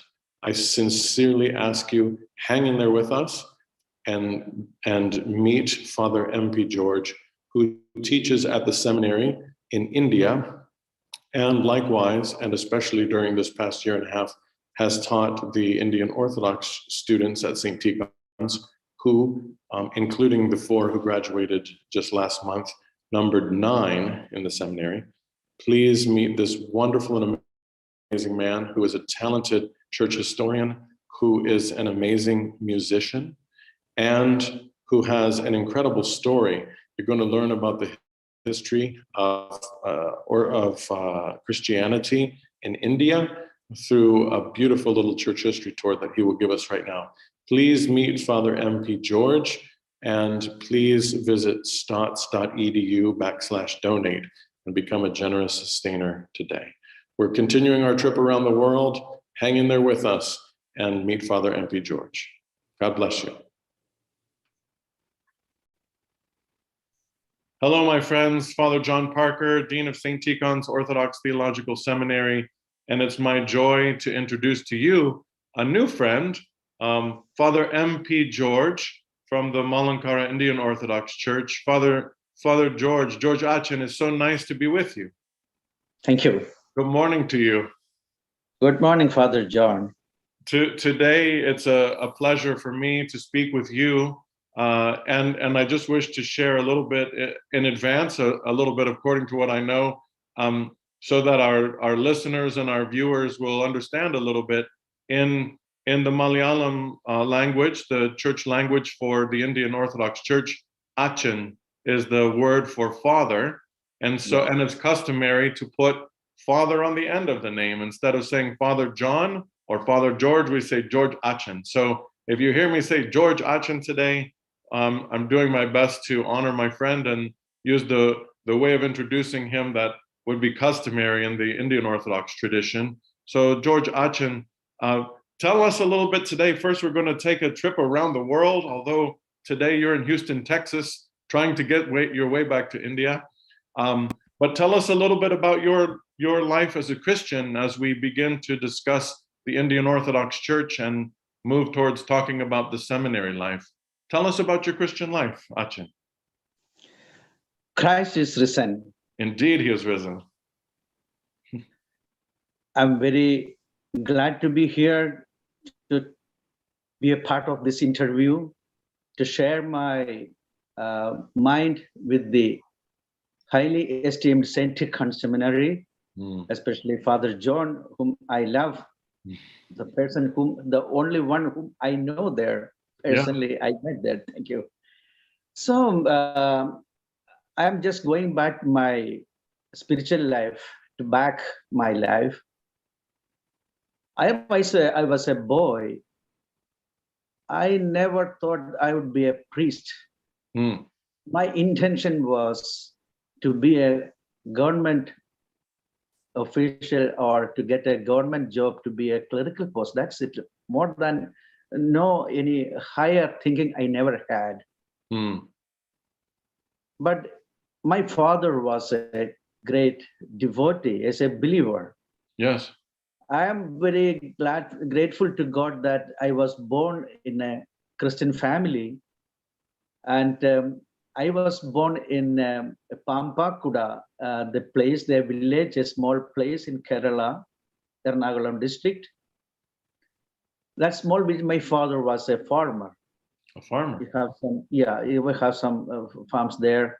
We have cattle, and such a life I had. Father George, allow me to interrupt for just one moment. Allow us to think in our mind, to picture the country of India, and on that map in our mind, where will we find Kerala? North, south, east, west, where? Yeah, Kerala is the southwest tip of the India country. Perfect. And if you see the map, there will be in the bottom, the left side, there will be a small state that is Kerala. Beautiful. And it's known as God's own country because this beautiful place where high ranges, lowlands, plainlands, backwaters, and near the Arabian Sea, it's so beautiful, thickly with the forest, and you can see a lot of coconuts are there. Coconut is Kera, Malayalam. That is known as Kerala, means the land of coconuts. Kerala means the lands of coconuts. Yeah, of course. Beautiful. Okay, that's great. And it's the land of many fragrance like pepper, cardamom, and sandalwood. You can see in Bible itself. From the time of Solomon, there were this type of fragrant things were imported from there even to Solomon's palace while he was building his temple. It's depicted in the book of Esther and the first Kings that is there. But it's not mentioned there's India, but this is the only place where the sandalwood is growing. Gotcha. Plenty of sandalwoods are there, and also cardamom. These things are there, and also pepper. So in the diary of the topography of Cosmas Indicoplistes in the 6th century traveler India, he said that he found a Christian church there where the pepper grows. Pepper grows means that is it's known as the land of Mala. Mala means mountain. So it is Mala. That later it came as Malankara. Kara means land. Malankara means the land of Mala's great mountains. where pepper grows. Yeah, that is our church is also the official name of our church is Malankara Orthodox Church. Meaning the Orthodox Church of the land of the mountains. Yeah, mountains. Thickly that is filled with trees and shrubs and herbs and fragrance. It's a beautiful. Once you should come there and visit us. Then you will understand how beautiful it is. So that is Kerala. From there, from a small village is Pampakuda. Pampakuda is the place where, according to our church history, it's a very important place where, because the church liturgical books were printed there. Our liturgical official language is Syriac. So that was the place of Syriac, and there were many teachers were there, the high professors like Malpans. In Syriac, it is Malpan means professor. So there were great Malpans there. They translated Syriac text to Malayalam for our liturgy, and it was printed there. So later it is known as the book is Pampakuda is very much famous for the liturgical works and liturgical books according to our church. So I am very much grateful to God that two ways. Once I am born in a common house in a Christian parents. Yes. And also secondly, I was born in Pampakuda, the very important place for our church history. So this is Pampakuda and my village. So Christian parents and the home of the translation of Syriac liturgical books into your local language. Yes, still it's still great scholars of Syriac scholars are coming from in and around the world to Pampakuda. There's a good libraries there. They've kept the very good, valuable manuscripts from Turabdin and Mosul and Mardin. From there, a lot of manuscripts were kept there. So it's very important for the scholars of Syriac language. They come there and learn there and study there. So in that way, I am very proud that about my country and my place, my village, small village. So yeah, it's so amazing for us because here, of course, something is very old if it came from, say, 1776. However, you have a lot more history and church history, ancient church history in your church and in the town where you came from. It's very beautiful. Yeah, but while I came to Philadelphia, I felt that something like a Kerala, so beautiful, thickly filled with trees and beautiful high mountains are there. So I felt my country while I was passing through Philadelphia, through the state. Beautiful. So this is my about my village and my testimony, my witness, and my history about my childhood. From my childhood, I was taken to church every Sunday for the Kurbana. Kurbana means liturgy in Syriac, Kurbana. Yes. So from my childhood, I was very much interested to be in church and participate in the Holy Communion there. Yeah. And also, I was not a musician. I never sang in my young age, but I heard, and also with the crowd, I could sing this type of songs.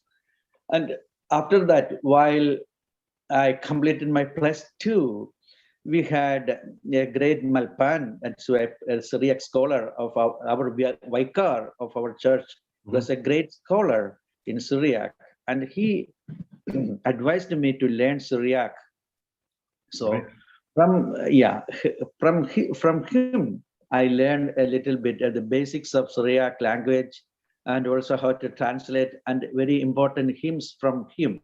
Yes. He was my how to say, I don't know, my spiritual father or mentor, or I don't know how to say. He touched my mind. He was the one who called me to the church. There was a mission, thing to say they like that. Yes. His name is Father Abraham Conrad Malpan. He's the Malpan Abraham Conrad. That will be. He's not well known to our church because every printing textbook, his name will be written there because translations through him that is there. So from him I learned. That is my the third thing. Mm-hmm. I am like Saint Paul. Saint Paul was this disciple of Gamaliel. Yes. I can strongly say I am the disciple of Father Abraham Conrad Malpan. Beautiful. Yeah. And once, so my thinking was to go to the, after take a degree to go for some government duties.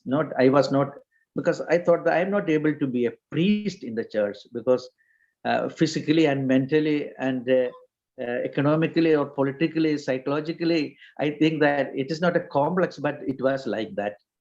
I never sang. My thinking was in that way. But this priest once called me that, George, yeah, do you want to go to seminary? And I said, Achan, I'm not worthy to go to seminary to learn something else. And he said, you must go. And while he's a very reputed personality in our church, while he went to Kottayam in our seminary, he brought an application and gave me, and he himself took that application to the seminary. For his by his recommendation, I got the admission there. Beautiful. Seminary, Kottayam Orthodox Theological Seminary, I was a student there. Kottayam, you said? Kottayam is in the middle of Kerala state. Okay, beautiful. It's a small town, and also our ecclesiastical head, the Catholicos, his palace is there. So that is the center of our church, according to our church history. It's a very important place for us. For those who may not know, Achan, the Catholicos is the head of the church, right?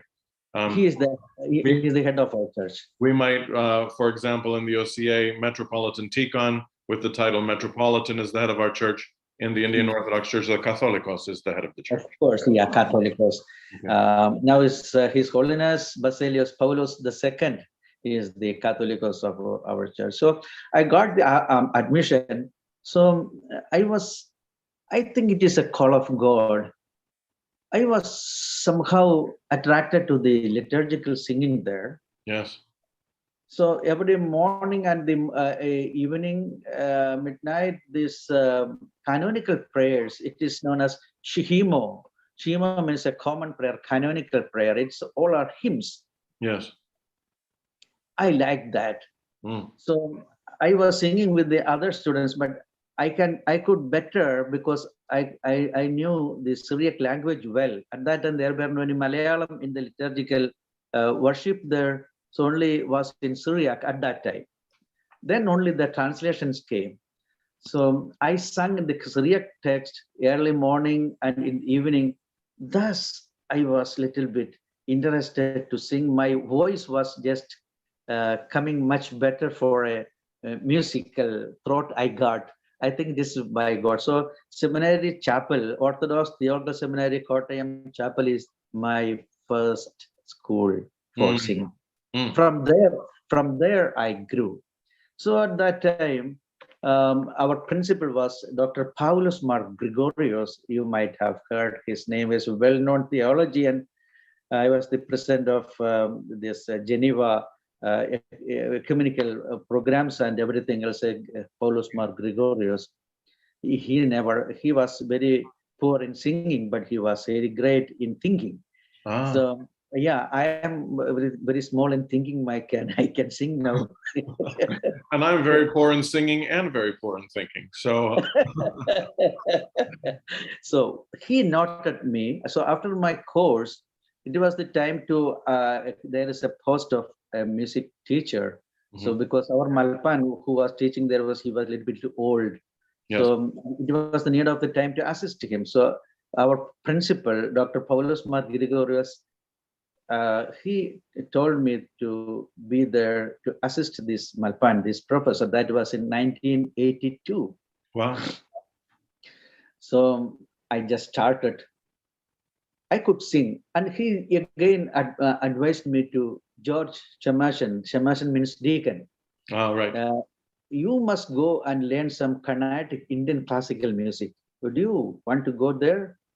I said, now I have this money, a lot of money needed, Bishop Metropolitan. So he said, don't worry, I will give you. He gave me at that day 1,000 Indian rupees at that time. That was a great sum of money.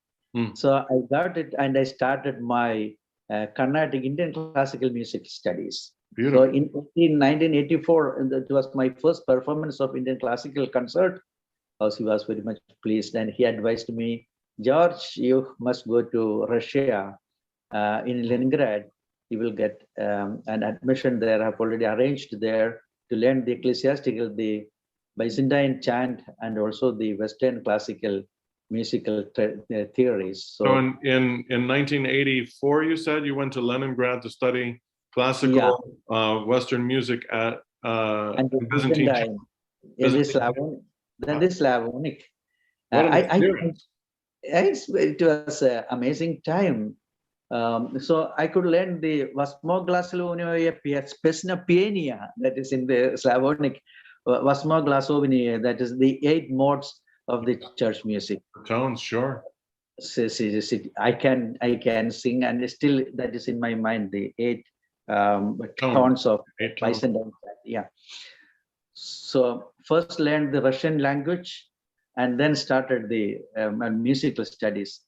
Wow. This completely transformed me in either way. I got a very good professor, a very good teacher there. Yes. She gave me the how to harmonize, how to notate, what is the theory, by giving a lot of time she spent for me. Yes.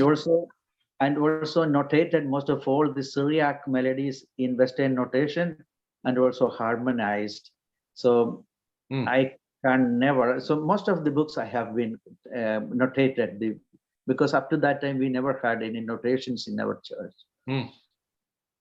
So after completion, this bishop again advised me to go to England. So there I got an internship there by the help of the Anglican Archbishop there. 6 months I was there to learn how the English harmony is going on. So 6 months after my studies there, I came back into seminary, and this bishop is with his desire, or because of his love, he started a liturgical music school there near the seminary in the same campus for the whole people, and also for the seminarians. Liturgical, his name is Shruti School of Liturgical Music. Shruti means it's a very Hindu name, that is what is heard from God, that is Shruti. What is heard from God, Shruti. Yeah, Shruti. So that's a music institute that being started there. It's still, it is giving more lessons to most of all the lay people there, and also for the seminarians. Shruti School of Liturgical Music. Achin, for a young man, for a boy who wanted to grow up to be a government official, to have gone to the church where your first school was to sing, like learn the singing in your church services, and then off to Russia for training in Byzantine chant and the Russian music tradition, and then off to England. What an amazing path that God has prepared for you. God prepared for you. Yeah, I feel that it's the guidance and providence of God that He was guiding me in this way, from the local, a common life to a spiritual life. He was slowly He was leading me. So I learned the Slavonic. It's there. I have no any use there, but with that, in Syriac music also there is a tonal system is there. I see. So I could compare it, and these melodies that I was teaching in the seminary and also for the church, still I am doing the same. So this is my about my childhood and the way that how came to this spiritual world. Amazing. And now I am 66, retired from the seminary, and the synod also requested me to continue in the seminary to because this is a very complicated subject to be nobody is there to teach there in a classical way. That's why still I am being a professor in the seminary.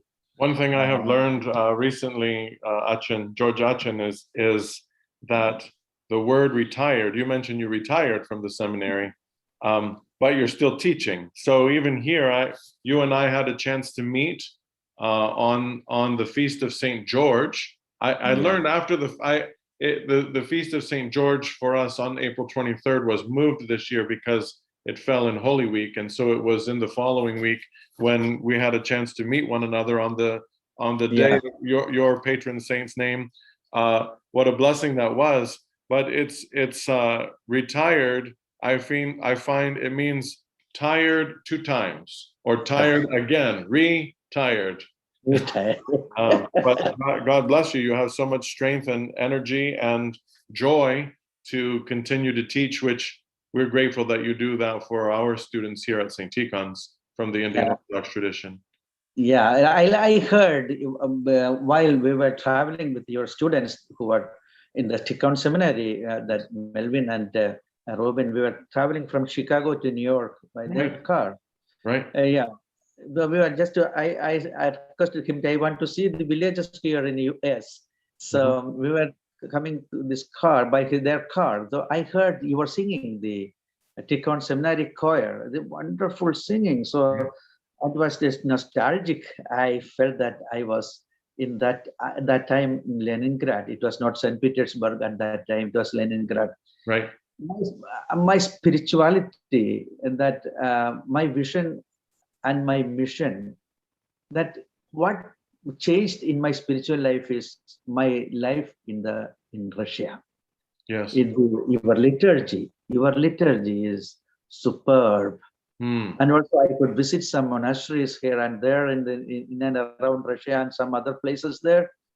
Your monastical life and also your spiritual life and also your liturgical life is wonderful. That very much influenced me even now in my personal life. Yeah. It's easy to see, isn't it, how when Prince Vladimir sent his emissaries to find true religion, and they found themselves in Hagia Sophia and returned to tell him, we knew not whether we were in heaven or on earth. We only know that God dwells there among men and that this worship surpasses all other worship. And you see that carried on in the Russian tradition, which is what we also try to carry on here in our own seminary and monastery life. I'm so glad you had that experience. I must say, please allow me one more word, Achin, just about the music and the singing and the liturgy of the Indian Orthodox Church. Our time today won't permit us to talk at great length about the liturgical life of an Indian Orthodox Christian. However, two weeks in a row, back in March or April, I had the chance to go to the ordinations to the subdiaconate of 2 of our wonderful students, as you know, graduates, Roby Anthony and Shojal Abraham, subdeacons. And I do encourage people to have the opportunity to go to visit an Indian Orthodox church service sometime. The singing is dramatically different from ours, but heavenly. And one thing that moved me very, very, very much in the liturgy of the ordination, the bishop, the Metropolitan, when he was ordaining the subdeacon, just to share with our watchers and listeners today, he had the subdeacon, the soon-to-be subdeacon, at his right side at the altar. The bishop wears a large cope, we would call it, like a liturgical cape almost. And he lifted it up with his right hand. You can't quite see my right hand. And it made like a huge wing, like the wing of a dove. And you could see with your eyes as he was ordaining that subdeacon, a person as if being held under the shadow of the wings of the Lord. It was so moving. Anyhow, sorry for the interruption, but I was just wanted to mention that. Yeah. I think the Malankara our church, we are still following the Syriac tradition, or the West Syriac tradition. There are 2 Syriac traditions. There one is East and other is West. East is also known as Chaldean tradition, and the West is it's also a dialect from the Aramaic language that was very much familiar in the place of Palestine and the east was very much prominent in the region of Persia, Babylon, or Iraq, in that place. So our church, once we had the Eastern Syriac, and from the arrival of Portuguese, you see, I would like to have a small history about our liturgical formation. Sure. So this would be in the 16th century or so, 16. Okay, yeah. It's according to our church tradition in India, the Saint Thomas founded the church in 1852. In 52. So there was a small church was there. That was, I mentioned that in the 5th century also, Cosmas also in his diary also mentioned about there is a church that is prevailed in the place where the pepper grows, that's in Kerala. So he found that St. Thomas Christians were there because in 345 AD, there was a migration from the place Persia to India. This is because of the persecution of great Emperor Safur II. He was a very anti-Christian. He was against Rome and Constantine, and because of his persecution, more than 1,000 people under leadership of Thoma of Cana. His name is Thoma of Cana, and Bishop Jacob also was with him. So they migrated because of the route to save from the root emperor. So they came to Kerala, and they started their own living. They decided not to mix with the Indians. Yes. Be with our tradition, keep our tradition. They are known as Knanaya. Knanaya church is still there. It's very prominent church there. Knanaya means the descendants of Thoma of Cana. I see. So they brought the East Syriac and the traditions to India first. We don't know, we never know anything about the 1st century liturgy or worship, anything else. We don't know about that. There is no any evidences are there. But from 345, after Thoma of Cana, this worship, they started there. And so that church, this person, Cosmas, met it there. So in the 5th century, there was a church there. So there in Kerala, there was a church. So then we can see in the church history in the 15th century, the arrival of the Portuguese. That's in the 16th century, maybe in 1498.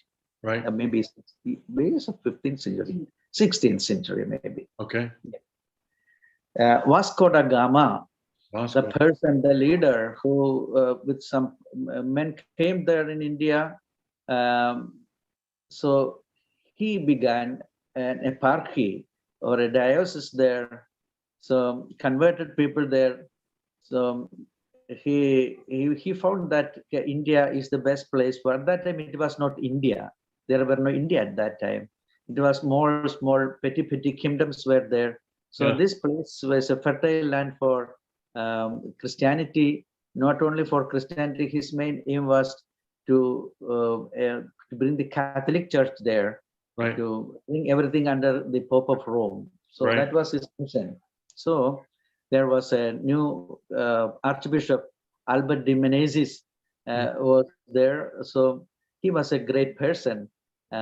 He traveled along the beach, the coastal areas of India, and thus he converted a lot of fishermen into Christianity. So that's the Latin Church came there. Were those fishermen converts from the Indian Christian tradition, or they were from other religions? Indian Hindus, maybe. Hindus, okay. Yeah, these fishermen, they're poor people. So they attracted to Christianity and became. So there are two churches there. One is the Cananite Church, and now one ancient church is St. Thomas Church, or the ancient church is there. Now the Cananite Church is there. From the 16th century, after Vasco da Gama, there the Latin Catholic Church being started. So there were three churches now at this time. I see. So the Portuguese, the coming of Portuguese created a lot of changes in our Malankara churches. It was known as the St. Thomas Christians at that time, the Church of Malabar. Malabar or Malankara, it later came, Malabar. Malabar also is a place of mountain. I see. Yeah. But the ancient church, it was headed by an archdeacon instead of Catholicos. He was known as archdeacon because he was selected by priests. The priests were appointed him as a archdeacon, and this Portuguese, this said that their ordination is not right. I see. So at that time, by the grace of God, one bishop from Antioch, his name was Ahatalla. He came in India, and these people requested them to get ordination from him. I see. So the Portuguese found that this is not right. He was captured and he was in prison, and at last he was drowned in the Arabian Sea there. Goodness. By the Portuguese. So this time, our Malangara people gathered there in Cochin, and they erected a cross there, and they tied a rope there and caught there, and they had an oath: we will never go to under the Pope of Rome. That oath is known as the Cunan Cross Oath. You can see in the history of Kerala Christian Church there.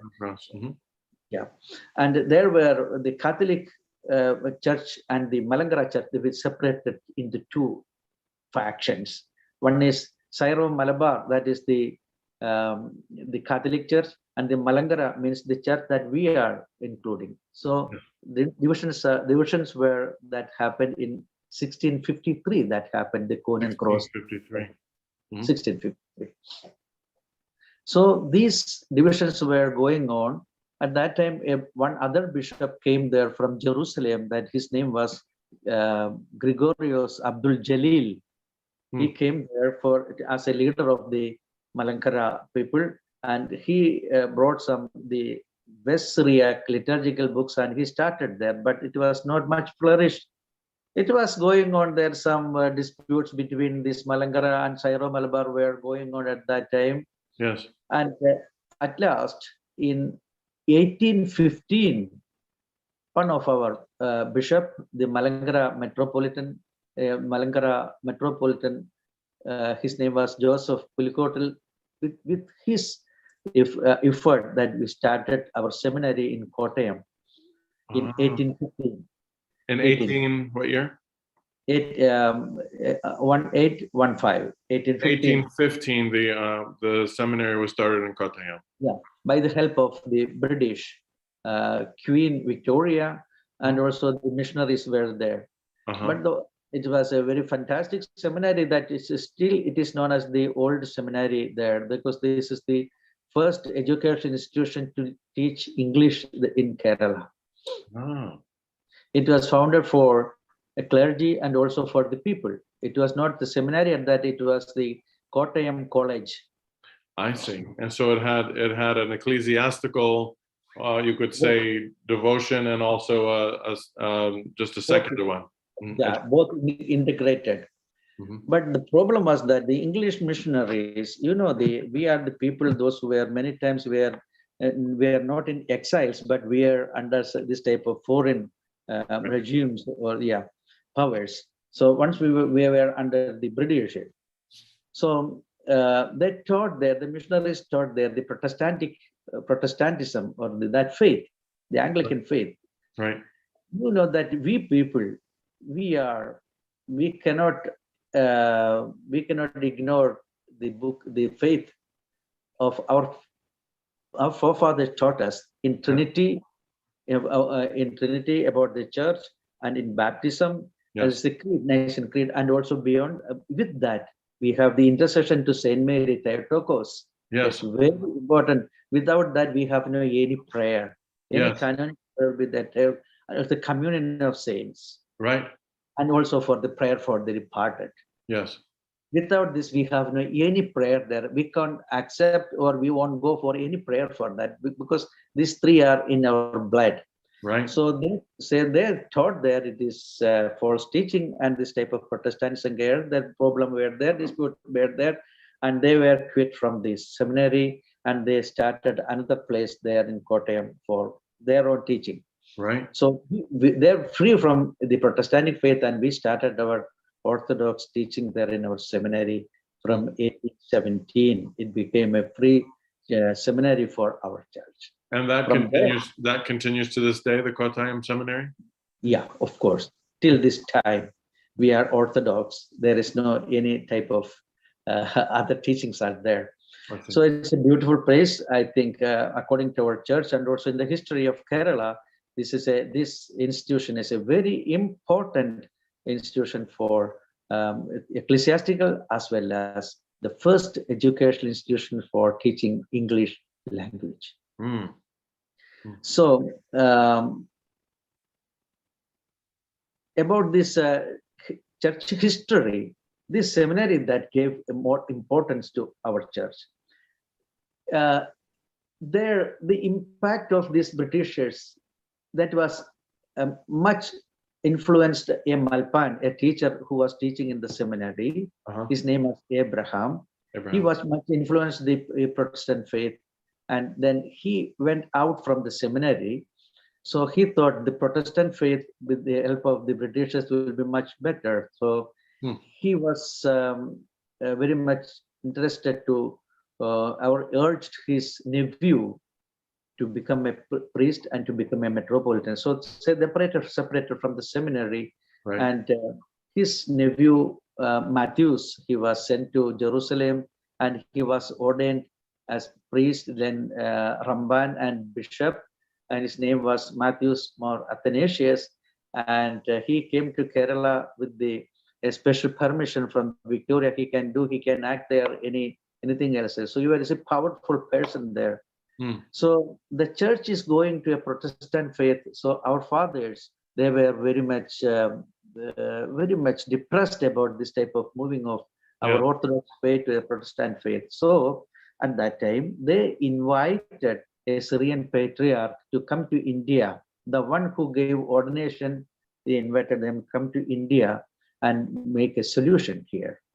Yes. So the first time in 1875, the patriarch Peter III, he came to India and he excommunicated Matthews Athanasius, and he arranged many things there. He ordained 7 bishops there. He consecrated the holy oil, it is known as Moron. And our church and the Syrian church became so close, and the Syrian patriarch became the head of the church since 1875. A remarkable and complex story once the Portuguese came to India and all that came after that. Yeah. So these are the very complicated history about the Kerala church history. That's many things have to explain because our time is so limited. So that will be in other time that we can. Sure. So it's a very complicated history. Then again, we in 1912, we want our Indian Orthodox faith and ecclesiastical administration there. In 1912, the Patriarch of Antioch, his name was Abdul Messiah, the Patriarch who came there in India, and he founded there the Catholicate in Kottayam. So Catholicos is like the Patriarch, is Patriarch of India. He has any administrative power, only for ordination, and is the father or spiritual father. And for the local administration, there are other post was created, that is Malankara Metropolitan. He is the one who is assigning the duties to every bishops to, and also other matters, the administrative powers. That was since the 1912. Our church again into it is an autonomous in category that we claim that like that. It's an autonomous church. It's not Indian church. We never say it is an Indian, but actually it is like an Indian. But we are happy to say that Indian Malankara Orthodox Syrian Church. Syrian means the Syriac is our okay. Sorry, Syriac is our official language, and in Syriac we worship. So that is why the Syriac is Syrian. We want to know that in the way Syrian. This is something about. Then just nowadays there is a some ecclesiastical dispute between the Syria and India. There's this again now itself we have in two factions. One is the Patriarch Party, and the other is the Catholicos faction. It is going on there. We are the people who are always in the crucial way that we are going on. But still, God provides us. Yes. We have our own canons. We have our own liturgy. We are autonomous, and we have a vast relationship with the other churches, other Orthodox churches, like the Armenian or Russian, a Coptic, a Ethiopian, like the other churches. We have very much we have related with the other churches, and also our Bishop Tikhon, he was there in India in our church, visited in our church last 2 years back. Yeah, so we are also related to you also. Yeah, we want to be much related to you. That's why in this time I got the opportunity to be in the Tikhons. I think that it's a very much it's a relationship with your church, your seminary, and our seminary. So the relation is going like this. Yeah. Well, as I've shared with your Metropolitan here, will it help? Would you help to have a little water or something? Do you need a little? Yeah. Yeah. My wife is with me. She is helping me. Lovely. My wife helps me. I wouldn't be here today without my wife. In every sense of that phrase. When I had the chance to speak with your Metropolitan here, especially on those two occasions with the ordinations I mentioned before, it's a great pleasure for me personally, and it's a great blessing to our seminary, St. Tikhon's, that we have, well, we've just graduated 4, but including those 4, we had 9 students from the Malankara Orthodox Church here, and they set a very, very high standard for our students here in their piety, in their sincerity, in their humility, in their love for God, in every way. Actually, it's a great joy to have your students from your church with us, and I count it a blessing. I've learned a lot from them myself. Very glad to hear that. George Achem, please tell us a little bit. We have just a few more minutes left, maybe 5 minutes or so. I'm curious, tell us a little bit about the seminary now as it is in India. What is the formation like there? And maybe a little bit, about the students here at St. Tikhon's, and do they go to India during their studies, after their studies? How does all that work? Tell us a little bit about that. We have the Orthodox Theological Seminary. I said once it is known as Old Seminary and Orthodox Seminary. Yes. The process of admission is after graduation, the graduated students are admitting there.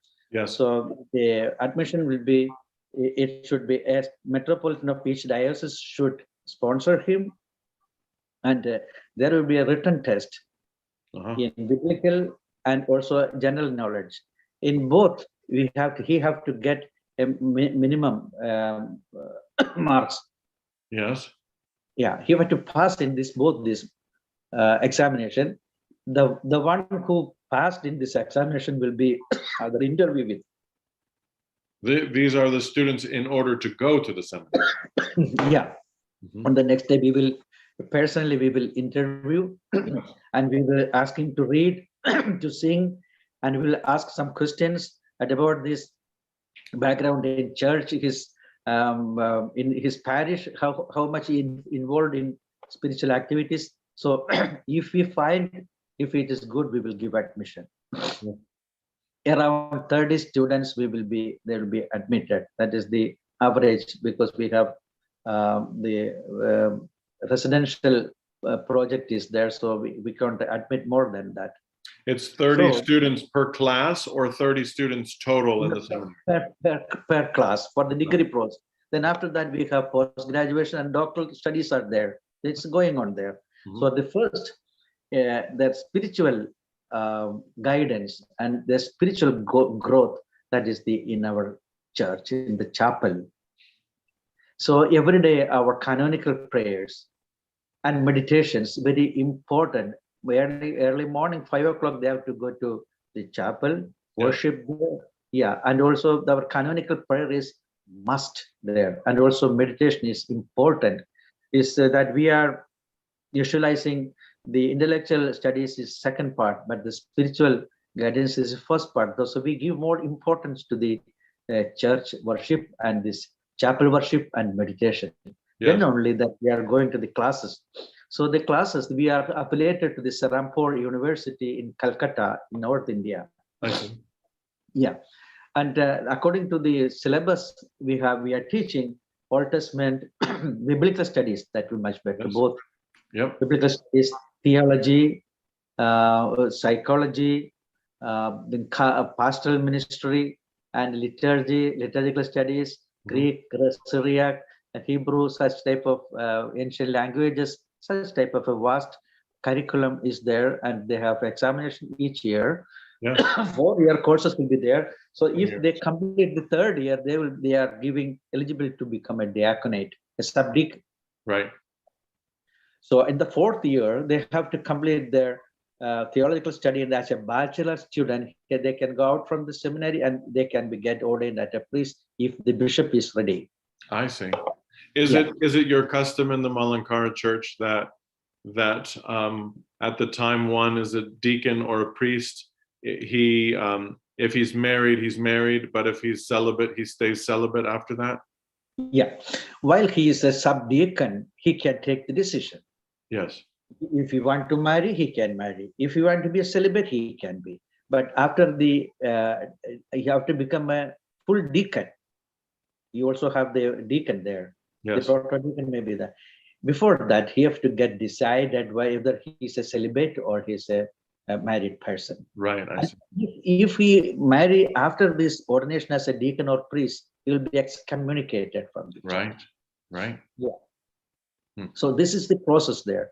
And here in the Tikhon Seminary and also in the Vladimir Seminary, there are students after their course, they are coming there to India. In our seminary, they have to be there 6 months. Be there. They have to be with the students in this chapel worship, and also they are most probably they are coming with me. I am the one who is giving training there.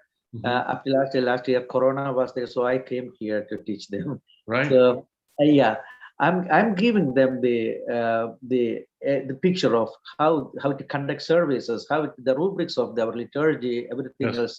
I teach them in a practical way. So they are very much. I know it is because of.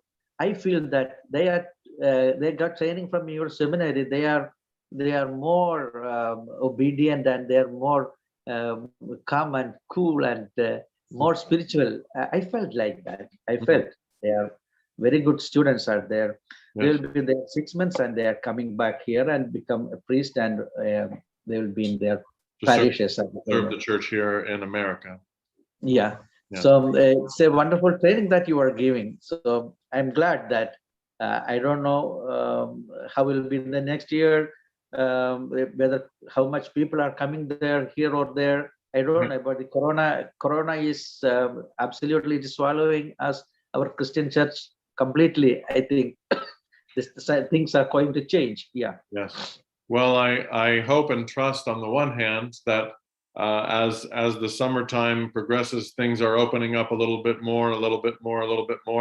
But it is true, and maybe for a future conversation, the shutdown of the life of the shutdown of life.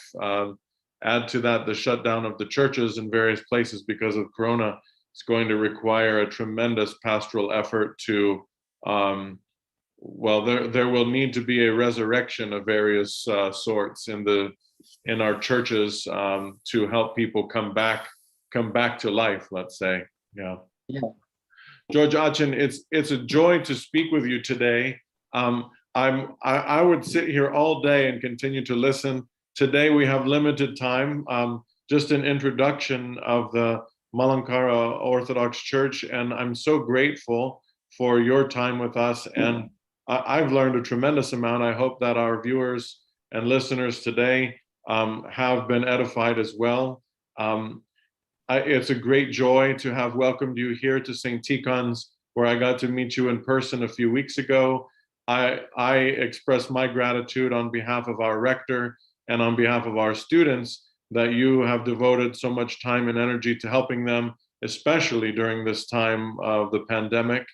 I hope God will bless us to see one another again, whether here or on some occasion to go to the land of the mountains and the place of the peppers.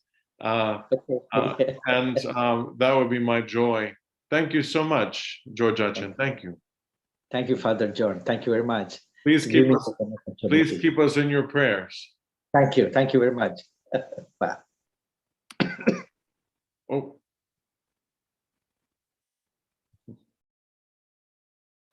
In the name of the Father, and of the Son, and of the Holy Spirit. Amen. Hello, my name is Deacon Sergey.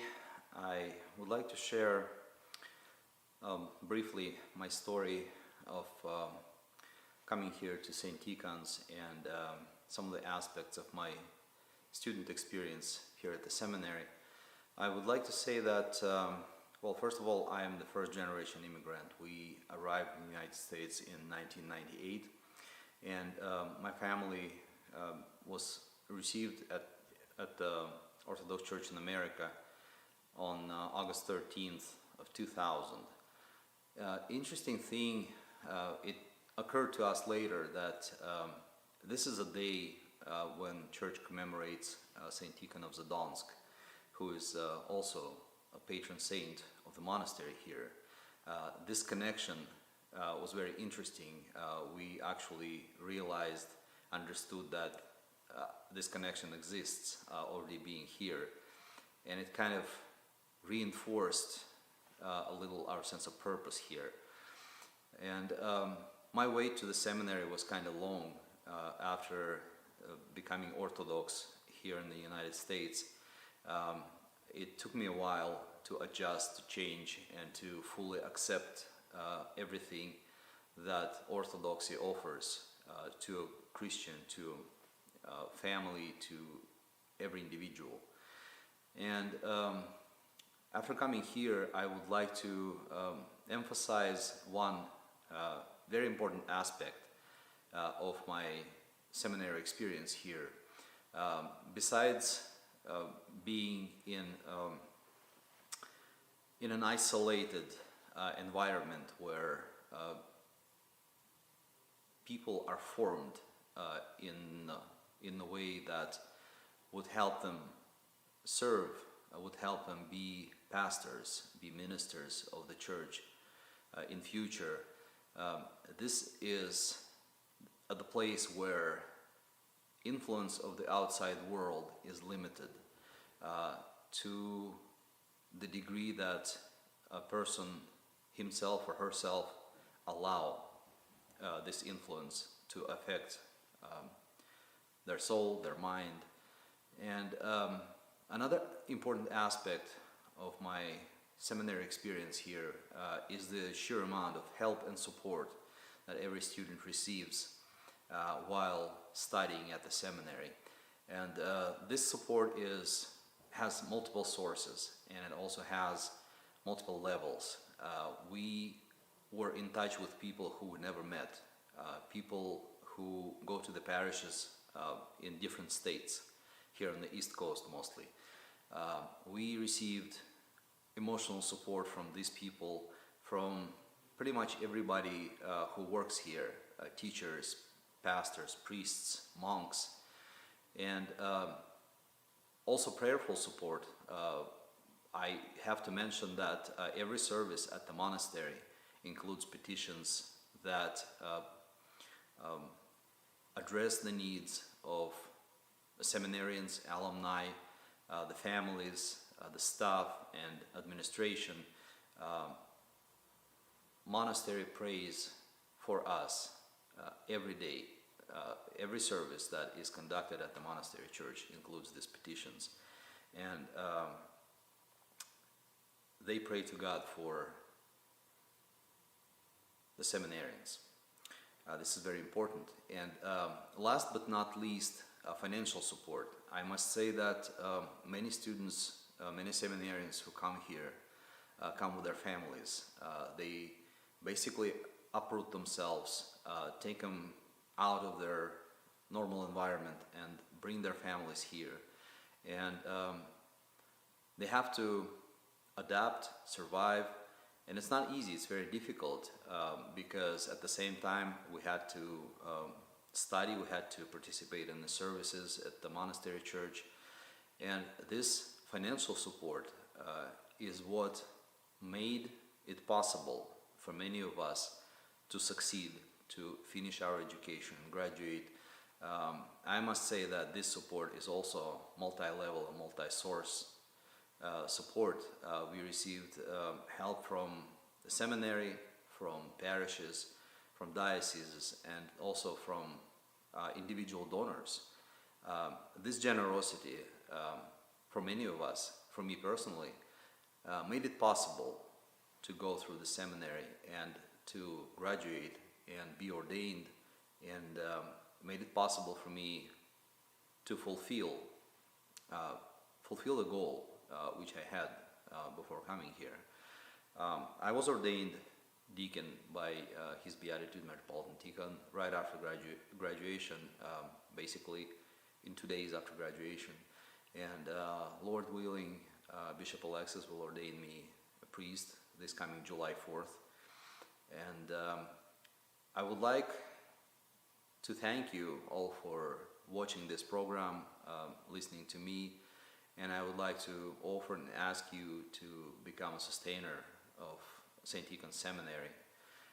It's very easy to do. You go to the website of the seminary, stotts.edu/donate, and you will find all the instructions there on how to become a sustainer, supporter of the seminary. Please know that your generosity will make it possible for many incoming students to study, to finish studies, to graduate, and it will help us, the graduates of St. Tikhon Seminary, to make our small contribution to the Lord's work in this country. Again, thank you very much for watching. Lord bless you. Greetings once again, my friends. Father John Parker, the Dean of St. Tikhon's Orthodox Theological Seminary. Thank you for taking a trip around the world with us to 7 seminaries and 7 countries in 7 hours. It's a perfect number according to the scriptures. I'm so delighted and grateful to all of you, all y'all, as we would say in the South, for your amazing support and your generosity. Indeed, we have gained sustainers over these hours. I want to thank the very generous donor who sent $1,000 to St. Tikhon's during this last hour, along with a new $100 per month sustainer. This kind of support is incredibly beneficial to us. Thank you, thank you, thank you.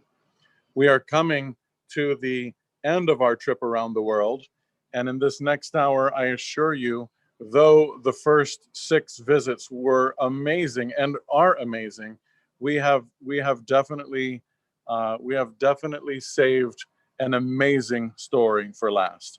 I invite you, please, to sit down and devote your next hour to listening to this interview with His Eminence Metropolitan Makarios of Kenya.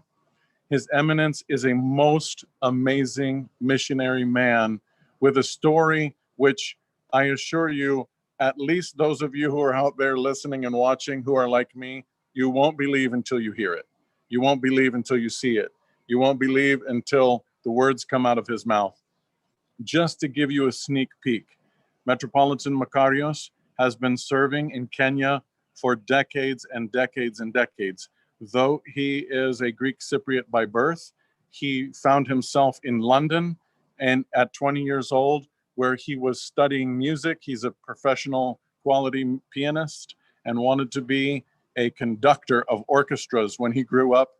And he met at that time a monk at the Essex Monastery named Sophrony, who began to foretell his whole life to him in small bits at a time, all of which successively came true in his life in miraculous ways. I don't want to spill the beans too much. I want you to hear it straight from Metropolitan Makarios' mouth.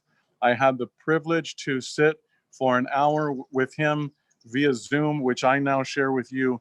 Please enjoy this beautiful and amazing and miraculous story of a most remarkable missionary man who also is the dean, as he will tell us in the opening words, of the Makarios III Seminary in Nairobi, Kenya. And prepare to hear some truly amazing stories. Thank you once again for your generosity. Thank you in this last hour for those who made new commitments and gifts to the seminary. Visit stotts.edu/donate right there to become a sustainer or make a donation during this hour. Enjoy this beautiful time with Metropolitan Makarios, with His Eminence, and we'll wrap things up at the tail end of this interview. Father Ignatius, I thank you again for your amazing work all day long on this. I greet you from the sidewalks of the suburbs of Dallas, Texas, and I look forward to seeing you again in about an hour's time. God bless you. Hello, dear friends, watchers and listeners around the world. This is Father John Parker, the Dean of St. Tikhon's Orthodox Theological Seminary in South Canaan, Pennsylvania. And it's my sincere privilege and honor to welcome His Eminence Metropolitan Makarios of Kenya to be with us today. Sevasmiotate, I ask your blessing. May God bless you, Father. Amen. It is a great joy to see you and to speak to you. And I have to say also that I am the Dean of our Theological Seminary here in Nairobi. Here we are actually. Yes. We have our Theological Seminary of Archbishop Makarios III of Cyprus. Yes. And I have been here actually from the very beginning. We go back to the 1980s Yes. when I arrived here actually, 1977. My first visit and my first actually connection with Orthodoxy in the African continent. Wow. And the whole journey started because of one thing. Yes. Obedience. Obedience. Obedience. Yes, we say. Yes, and sometimes we don't take it deeply and seriously. You know, I was only 20 years old when I arrived in England to study music. My dream was to become a musician. And up to now, of course, I still play the piano, but my enthusiasm was that one day I might be a director of an orchestra. Wow. This was my dream. Yes. So when I went to see Father Sophronius for the first time, imagine, for the first time already he knew what will happen to me. So I went to him. He was listening to my confession. And then, without any preparation, actually, I was myself shocked when he said to me, you know, Andreas, God is having a very good plan for you. So I reacted and I said to him, I was very innocent, or I say I was very naive myself because I was talking to a holy man without knowing. What do you mean? I asked him, what do you mean? Yes, God has a plan for you to be a good theologian, he said. So I jumped up myself and I said to him, from musician, I'm a musician, now I will become a theologian. It is not possible. This was my reaction because I knew nothing about holy people. You know, I'm sure himself already he was speaking with the holy of holies and with Holy Silvanos of Mount Athos. Yes. So I went. He said, "Think about it. Think about it." So I went. Your Eminence, every weekend. If I may interrupt for just 1 second, I know many of our listeners will have heard what you said, But in case anyone missed it, His Eminence is speaking about the now canonized Saint Sophronia of Essex. Yes? Yes, it is true. Saint Sophronia of Essex, very good. I'm sorry to interrupt you, but just to help folks listen. Yes. Okay, so every weekend, myself, I was, according to the Russian, Tikhon, Yes. I was going for confession Saturday. Every Saturday, I was going for confession. On Sunday, to receive the Holy Communion. Yes. I was doing this for some time. Every Saturday, every Sunday, etc. Father Sophrony was very happy, of course. He knew everything. I am sure the way things came up, let us say, in the next 40 or 50 years. Yeah. I am sure from that first time he met me, he knew already. That is why he was insisting so much. And after some time, I went to him because he was asking me the question, have you decided? Yeah, you want to become a theologian? And then because he was asking me all the time, then finally, perhaps he's right. I said now to myself, perhaps he knows something which I don't know. So during the time when he was ready to send to St. Sergius in Paris, his monks from the monastery, Father Cyril, who became his successor, and Father Raphael from Romania, and Father Zacharias, who was a layman like myself. So finally, all of us, we went together. I was complaining myself to him that I don't know Russian. In those days, St. Sergius was having only Russian professors who were giving their lectures in the Russian language. You see? In Paris. And the only in Paris, yes. And the only non-Russian was Olivier Clément, who was giving his lectures in French. Yes. So my observation to Father Sophronius was, I don't know French, I don't know Russian, I don't know Slavonic. And then he said to me, you see, Andreas, you are very young. He said, you will learn the languages very soon. He said, so that is why I went to learn it. Of course, it is true that all the professors, they were Russians. Yes. You know, Morozov, Olev Dokimov, Elchaninov, yes, and the rest. All of them, they were there. They were speaking only Russian. Yes. They were giving their lectures in Russian. And of course, there was a teacher, a lady, a Russian lady, who was teaching us the Russian language and also Slavonic. And during the afternoon, I was going to the university in Paris, afternoon hours, to learn French, because I was in France. So after some 5 years, each time, you see, during the holidays, I was going to Essex and I was staying in the monastery with the rest of the group. So I was spending my time in the monastery, and Father Sophronius was rejoicing because he was speaking to me in Russian to see how much I know Russian. Wow. Also, and also French, because he was also fluent in French. He knew very well the French language, you see. Yes. So at the end, in Paris, I thought myself that it was enough. After spending 5 years and doing a theological degree and also the languages, now I was ready to go back to my country and start teaching in the secondary schools. This is how is our system. When you have a degree in theology, you go back and immediately you will get a job to teach Orthodoxy in the secondary schools.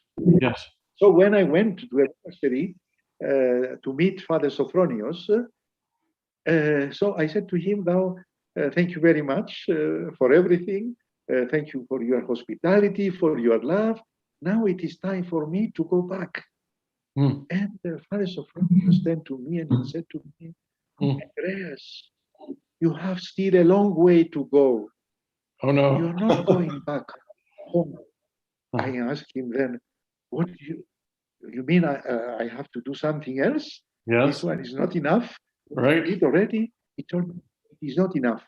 He said, now you have to go to the University of Oxford and you will go to meet Callistos Ware, Father Callistos Ware, who is teaching there, and you take with you your papers, university papers, and then himself he would take the responsibility to present those papers to the university council, and then they will tell you whether you are able to do a PhD.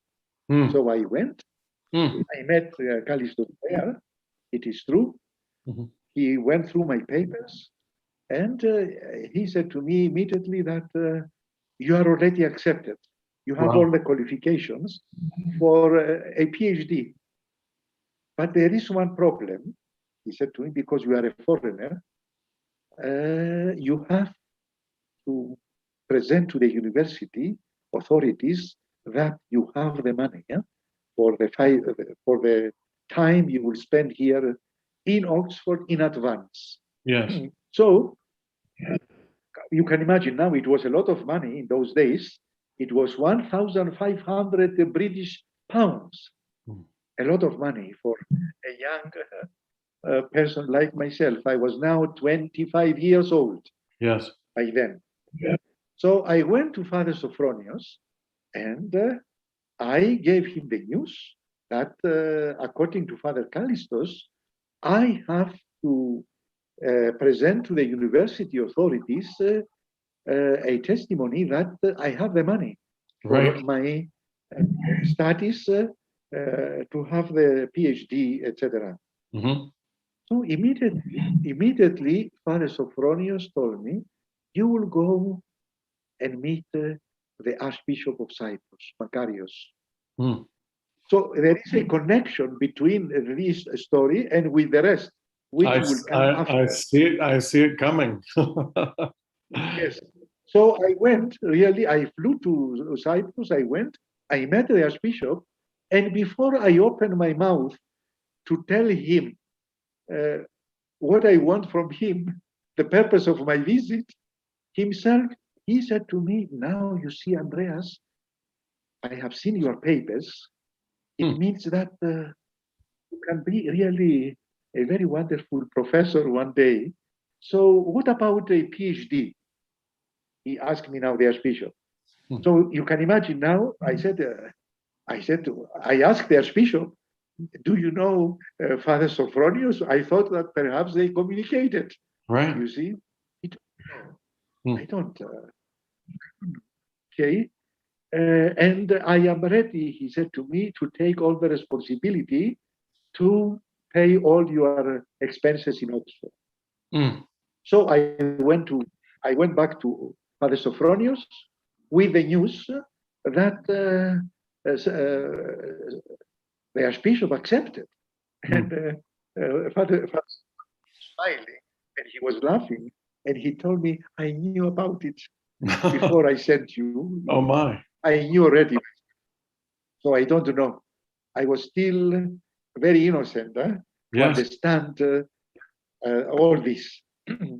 So I went to Oxford and I started writing my doctorate thesis, and then I was going to the monastery during my holidays from 1972 up to 1976. In 1975, already Archbishop Makarios visited Kenya in 1971. He led the foundation of this seminary where we are, you see. Wow. And he was planning to open it while he was still alive. So when I met him, actually I went to meet the Archbishop to tell him about my thesis.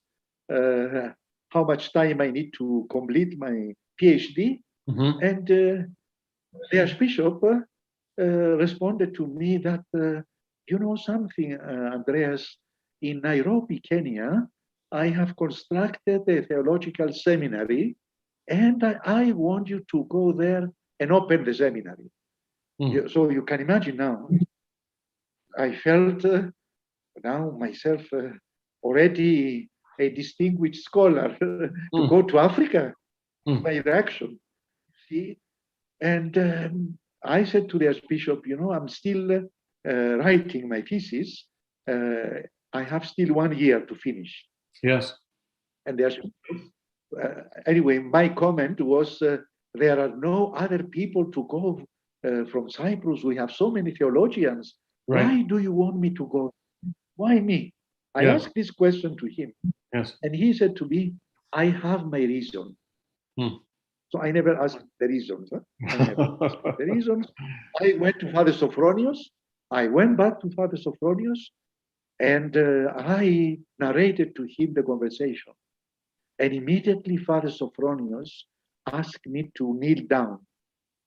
And he blessed me in the name of the Father and of the Son and of the Holy Spirit. Go to Africa, he said to me. Africa is waiting you. Mercy. So you can imagine now, I could not say anything. I could not say anything. I went back to Oxford. I prepared myself to finish my thesis. I had my exams in December 1976. 11th of January 1977, I arrived in Nairobi here, in this place where we are today. So, I started preparing now to open the seminary. You see, the buildings were ready. All the buildings were very beautiful buildings, the way they are today. Yes. Actually, we just finished renovating them. They are very wonderful buildings, but there were no furnitures. So I communicated with the Archbishop to tell him that there is no furniture, so we need to buy. So he sent to me 10,000 British pounds to buy, or whatever it was needed, you know, to open the seminary. The chairs, the tables, yes, the beds, the mattresses, everything which is needed. So I did that, and then I went to Cyprus to report now to him. Just 1 week before he died. 1 week before he died. 1 week. So I met him 1 week before he died. And it was a very wonderful meeting when I met him. And he wanted to know how I feel. How do I love Africa? How do I like Africa? Whether I am happy where I am, where he said me. And I said to him, I am really thankful to you because I love the place and I want to stay there. I don't want to go anywhere. Yes. So then at the end of our meeting, he said to me this prophetic message. Now I will answer your question, why I wanted you to go and nobody else. Yes. He said to me, yes, he said to me, myself, I'm going. You will not see me again. Mercy. And I want you to be there because I know if you are in that seminary, you will be able to open the seminary. So I reacted myself and I said, what are you saying? Your beatitude? How do you? He said to me, believe me, I am going. And the following week, he died. So this was the end. Wow. You see? Wow. Yes. And, it means that the Holy Spirit was communicating with both of them. Yes. Because they were giving the same directions to me and myself, as I said, I had a different plan, completely different plan in my life. What's amazing, Your Eminence, is that you haven't mentioned a single word about the piano since the beginning of the story. So it's so amazing how God develops your life and all this. Still I have the piano here in my office. I'm playing the piano. I love music. I am a composer. I can compose my own things I like. And that one assisted me, of course, because here, you know, the seminarians, you know, they know how to sing. Yes. And they have wonderful voice. And I myself, actually, when we first opened the seminary, I was the teacher of music. Wow. I was teaching them, and the only actually I knew mostly Slavonic music. Yes. Better than Byzantine music, you see, because 5 years in Paris, attending the services in Slavonic, sure. I knew very well the Slavonic music. Yes. And the Slavonic singing. I was singing, and even up to now, we have occasions when we have Russians in our cathedral. I am using a lot of Slavonic by heart. I know, I'm still remembering anyway, and I'm using them. Yes. So this is how God brought me to this place where I am, and I see the hand of God, and of course through the intercessions and prayers of Saint Sophronius. What else to say? Yes. Such a beautiful story, Your Eminence. So beautiful. So you have been there since then. You said yes, 1977. Yes, I am here more now than 40 years. Wow. I am actually approaching 43 years there. In this place where we are, although you remember there was a time when I was still a bishop of Riruta. You see, I was actually the assistant bishop to the Metropolitans here.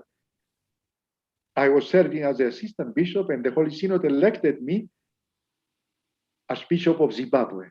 So I went to Zimbabwe. And I served there for 3 years.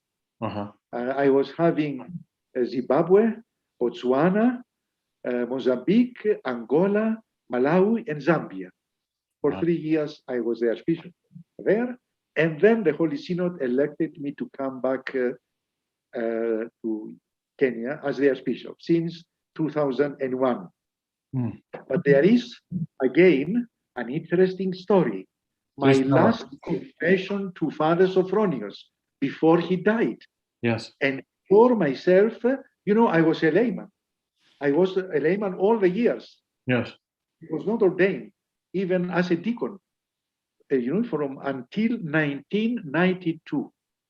And in December 19, every year I was visiting Father Sophronius for confession. Once every year I was going there. So in December 1991, I went to see the Father, and I went for confession. After hearing my confession, he took me around.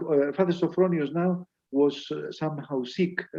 He wanted to do some exercise, walking around the area of the monastery. So he took me and he said to me, "Let us go for a walk."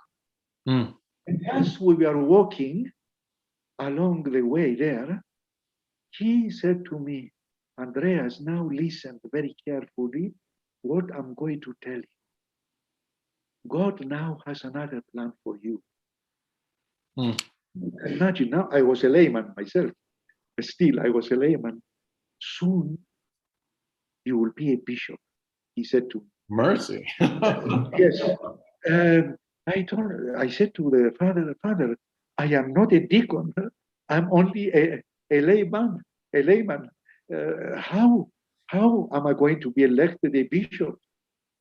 Still, he continues. He said to me, "Don't reject the proposal. They will propose to you to be the bishop in Kenya." He insisted so much. So at the end of our conversation, I said to him, let me receive your blessings, Father Sophronius, and now I'm going back. But still, in my mind, I was not ready to accept that they will propose to me to be a bishop. It was not, yes, it was unthinkable. So arriving back to Nairobi, here in the seminary, I met the then patriarchal exarch Petros, who later became the patriarch. And because myself, I spent all these years, I knew very well, in those days, there was only one archdiocese of East Africa. Yes. So it was actually covering Uganda, Tanzania, and Kenya.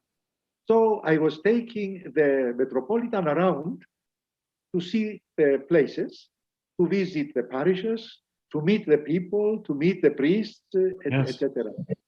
So at one point, as we were walking in Tanzania during the night, he said to me, "You know something, Andreas?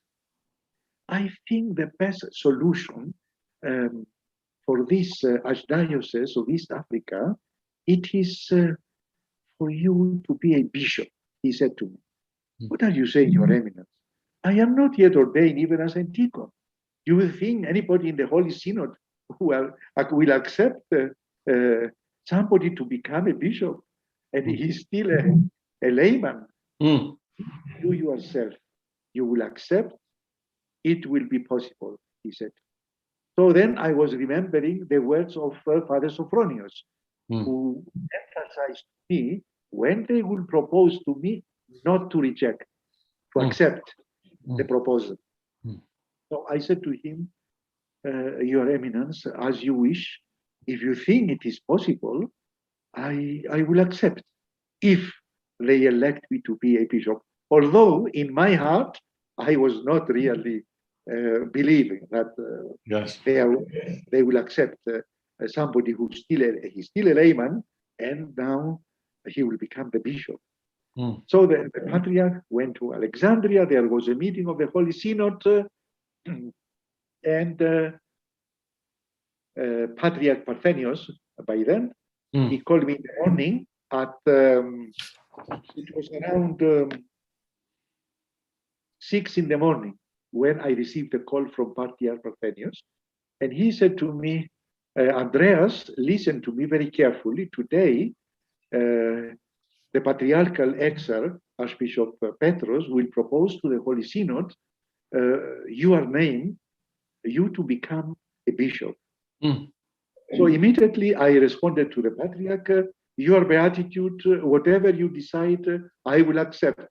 Again, remembering the words of Father Sophronius, who really insisted that I should not reject the proposal. So in the evening, again, the Patriarch called me, and he said to me, "Axios, Axios, you are the elect Bishop of Riruta," he said to me. Eleison. And I made the sign of the cross myself. "You mean your gratitude, it is possible for a layman to become a bishop?" He said to me, "Yes. Soon 3 bishops will come, they will come there, and they will ordain you." So I said, "Thank you, your beatitude. Express to the members of the Holy Synod my gratitude." I accepted the call, and pray for me.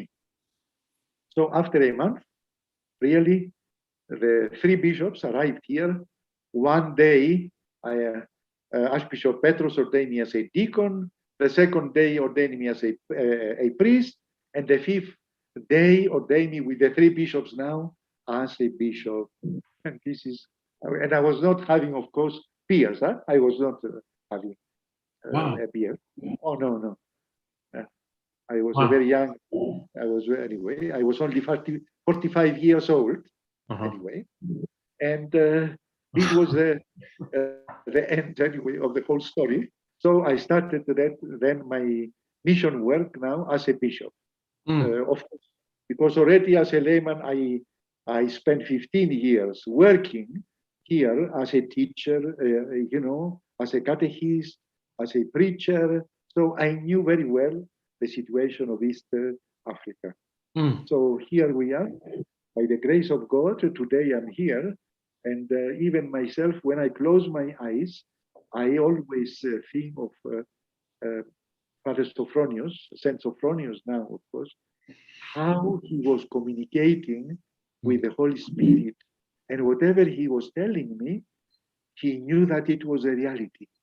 And that will happen to me. And I saw everything. It was like that without myself having a knowledge of a holy man in my life who was really communicating with the Holy of Holies and giving me the messages, which slowly by slowly I started accepting the messages and then trying to implement those messages in my life. Your Eminence, I am completely humbled to hear this amazing story. What a testimony to the grace of God who loves us and takes us step by step through our lives. It's truly a remarkable path that you've been on. May I ask you? I'd like to ask you one question, which is of great interest, but also to turn us to the seminary. But Yes. Before we talk about the seminary and the life of the church in Kenya, I'm curious for my own self, I admit, but also for those who are watching and listening. What is it, you mentioned when you went first to Essex, you were 20, 22 years old, something like that? I was 20 years old. 20 years old. I was only 20. It was just when I completed my military service in the army, you see. Okay. Yes. But you didn't tell us what led you to go there that day. Okay. I was actually myself enrolled in the School of Music, Holy Trinity School of Music in London, and I was attending my lessons. I was going to the lessons, I was playing the piano, etc. So during my stay there, I was looking for a father confessor. You see, that is the issue. I was looking for a father confessor. Yes. So I met my compatriots, and immediately they told me that, there is a Russian monk here in Essex. He has a monastery, and he's our spiritual father. So we will introduce you to him. This weekend we are going there. You want to come with us? So this is how I went to meet Father Sophronicus, and this was the beginning now of my new life. Because, as I said, coming from a Christian background when I was still young, now I was feeling that I am at home because I love the services. I was going to the services. In the monastery, they were singing in Slavonic mostly. Yes. And I was enjoying very much the services in French, in English, in Greek also, etc. Yes. Yes. Beautiful. It's so helpful to know that the Lord took your passion for music and saw your future and just turned you by one little invitation one afternoon to take you to that beautiful monastery and to make a beautiful again, flower. I can say, yes, I can say again that already the plan of God was there. After all this, I can say that from that very moment, already God made a plan for me. The way the Father was talking to me, because he was repeated, he was saying to me, Andreas, God has this plan for you. All the time he was telling me, there is a plan. You don't know. There is a plan. I could not understand myself that the one who was giving me the information was a holy man, and he knew for sure the plan of God. Yes. Yes. Wow. I will look back on our conversation today and ruminate on how beautiful it is that God cares for each of us in that way to prepare a life for us if we will just listen to him and with faith and love follow the direction that those who are put in charge of us can help us to see in our lives and realize. So beautiful. Thank you. Tell us, Your Eminence. Thank you very much. Tell us now. Let's let's turn our attention a little to the amazing ministry that you have in Africa. And I myself, along with our listeners and watchers, I'm sure, are very curious to know what's life like at an Orthodox seminary in Africa. And please tell us about African Orthodox Christianity in Kenya. Yes, it is so wonderful. Actually, it is only yesterday that I was writing my first impressions when I was going around in some areas of actually some primitive tribes when I was evangelizing. The beginning now. We go back how mission is done in those areas where people don't know about Christ. Yes. And I was actually writing about my experience with a very primitive tribe of Turkanas. Turkanas, right? Yes, yes. I've So, heard a little bit about the Turkana yes. people from Father Martin Ritzi at the OC. Correct. Yes. Actually, Father Martin is coming next month, Yeah. and the first thing he mentioned to me about the program, he said, please prepare the program to see that we are actually visiting Turkana. So Good. we will be going there Yes. next month. Beautiful. So it was not easy. Now we are in the preparation now to see how the people will accept Jesus Christ.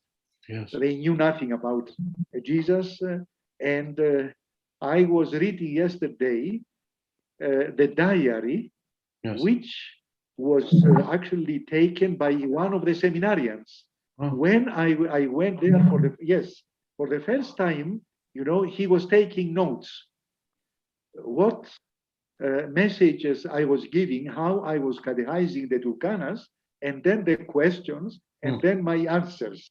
And it is very fascinating. Actually, it is a historic document now, because one can see that the people were so much interested to know about Jesus Christ, to know who was Jesus Christ, and what is the teaching of Jesus Christ, and how ourselves we will be able to know about Jesus Christ, whether we will be able to know more about him, and etc. And then, of course, I spoke about baptism, and then we went, and that first baptism, I remember, were baptized 155 Turkanas.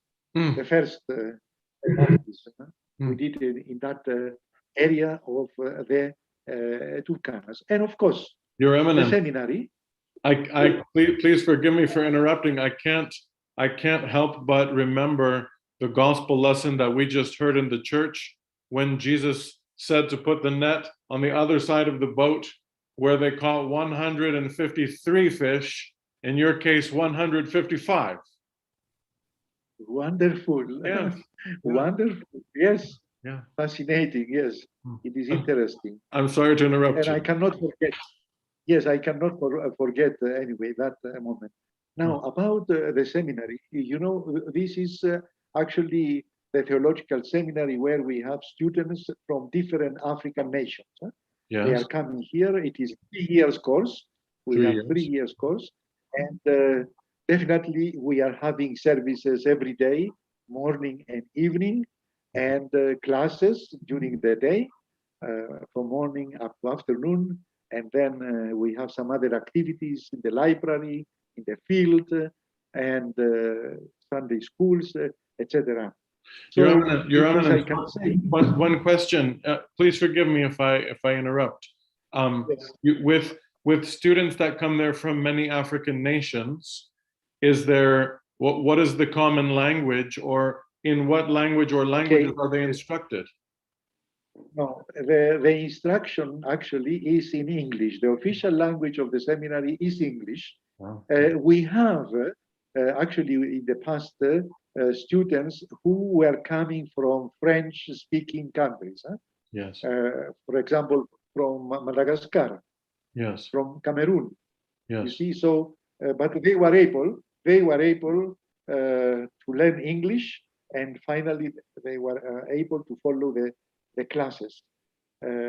Now, as far as the services of our seminary, we are using mostly English language.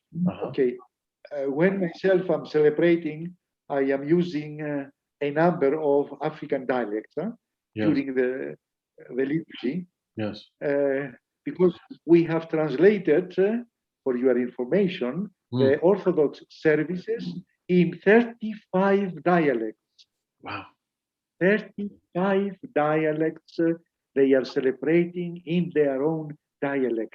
Beautiful. And when myself I am visiting those areas, I'm also celebrating in the local dialect. It is very important to keep the message of the gospel authentic. I mean, authentic in the sense that a language which everybody is understanding. Yes. You see? Yeah. So it is so wonderful that the seminary, actually we were able to do all these years that work together with the seminarians, together with our teachers here who belong to different tribes, and also my team of, I have a team of people who are translating. Yes. And because now with the computers, you know, things are becoming easier. Yes. So the work is going on. It's only recently, I can show you if you want, in 1 minute, I have here the books. We publish, actually this is the third edition of the liturgy in one of the dialects, the Kikuyu dialect. Kikuyu. And Kikuyu, actually, yes, the majority of the people around this area and in other areas are Kikuyus. So we were able to have a new edition of the liturgy of St. John Chrysostomos in Kikuyu, and also in Kiswahili. Kiswahili is a common language for all the different tribes. Yes. All the tribes, they know Swahili. And it's a common language. When we are in the villages, definitely we are using Swahili because everybody knows Swahili. I just know one phrase in Swahili. Maybe you can tell me if I pronounce it correctly, Your Eminence. Cristo amefufuka.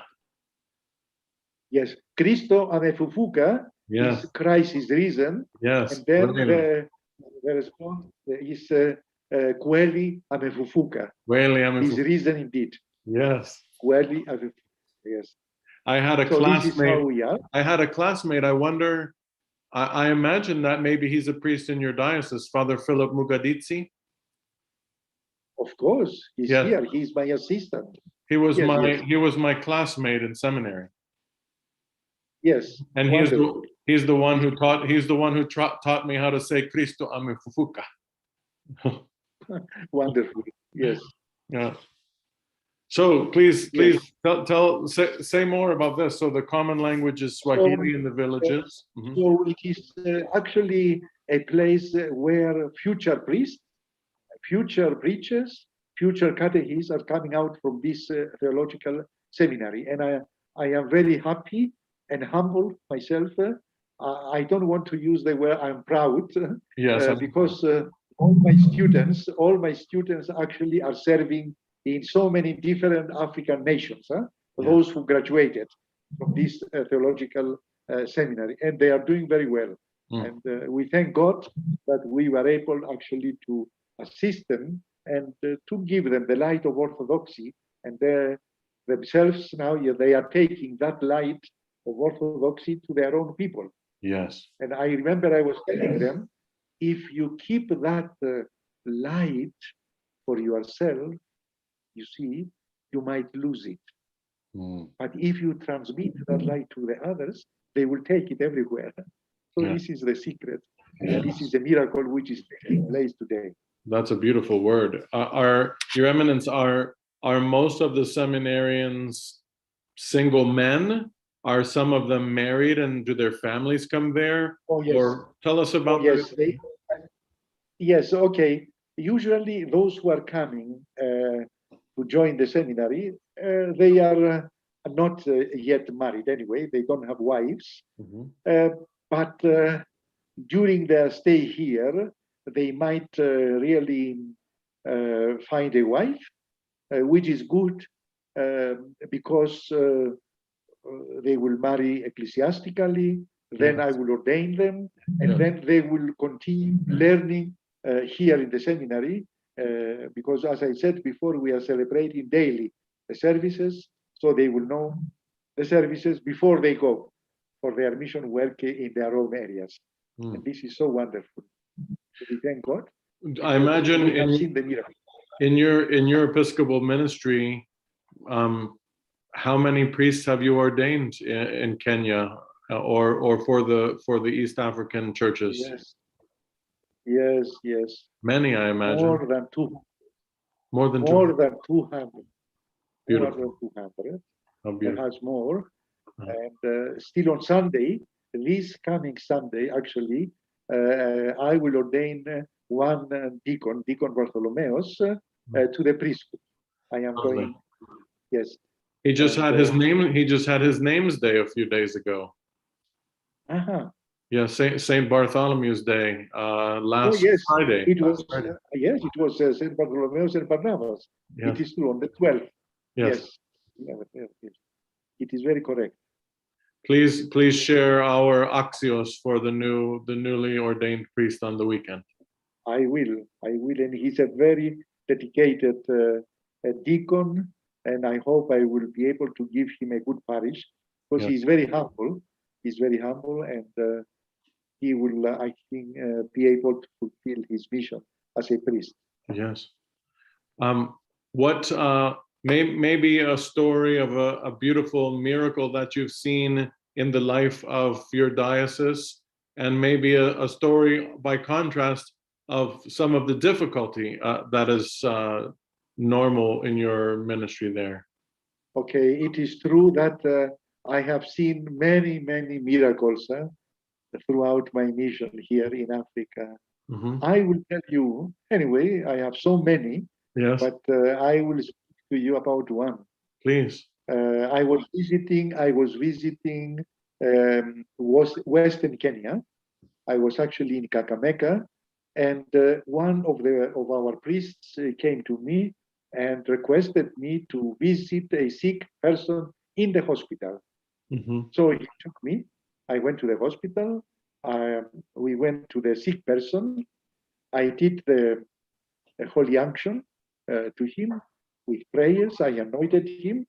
And next to him, there was another man, and women were crying because he was very sick, and the doctors informed them that he will die.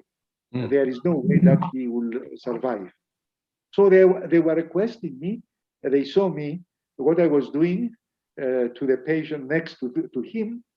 So I went and I did the same thing without asking who he was. Believe it or not. I did the service. I went. The man was resurrected. The man was resurrected. And the following day, the father came to me, and he took me to that sick man. He was a Muslim, believe it or not. He was a Muslim. So you can imagine now what happened later. The Muslim man, because he saw the miracle, because he was dying. And that is why the women around him, they were crying. Yes. So he decided to be baptized. I baptized him. He became an Orthodox. He donated the land. We constructed in his land the first Orthodox church in his village. And you cannot imagine what is going on today in that village. So I thank God. Yes. Because I am sure, according to our understanding, perhaps sometimes there are circumstances whereby we don't really fulfill or follow the canons, because to us, we cannot imagine ourselves that we will go and pray for a Muslim, isn't it? it is somehow not in our regular program, isn't it? Right. Yes, and perhaps some people we might scandalize some people to see that. But myself, I never knew that he was a Muslim. Right. Out of because I saw the women who were crying so much, so I decided to do the same thing. You know, Yes. the holy oil, Yes. and by the grace of God, God really intervened, and he saved that man. It reminds me of the beautiful prokimenon from Holy Saturday. Who is so great a God as our God? Thou art a God who doest wonders. Thaumaturgos. Yeah. Yes, Thaumaturgos. Yes, it is true. He's doing wonders, and we have seen so many wonders in this place where we are, and especially among the seminarians, you know, and also the life in the different villages by the grace of God. That is why I am so happy and ready to continue my mission as long as God is allowing me to still to be alive. And you know, I am not so young. People, they see me, I am smiling, I am running here and there every day. They think that I am 50 years old, perhaps, but I am already over 76. And I thank God, you see, that I am able to work as if I am 50 years old. And every day I have a program. Every day there is a program. Every day I'm going somewhere. Well, just so our listeners and watchers know, today, Your Eminence, we scheduled we spoke on the phone yesterday or the day before yesterday about our time together today. And right now it's, is it 9:30 in the evening, I think, in Kenya, right? Okay, yes, it is true. Because His Eminence spent all day today. It was at the symposium related to the blind people in Kenya. Yes. Yeah. Yes. I told you the story. Yeah. Another miracle. Yes. Is it? Yes. Yes. So it is truly amazing how much strength and energy that the Lord gives you. The story that you just told of the Muslim man and how he donated that land where the first church in his village, First Orthodox Church, was built. It reminds me also of the story of the Gerasene demoniac when he finally was clothed in his right mind, and he asked the Lord, "Can I please go with you?" And he got that strange answer from Jesus, "No, don't come with me. Instead, go home and tell all the good that God has done for you." And by building that church there, by giving the land for that church as until Jesus comes back, it will tell the story of the good that God did in that man's life.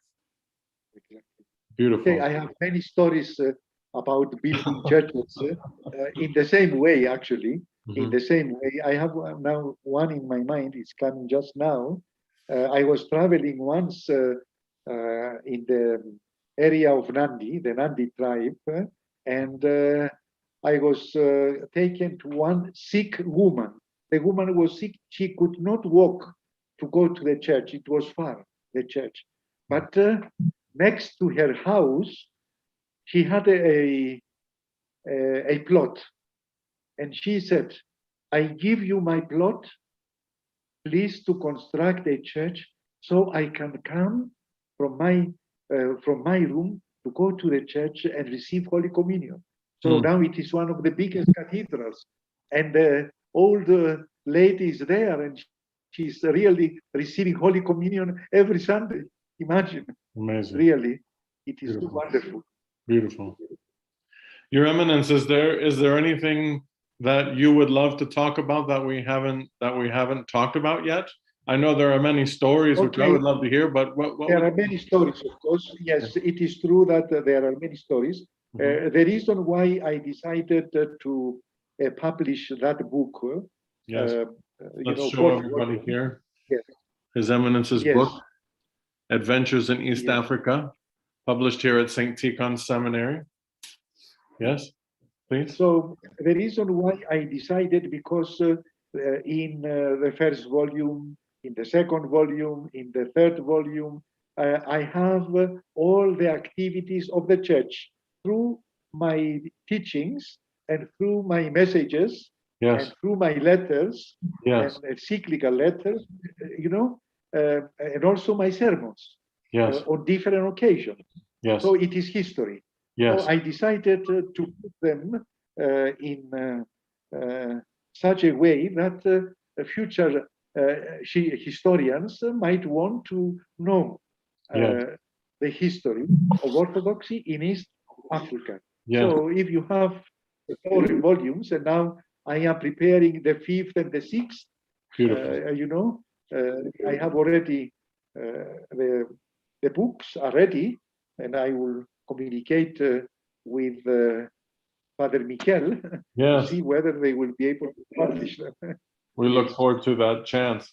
Just so those who are watching will know, this beautiful book which His Eminence has written, Adventures in East Africa, contains his festal homilies and encyclicals, addresses to youth and the Mothers Union in Kenya, addresses to churches and schools, homilies on various occasions. It includes a wonderful chapter, if anyone would be interested to continue and read more, a very detailed chapter about the history of the Orthodox Church and how it came into its canonical fullness, especially it was in the early 1970s or 80s, was it? Or tell us. Earlier.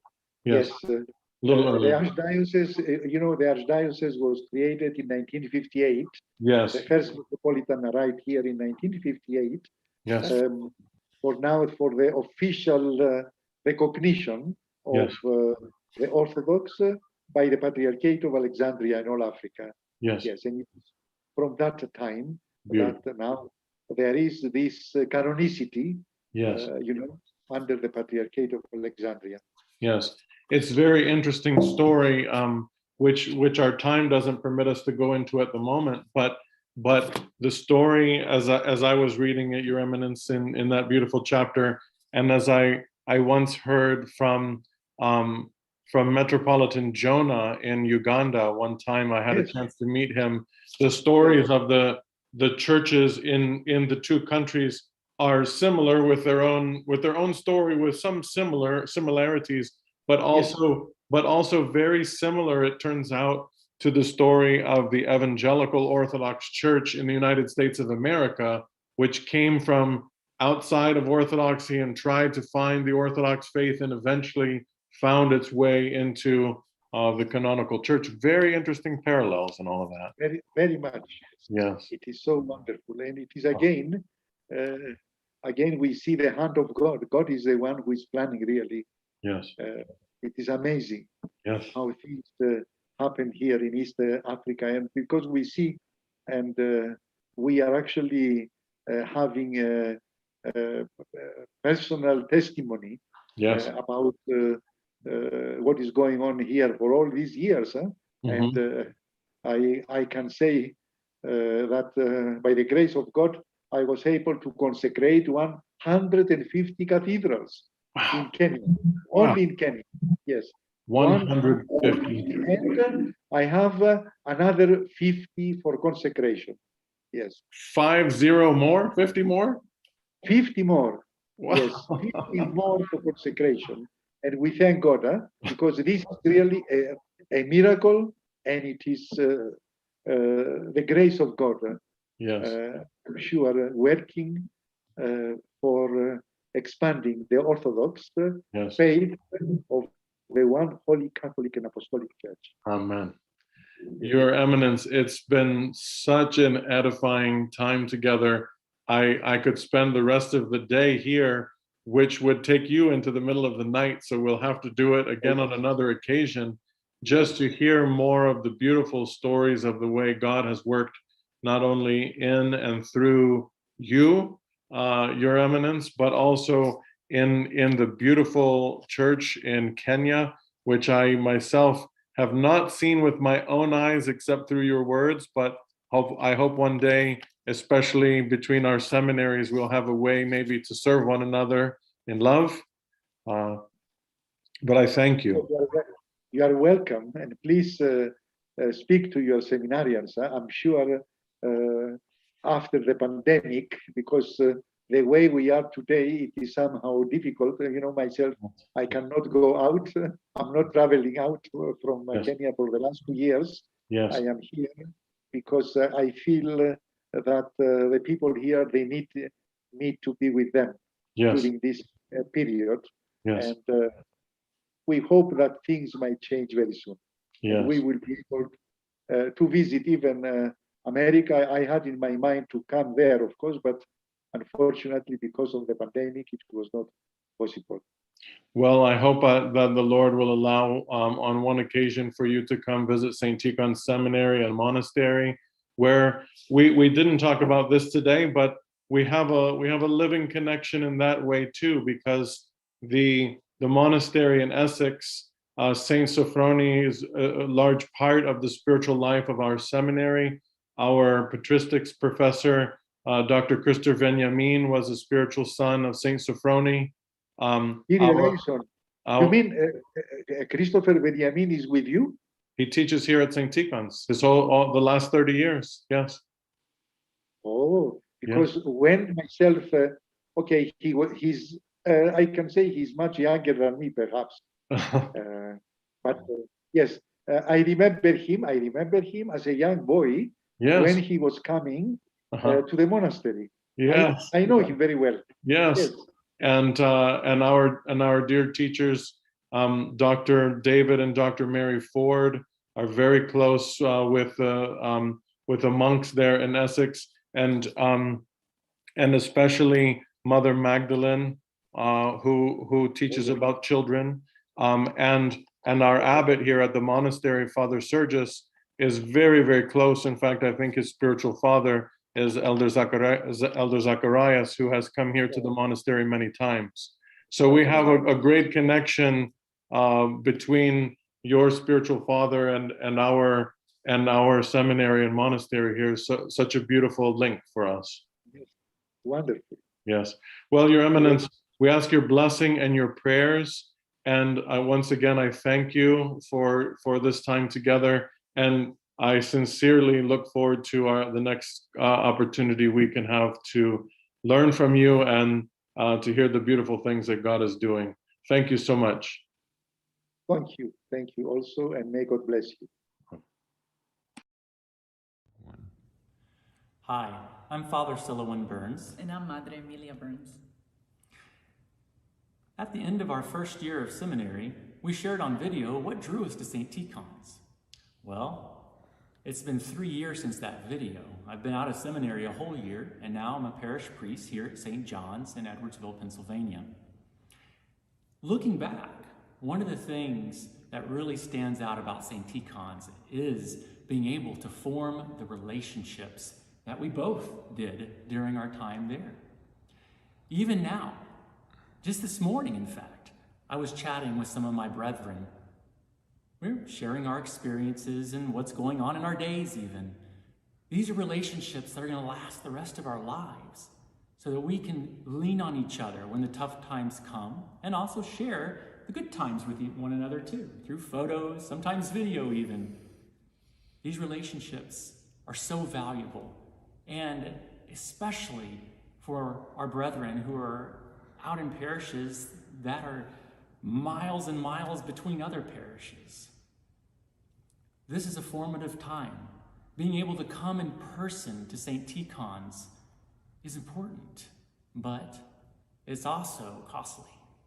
I was fortunate because during my time there, I hardly had to pay for any of my tuition because of sustainers that would make regular donations to the seminary.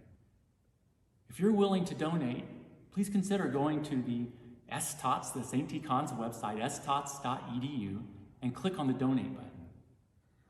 As a wife and a mother, I would have to agree with Father Silouan. It has definitely been the community here, knowing that there's so many families, the difference in ages from, older women to younger women, the diversity and culture, but more than anything, it has definitely been the friendships that have been established, friendships that are rooted in Christ, friends that I now call familia.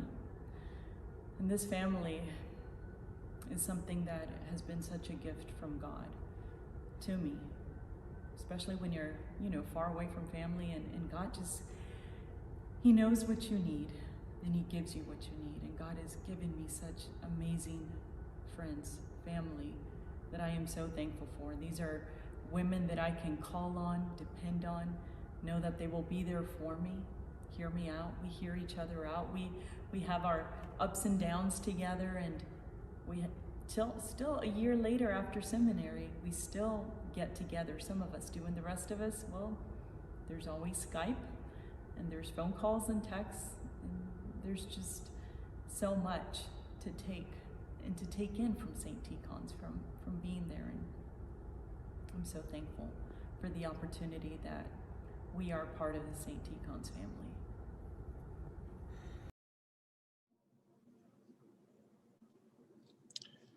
Brothers and sisters, Father John Parker here on the streets of Dallas, Texas.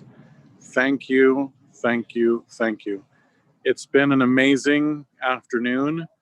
It's been an amazing day here in the Dallas-Fort Worth area.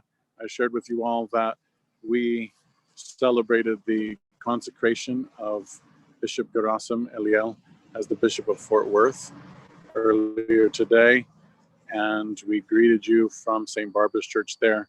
And later on in the day at St. Seraphim's Cathedral, I took you to the beautiful chapel that is made in memory of Archbishop Dimitri, that great missionary, saintly man who founded the diocese here.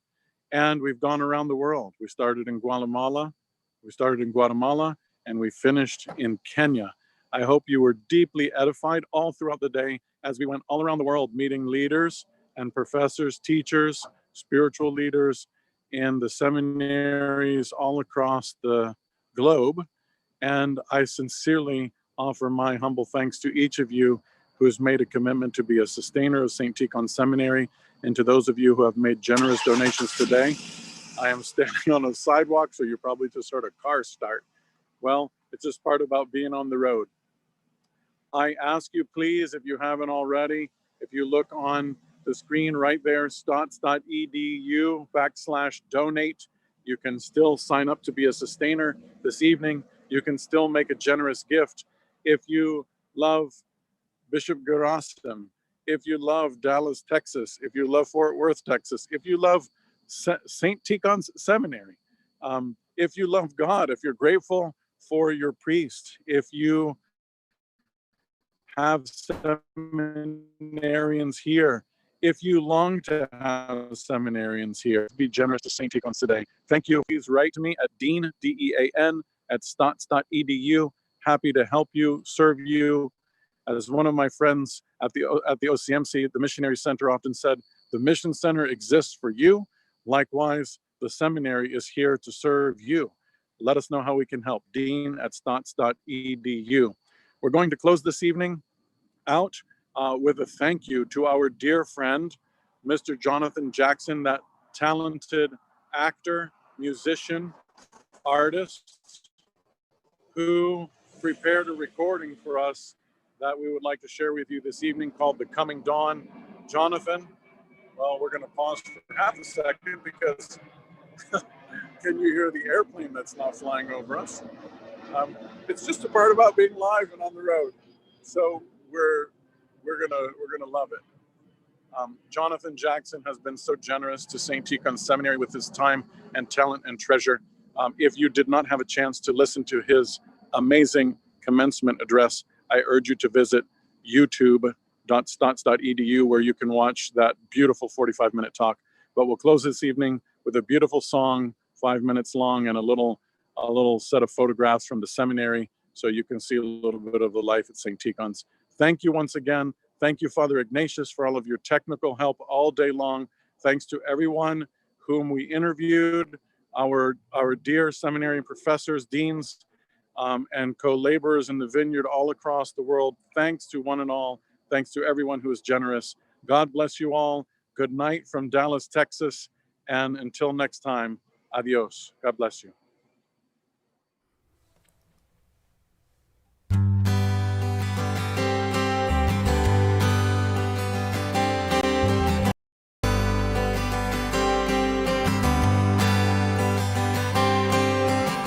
Lightning flashes all around, bodies linger on the ground, no place to hide. Cold blizzards, my body trembles deep inside. The rain is pounding, fierce and white like cloud. I'm overcome.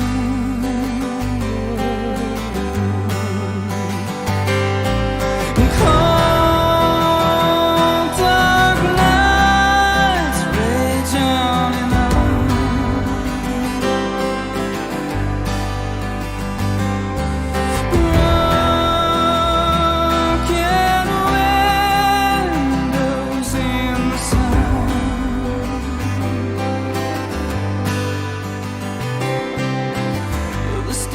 Screaming towards the earth, the moon is burning in scarlet bursts of hell.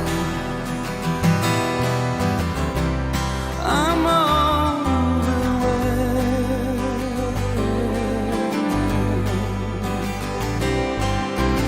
A million candles don't feast, singing softly among shields in night. Warming desert, cold dark nights rage on and on.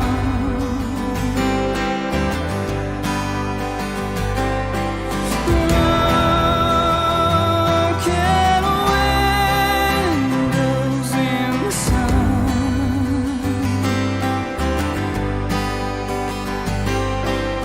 fix your eyes on coming down.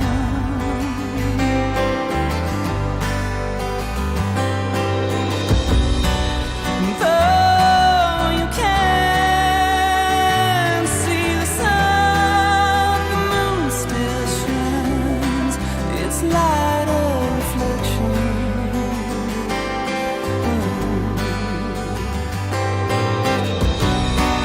Though you can't see your dreams, it's not what it seems. It's not what it seems.